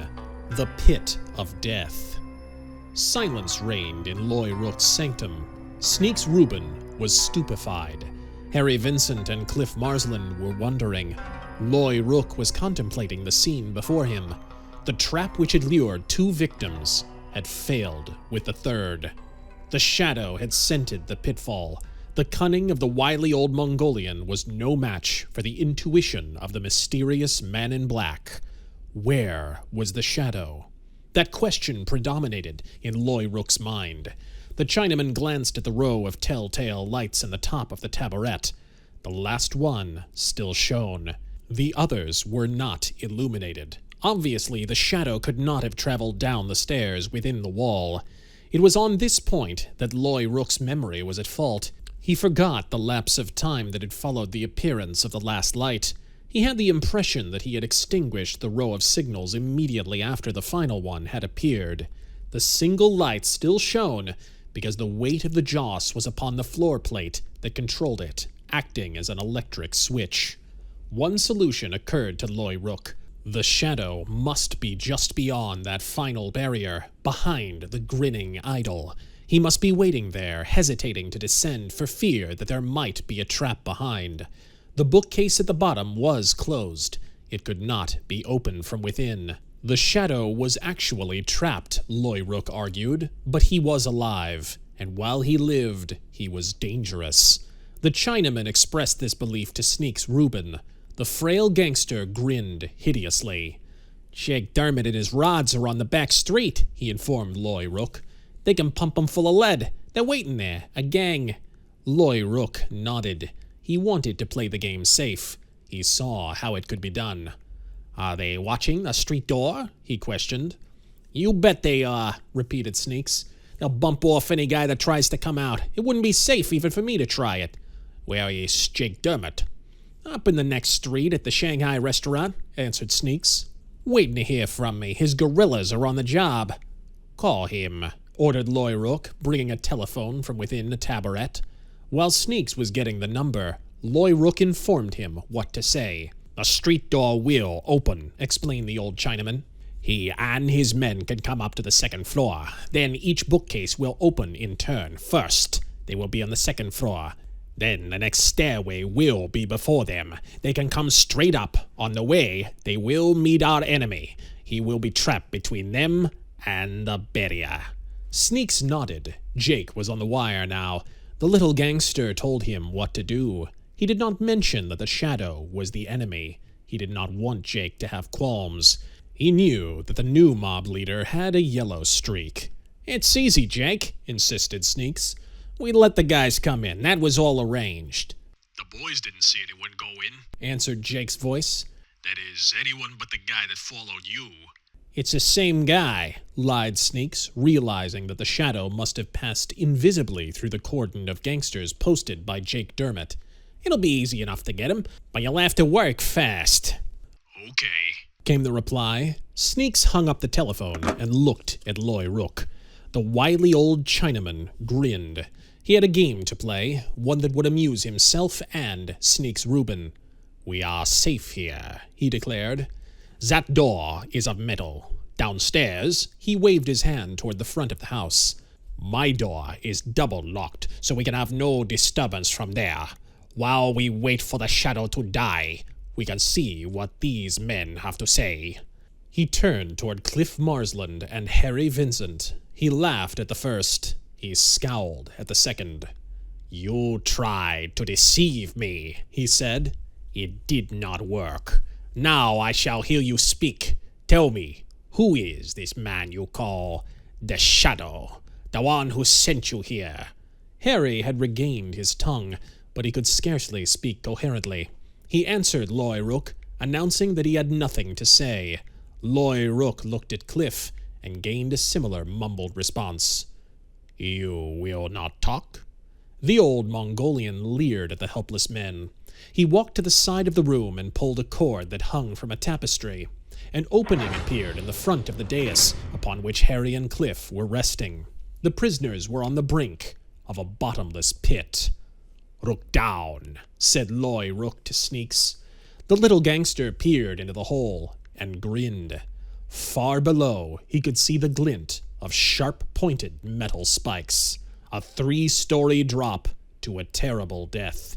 A fitting end for these double-crossers. "Shoot 'em down," urged Sneaks. "Let them talk first," declared Loy Rook. He gazed gleefully, expectantly, through his round-rimmed spectacles, but both his intended victims remained calm. They knew that a horrible end awaited them. They realized that the Shadow must be unable to help them, but both Cliff and Harry had faced death before. They were not afraid to die. "Will you speak?" demanded Loy Rook. There was no reply. The old Chinaman clutched a cord that hung above the platform. "When this is drawn," he said, "your resting place will tilt down. You will see the death that awaits you when you are on your way below." He paused to smile wanly as he spoke to Sneaks. "This was once used for an elevator," said the Chinaman dryly. "It now has a better use." Sneaks Rubin was gloating. He loved death. For others, when he himself was well out of danger. He pointed to the cord and made a motion, indicating to Loy Rook to go ahead. The Chinaman waited a few seconds longer, surveying his victims with his hand upon the cord. Neither Cliff nor Harry spoke. Loy Rook's fingers closed upon the death rope. Harry shut his eyes instinctively. then opened them boldly. He would not give this monster the pleasure of seeing him show fear. He stared deliberately at Rook. As he did so, his eyes detected a motion of the hanging draperies that covered the front doorway of the sanctum. Rook's fist was clenched about the rope. His arm was about to pull. A sharp report came from the doorway. A flash of flame burst through the curtains. Rook's arm fell. The cord slipped from his useless fingers. Harry saw the rope swinging as the Chinaman's hand brushed it away. His clutch had failed when the bullet had crashed into his wrist. With a scream of anger, the old Chinaman wheeled and his other arm shot toward the rope. Rook was intent upon reaching that cord before another shot could intervene, but the gun behind the curtain was too sure. It roared again.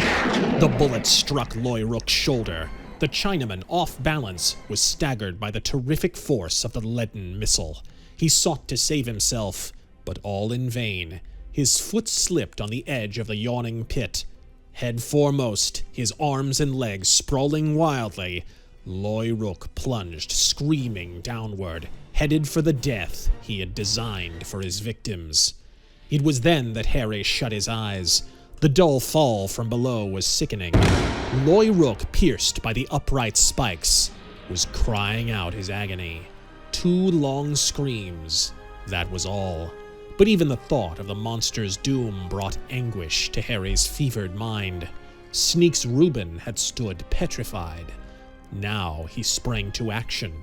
He was well away from the curtains, toward the narrow passageway that led to the steel barrier.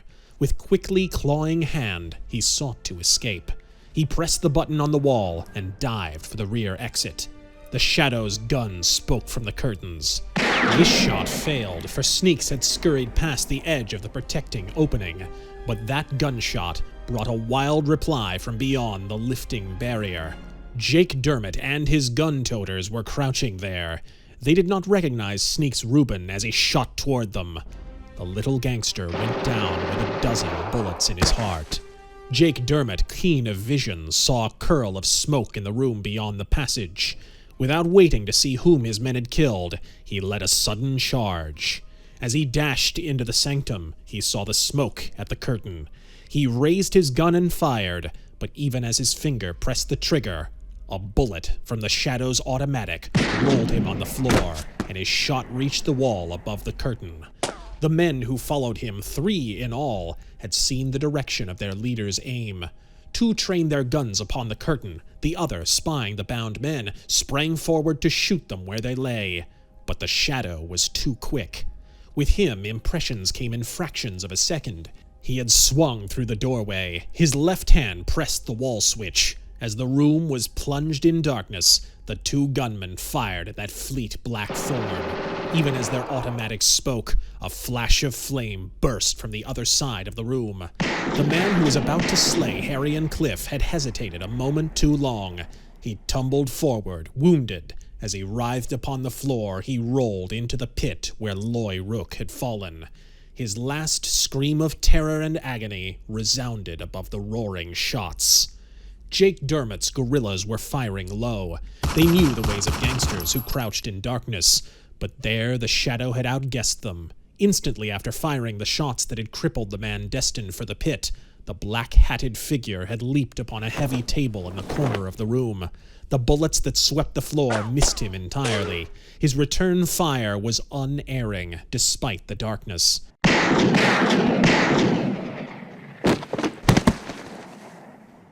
Silence replaced the sound of shots. The light came on to reveal the Shadow by the curtained doorway. Jake Dermot's 2 remaining men lay wounded with emptied guns beside them. The gang leader was dead. His own men seeking to kill the Shadow had riddled their chief with bullets.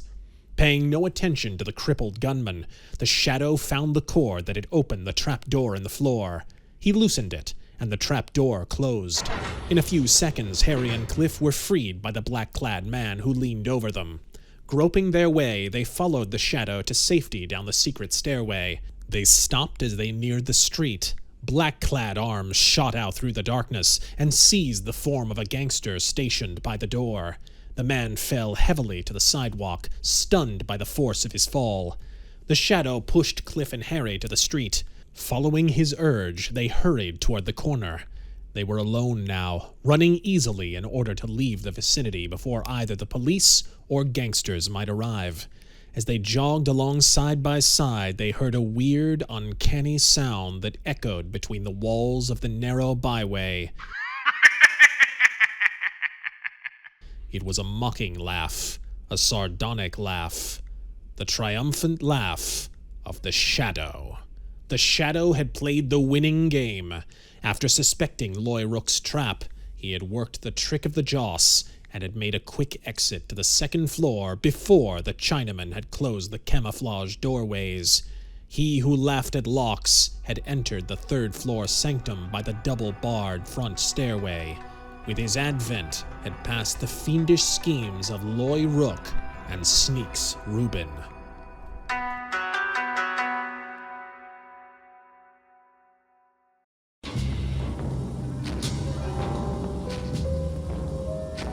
Chapter 19.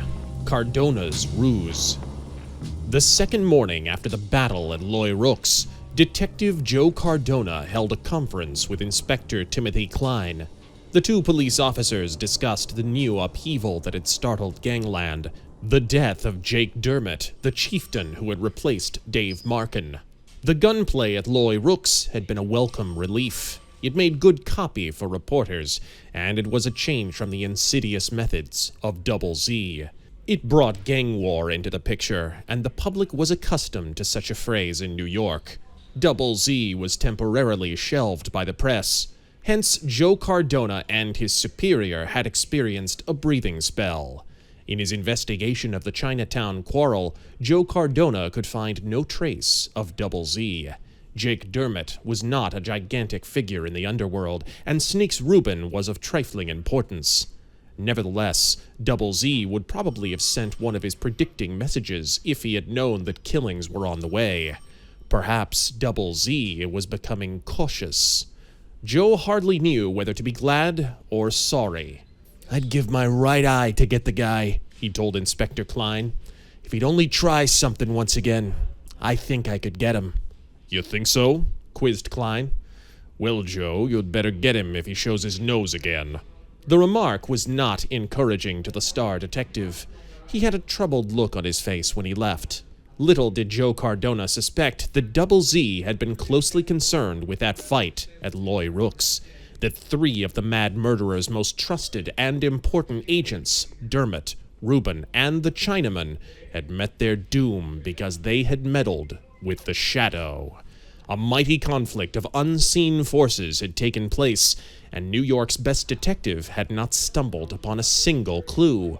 Double Z, thought Joe Cardona. He muttered the name as he sat by his desk. Double Z. Will he pop up again? The telephone rang. Cardona answered it. He heard a strange, anxious voice at the other end asking for him. "This is Cardona," said Joe. "Who's calling?" Matthew Wade, came the reply. The detective jumped at the name. Matthew Wade, one of the biggest multimillionaires in the East, a man of great influence and tremendous holdings which he had inherited and had afterward increased. What could Matthew Wade want? "What can I do for you?" asked Cardona. come up and see me Replied Wade. at my home on 5th Avenue. Cardona knew the place. The man of wealth still lived in a costly mansion that had belonged to his family. The detective wasted no time in further parley. He heard Wade's final instructions, to make the visit confidentially. That was enough. Joe Cardona was on his way. The detective was ushered into a luxurious smoking room when he called at Wade's mansion. There he met the millionaire. He eyed Matthew Wade with respect. The man was not much over 40. He was tall and broad-shouldered, a typical sportsman. Matthew Wade had hunted tigers and elephants in India. He had patrolled the South African veldt. He was a man of many parts and boundless wealth. Despite his indolence of manner and his ease of living, he showed signs of latent power and dynamic personality. What impressed Cardona most was the expression upon Matthew Wade's face. The man was trying to seem indifferent. Actually, he was ill at ease. He seemed to be repressing a dread. "Have you spoken to anyone about this visit?" inquired Wade in a tone of apprehension. "To no one." "Good," responded Wade. "Then we can talk." He strode up and down the room several times. He finally stopped and faced Cardona. He spoke abruptly. "It looks like trouble for me," he declared. "It's meant trouble for others before. What do you think of this?" He pulled a crumpled paper from his pocket and thrust it into Cardona's hands. The detective's heart jumped. He recognized that crude typewriting with the cryptic signature beneath. The message read, "You will be next. Unless you pay $1 million, you may count on death. Instructions will come later. Tell no one." "Is that from Double Z?" questioned Wade. "It is," replied Cardona grimly. The millionaire sat down suddenly. He rubbed his beaded forehead. He looked at Joe Cardona rather sheepishly. "I'm worried," he admitted. "I don't mind dying. I can lose $1 million. But to be threatened and blackmailed by a crazy man, killed perhaps." Cardona was solemn. He wanted to promise Matthew Wade protection, but he knew too well the power of Double Z. Only on rare occasions, months ago, had Double Z failed in his predictions. Now that the unknown man had become a killer, Cardona thought of Calkins and Farmington, and was silent. "We've got to beat him," declared Wade emphatically. "It's worth money to me if you can help me, Cardona." "It's my duty to help you," replied the detective. "This man must be shrewd," said Wade. "Shrewd, even though he's a maniac. He's a killer. He murdered Farmington, a good friend of mine. You know, Cardona." Wade's voice became thoughtful. "I wouldn't be surprised if he hounded Judge Tolland." The statement brought a gasp from Cardona. His mind went back to what Joel Calkins had told his city editor over the telephone just before the reporter met his strange death. Until now, Cardona had considered it a hoax, but with the statement coming from Matthew Wade, the case was different. "Judge Tolland was a friend of mine," added Wade. "I know that he was honest. There were cases of gangsters coming up before him. Perhaps one of them might have concerned Double Z. I've never been able to understand Tolland's disappearance until now, but with this threat hovering over me, I can see why any man would wish to flee." Cardona suddenly recollected that Judge Tolland had been pressing investigations at the time of his disappearance. One of them had involved members of Dave Markin's gang.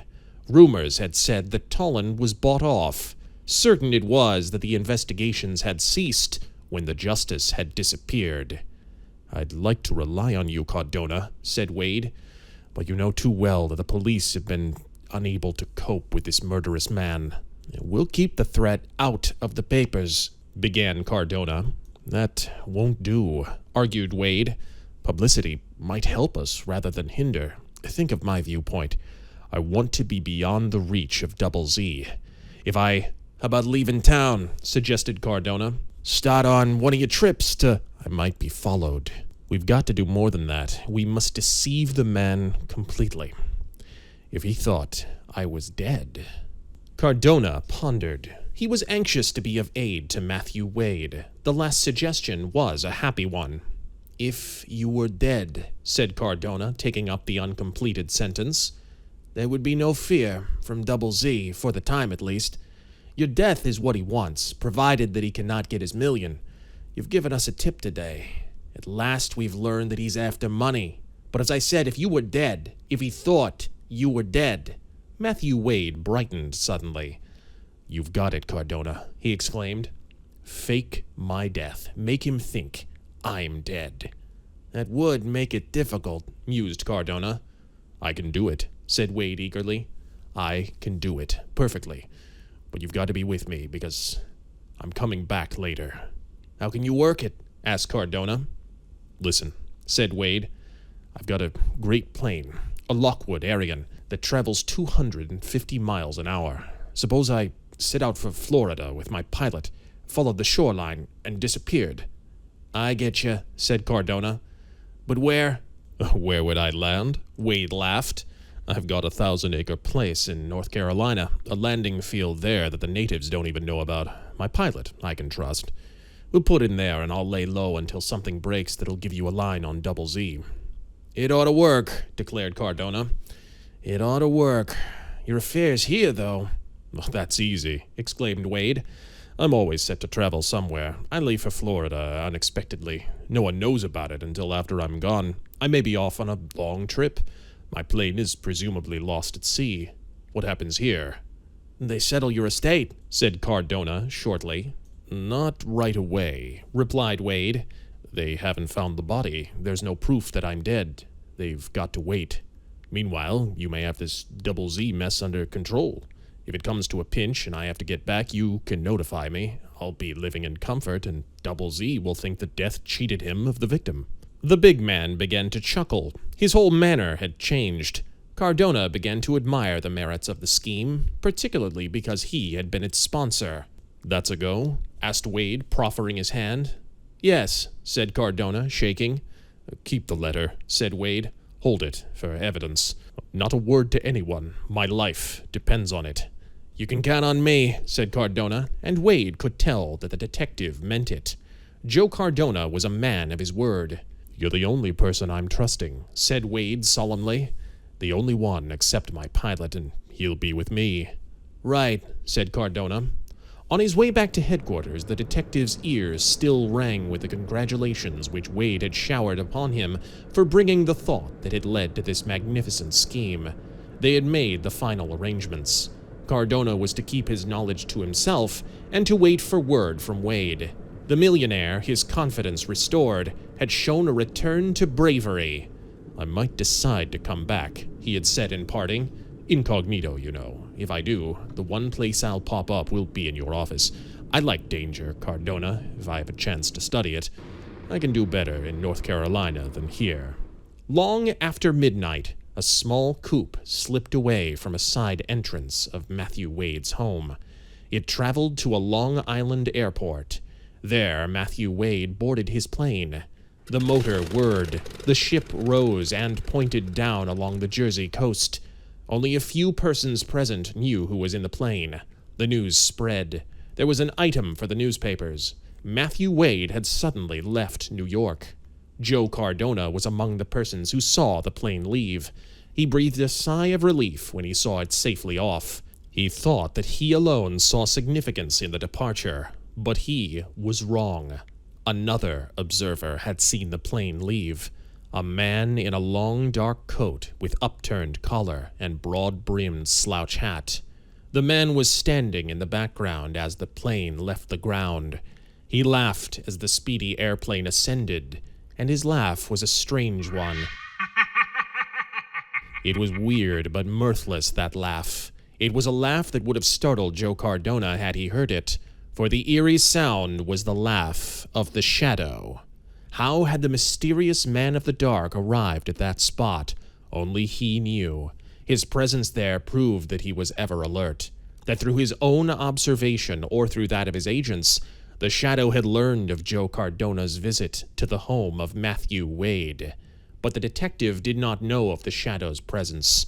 The dark-clad man was scarcely visible upon the gloomy field, over which the faint gray of dawn was just appearing. His laugh, too, was unnoticed. It was lost in the roar of the departing plane.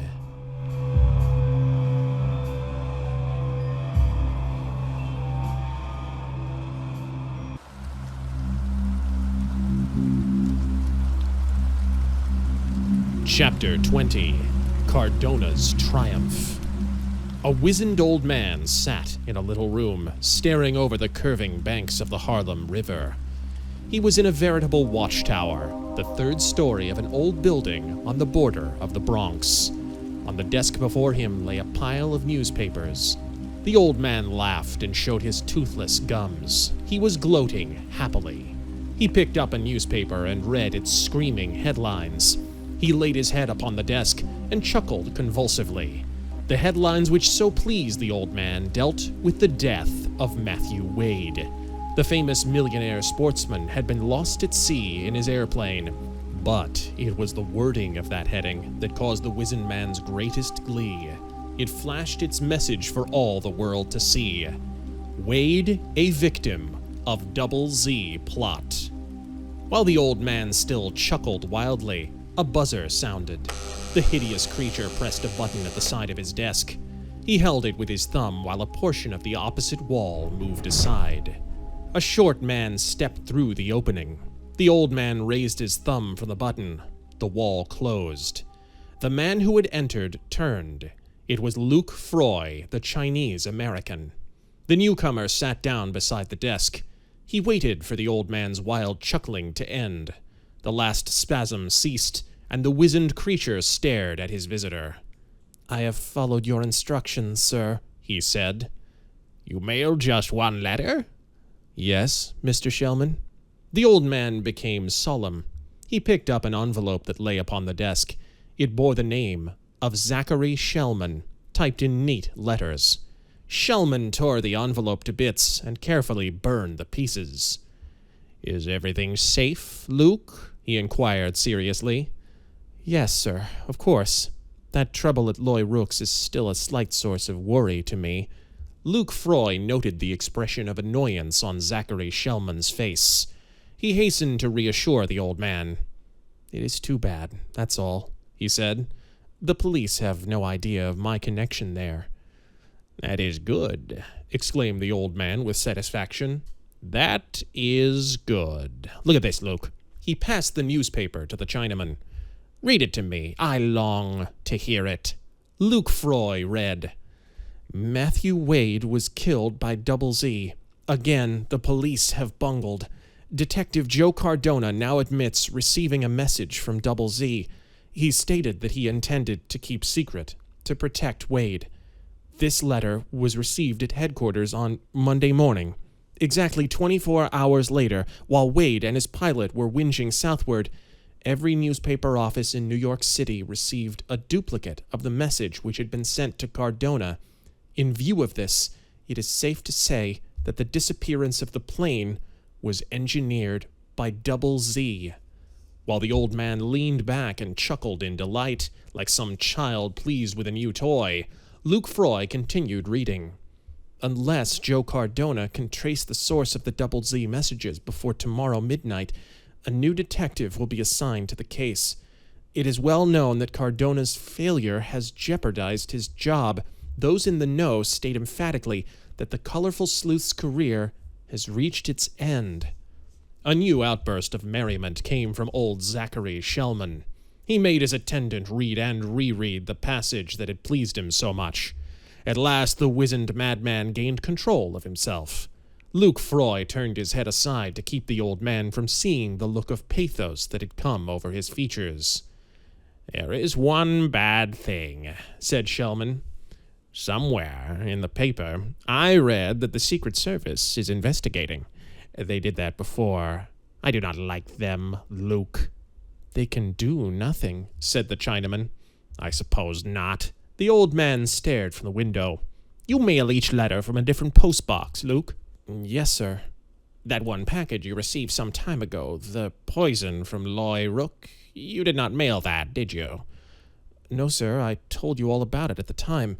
I left the box of Li Shun on the doorstep of the empty house on 98th Street and came back here immediately, as you instructed me." "I recall it now, Luke," said the old man. His tone suddenly changed. "So poor Loy Rook is dead. He was a good friend to me, Luke. I knew him in Shanghai 30 years ago. At the time I adopted you, Luke." "Yes, sir." "He helped me, Luke, when times were hard 2 years ago. And that day you came back from this place. That was the beginning of this wonderful life." "Yes, sir." "When I say kill, men die." The voice of the old man trailed away, and once again he gave way to a spasm of convulsive, mad laughter. At last he regained control of himself. He became solemn again. "That last letter, Luke, you mailed it to police headquarters?" "I did, sir." "What'll this absurd detective say when he reads it?" Luke Froy shrugged his shoulders. He'll be afraid to show it to anyone. He'll be afraid to keep it hidden. Ha ha ha ha ha! When the old man's outburst had ended, he became very serious. He went to a corner of the room where a pair of earphones and a mouthpiece rested. He donned the earphones and held the mouthpiece before him. He glanced at the clock and waited. Luke Froy was speaking. The old man saw his lips move and removed the earphones. "What is it, Luke?" he demanded querulously. "Do not interrupt." "You expect no message today, sir. Don't you recall—" "Ah, yes, you remember everything, Luke. By the way," the old man became suddenly apprehensive. "Are you sure all is well? You're careful when you come and go?" "You are sure, no?" "I use the utmost caution, sir. I went to Loy Rook's that one night as you ordered. I'm watchful when I mail the letters." "Very good," said the old man. "You are faithful, Luke. You have always been faithful." "You've been very good to me, sir." "Ah, yes, perhaps. But you are faithful. You have helped me in my great work. You have helped me wonderfully. You bring every letter that comes to me. You mail all that I give you. Every envelope is destroyed. That one I just burned, had you noticed it, it would not have been on my desk. I'm forgetful, Luke. I'm getting old. I was young once. I saw much in China when you were a little boy." "You saw my father die?" "Yes. I looked on without moving while he was beheaded with 20 others. Then I took you, Luke, everywhere with me. I have been a father to you, Luke." "You have, sir." "Luke?" A serious expression came over the old man's face. "Luke, you must not stay here. Go back and see that all is well. The steel door in your room, it must be barred. Keep it that way. Always." The Chinaman bowed and walked to the wall. The old man pressed the button while his attendant walked through the opening. The wall closed. The old man stared from the window. Dusk was gathering. Lights were glimmering on the Harlem. Shellman crept across the room and drew the shade of the single window. He turned on a small wall light. He drew a loaded revolver from the desk drawer. He sat with the gun poised. "Tonight," he muttered happily. "Tonight, 2 more. They die like those heads dropped off in Shanghai. But I must watch. Danger comes after dark. I can depend on Luke." His voice trailed away. His head began to nod. The hand that held the revolver was lowered to the desk. The gray head rested on the arm. The old man slept. At headquarters, Joe Cardona paced back and forth, smiting each fist alternately against the opposite palm. "Double Z," he growled. "If only they'd give me a chance. This business tonight. Well, I'm guarding the place. Men inside the house. No one suspects this last letter. It's only natural that I might have men up at Wade's. They think Wade's dead. If I told them different, it would save my skin. But what if I do tell? Then he's prey for Double Z. I've got one chance to get the man himself. To die by my own hand." Cardona was repeating words that he could not forget. He brought his fist against his palm and cried aloud. "If only I could pull something now. Only how?" He walked back and forth a full minute, then repeated, "If I could only find out where those letters come from." He paused to stare at a man who had entered the office. It was the man who had come there one time before. Terry Blake, of the Secret Service. "Perhaps I can help you," said the new arrival. "To find the source of the Double Z letters?" quizzed Cardona. "Yes." "Where is it?" "I can take you there." "When?" "Now." "How many men'll I need?" "Bring 2. Cardona reached grimly for his hat. "One moment," said Blake. "Has anything new developed?" Cardona thought quickly. He remembered that Tim Malloy had wondered that Terry Blake was in town. Joe's face was turned away. He assumed a calm expression so that his face would not betray the fact that he did know something which might be of interest to Terry Blake. "Nothing's come up," he said quietly as he faced the Secret Service man. "Why?" I thought some business might be more pressing than this which I suggest. Nothing could be more important than that. Joe Cardona seized the phone and called for 2 detectives. They arrived promptly. The 4 men hurried into a police car. Where to? Asked Cardona. Blake gave a destination in the Bronx. As the car sped northward, Joe Cardona began to wonder about Terry Blake. The man's manner reminded him of someone. Here in the dark, the resemblance was most pronounced. Who was it, thought Cardona? A man whom he had met at night?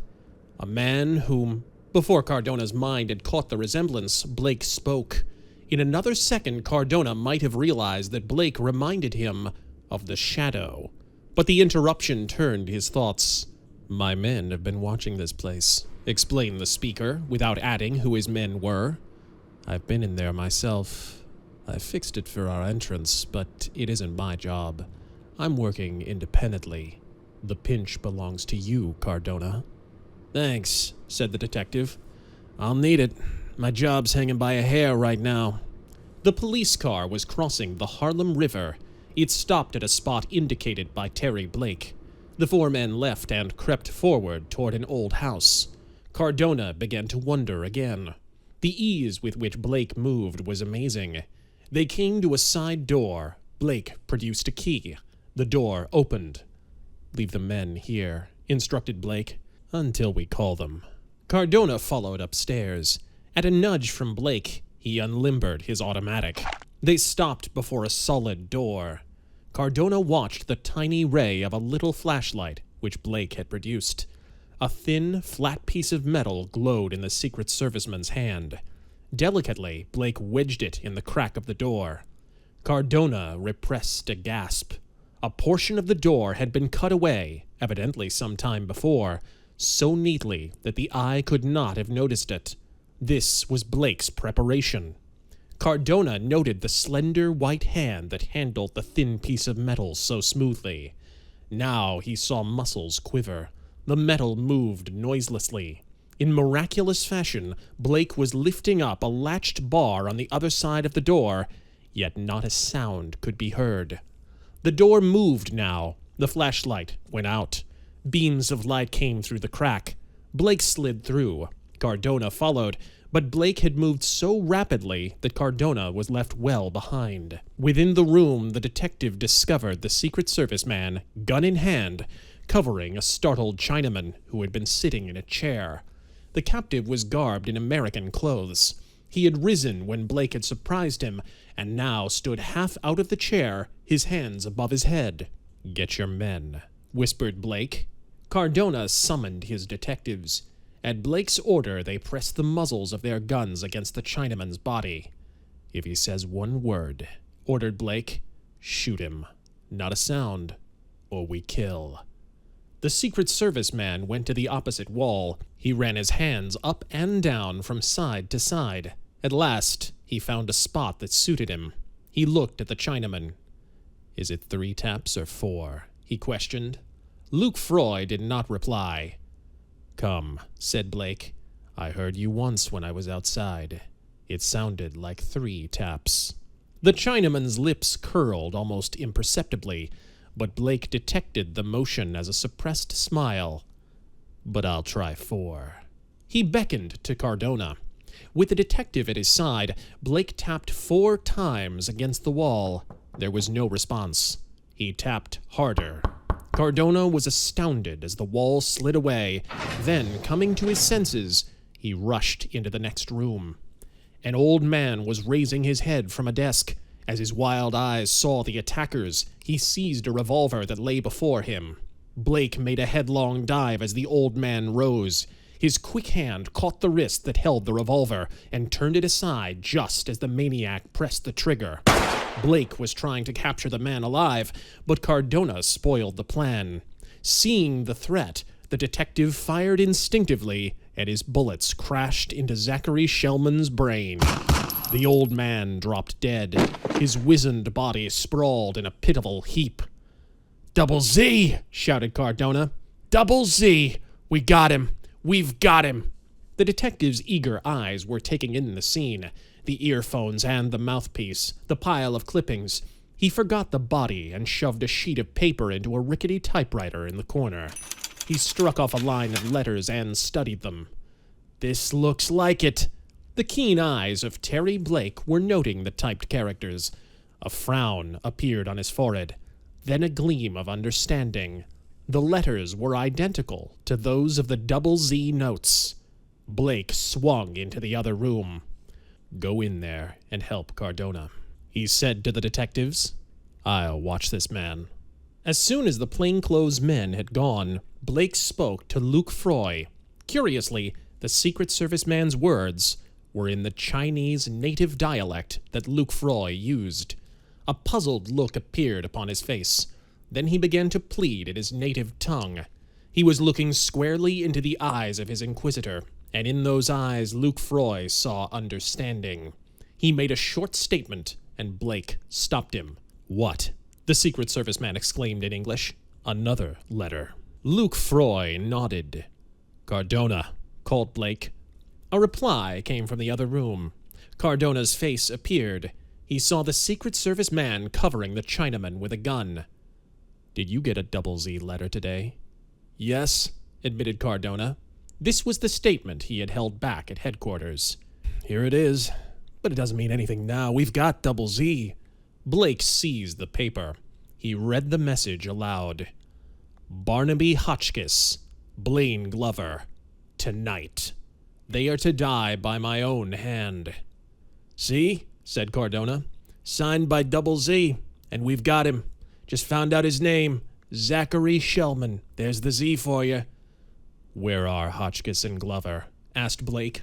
"At Matthew Wade's. They've gone there to take care of some affairs for him. He wrote them to be there tonight. My men are watching the place, but it's safe now. Double Z is dead." For an instant, the detective was off his guard. In that moment, Luke Froy leaped forward and seized Cardona's gun. Blake never moved. As Cardona made a clutch forward, the Chinaman turned the automatic to his own breast and fired. Luke Froy fell dying to the floor.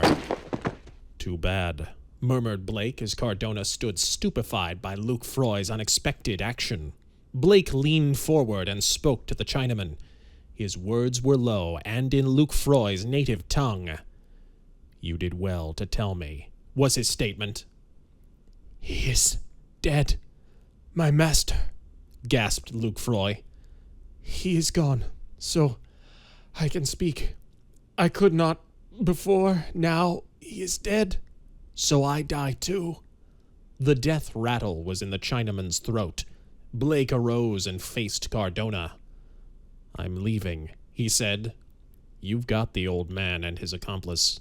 The rest is up to you." He caught Cardona's hand, which the detective proffered in thanks. Then Blake wheeled and strode from the room. He hurried down the stairs and out into the night, where he was swallowed in the blackness. Terry Blake was Terry Blake no longer. He had become the Shadow.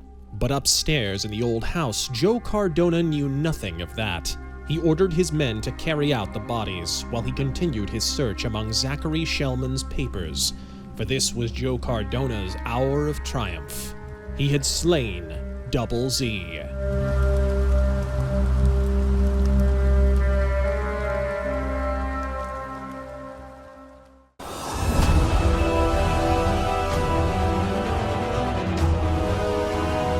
Chapter 21.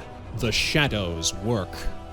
Before the great house of Matthew Wade, detectives were still on watch. Within were other plainclothes men. Joe Cardona, working in the Bronx, had not yet sent word for them to leave.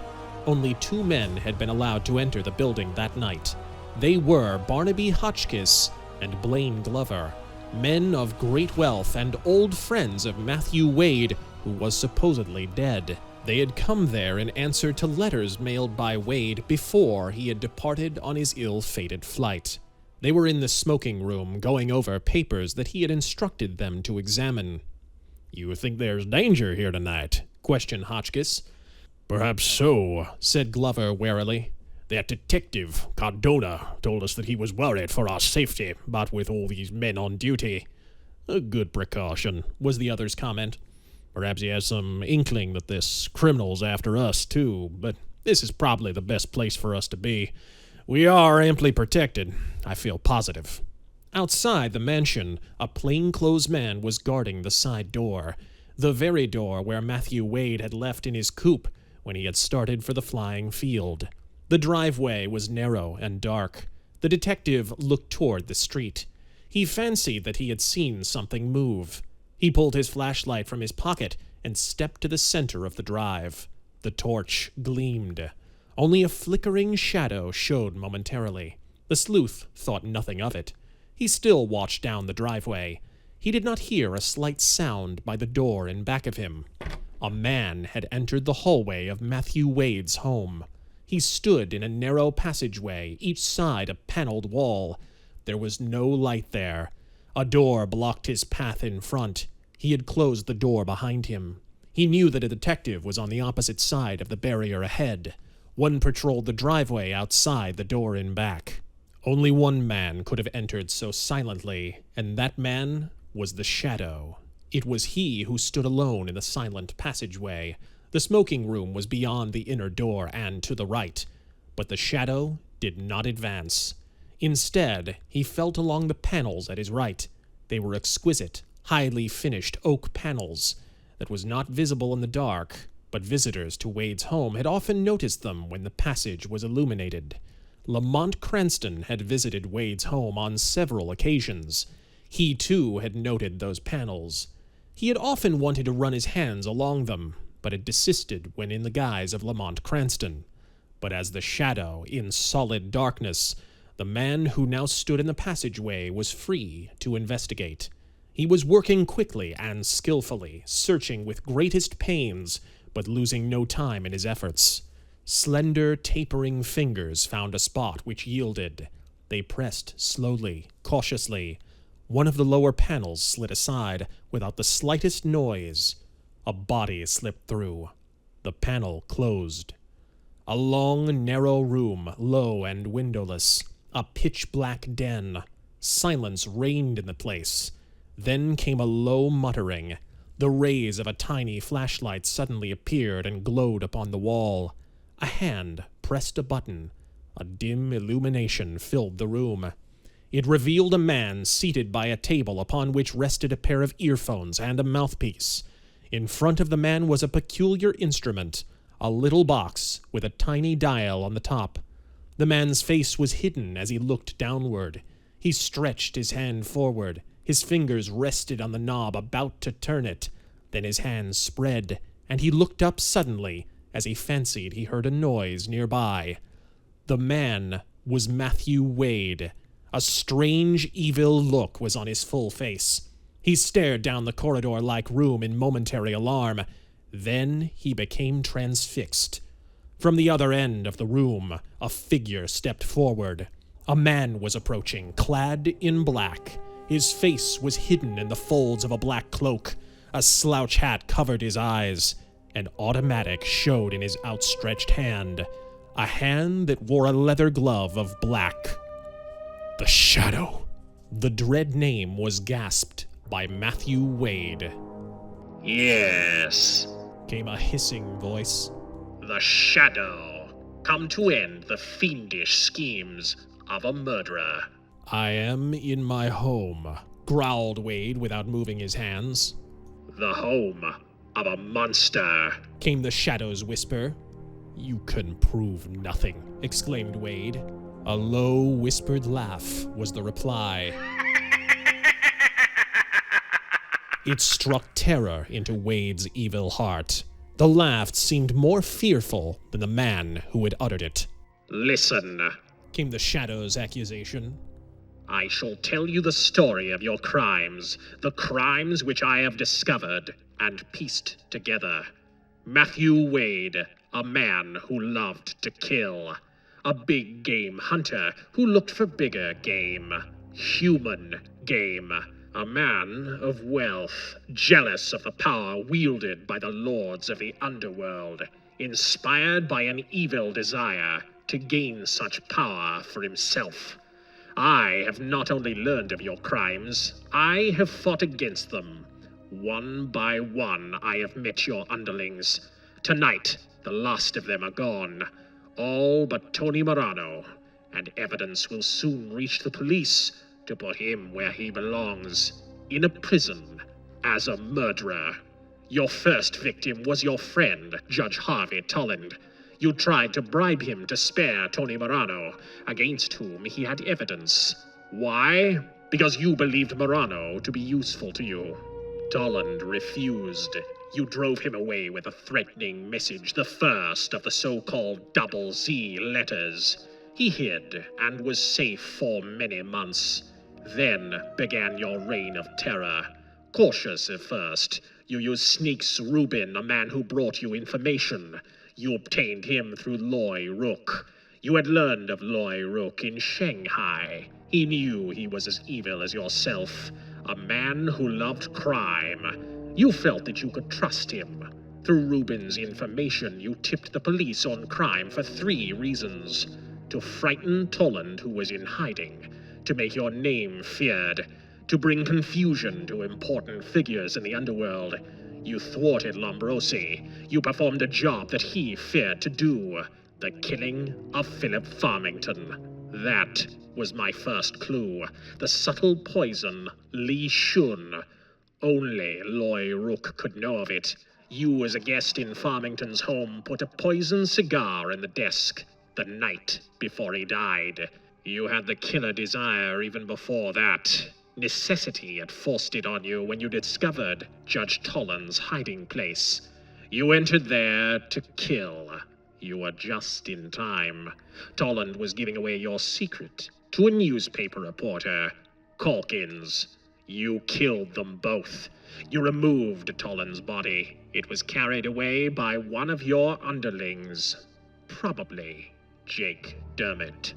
Matthew Wade's gasp showed that the Shadow's impeachment was true. The murderer could only stare at this strange being from nowhere who had come to make him listen to his crimes. The death of Arnold Bodine represented a temporary drawback from the joy of killing, continued the Shadow. One of my agents sought to thwart it, but failed. With Bodine's death and the elimination of Markin and Lombrosi, you ruled supreme, the biggest of all big shots. A man who needed no hideout, because your identity was unknown. But there, you encountered the Shadow. You sought to combat this unknown enemy, who you knew was more powerful than the police so far as you were concerned. You failed. Your hirelings were slain, worst of all for you. Your great ally, Loy Rook, perished. For once, you knew fright, but you were clever. You conspired to kill yourself. Double Z threatened Matthew Wade. The Shadow's mirthless laugh expressed the ironic humor of this situation. But I knew you by then, Matthew Wade, went on the man in black. Your strength, your knowledge, your intelligence, all pointed to a man above the gangster type. Your ruse did not fool me as it did Cardona. I waited for your next move. I come now to the most fiendish part of all your schemes. The notes from Double Z. They appeared to be the work of a maniac. You wanted the perfect alibi. You found one through Loy Rook. Old Zachary Shellman had known Loy Rook in China. There, Shellman had adopted a Chinese boy, Luke Froy, who loved him as he would love a father. In New York, in an old house in the Bronx, Shellman became afflicted with a mad desire to kill. Luke Froy nursed him. They were short on funds. He went to Loy Rook. They suddenly had money. Everything that the old man wished was his. Luke Froy encouraged the killer desire because it was the only thing that made the old man happy. Letters came to him. Your letters. The Double Z notes. He copied them. He used your cryptic signature. He sent them to their destinations. Luke Froy mailed them. The young Chinaman knew it was wrong, but he feared to oppose Loy Rook, and he kept on to please his foster father. Luke Froy knew nothing except that letters came and that Zachary Shellman received phone calls from an unknown source. Those calls came from this very room. The old man gloated over your crimes. He felt that he had played a part in them. Twice, Luke Froy went to Loy Rook's, once for the Li Shun, again to deliver a note which the old man had written to Loy Rook at your order. That was the instruction for my capture. A plot that failed. Now, even though you fear me, the Shadow, and your power is waned, you have attempted crime again. Supposedly dead, actually in hiding, you have not been able to repress your desire to kill. You are here to murder your two friends, Hotchkiss and Glover. I can recognize your method. An infernal machine planted in your smoking room, where these men have come because they were your friends. A twist of that dial which you are now afraid to touch. The machine will be exploded by remote control. But that plot shall never succeed. The Shadow paused and studied the man at the table. Matthew Wade became frenzied. "The proof," he screamed. "The proof of what you say." Shellman died tonight, said the Shadow quietly. Luke Froy, stricken by the old man's death, told me his story from his own lips before he committed the suicide. It was he who revealed that a final letter had been sent, a letter which Detective Cardona had kept to himself. "You think that I am Double Z?" demanded Wade. "I know that you are Double Z," said the Shadow. "Prove it," cried Wade. "Prove it." The Shadow advanced. His left hand reached to the table. It seized a paper and pencil that lay there. With two quick motions, the Shadow's left hand made the mark of Double Z, one letter half a line above the other. He turned the paper sideways. He made the signature again, but this time he formed the strokes at an angle and drew the lines in a different order. Double Z, declared the Shadow in a low voice. Double Z to some, MW to others. Matthew Wade stared at the sheet of paper with its telltale marks. One man recognized your symbol, said the Shadow. Judge Tolland understood after he received your message. He had heard from you before it came. He knew your handiwork. You left that note with Calkins. Wade's hand shot forward. One went by the Shadow's left arm and seized the wrist that held the gun. The other reached for the knob upon the box that controlled the infernal machine. But the dial was not turned. The Shadow's left hand struck Wade's hand away. The two grappled and staggered down the long room. It was a grim fight in that strange compartment. Matthew Wade was struggling with the one man whom he feared, and as he realized that the Shadow was only human, he fought with added frenzy. He was making a desperate attempt to defeat the man in the black cloak when fortune favored him. The Shadow tripped and staggered backward. Wade's heavy body bore him to the floor. With one hand, the murderous millionaire pressed the Shadow's head against the boards. With the other, he gripped the muzzle of the automatic and wrested it from the Shadow's grasp. Only the Shadow's forefinger still clutched the pistol, hooked firmly in the trigger guard. Wade, with a wild cry of success, wrenched the gun directly toward himself. The Shadow's slipping finger was drawn violently against the trigger. A loud report echoed through the soundproof room. Matthew Wade collapsed slowly to the soft carpet. The muzzle had been against his chest, the bullet passing through his heart.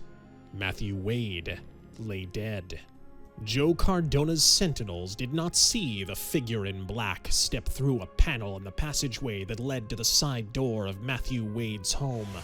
The panel closed. The door opened to the driveway. The Shadow stepped forth unsteadily. He paused a moment to drink in deep breaths of fresh air.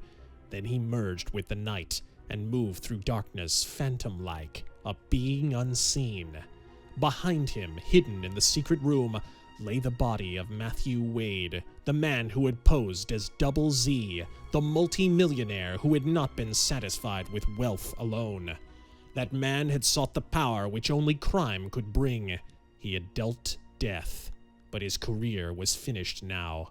Matthew Wade lay buried in an unknown tomb. The reign of the archcriminal had been ended by the Shadow. Outside, all unwitting of the epic struggle that had just ended within, Cardona's watchers were startled by the sound of a low, throbbing laugh that seemed to taunt their vigilant inactivity. The weird sound persisted softly for a few minutes, then died away. The Shadow had gone his way victorious, to resume his perpetual fight against the underworld in some other quarter. What horrible plot against the public's safety would next attract his attention? Only the Shadow knew.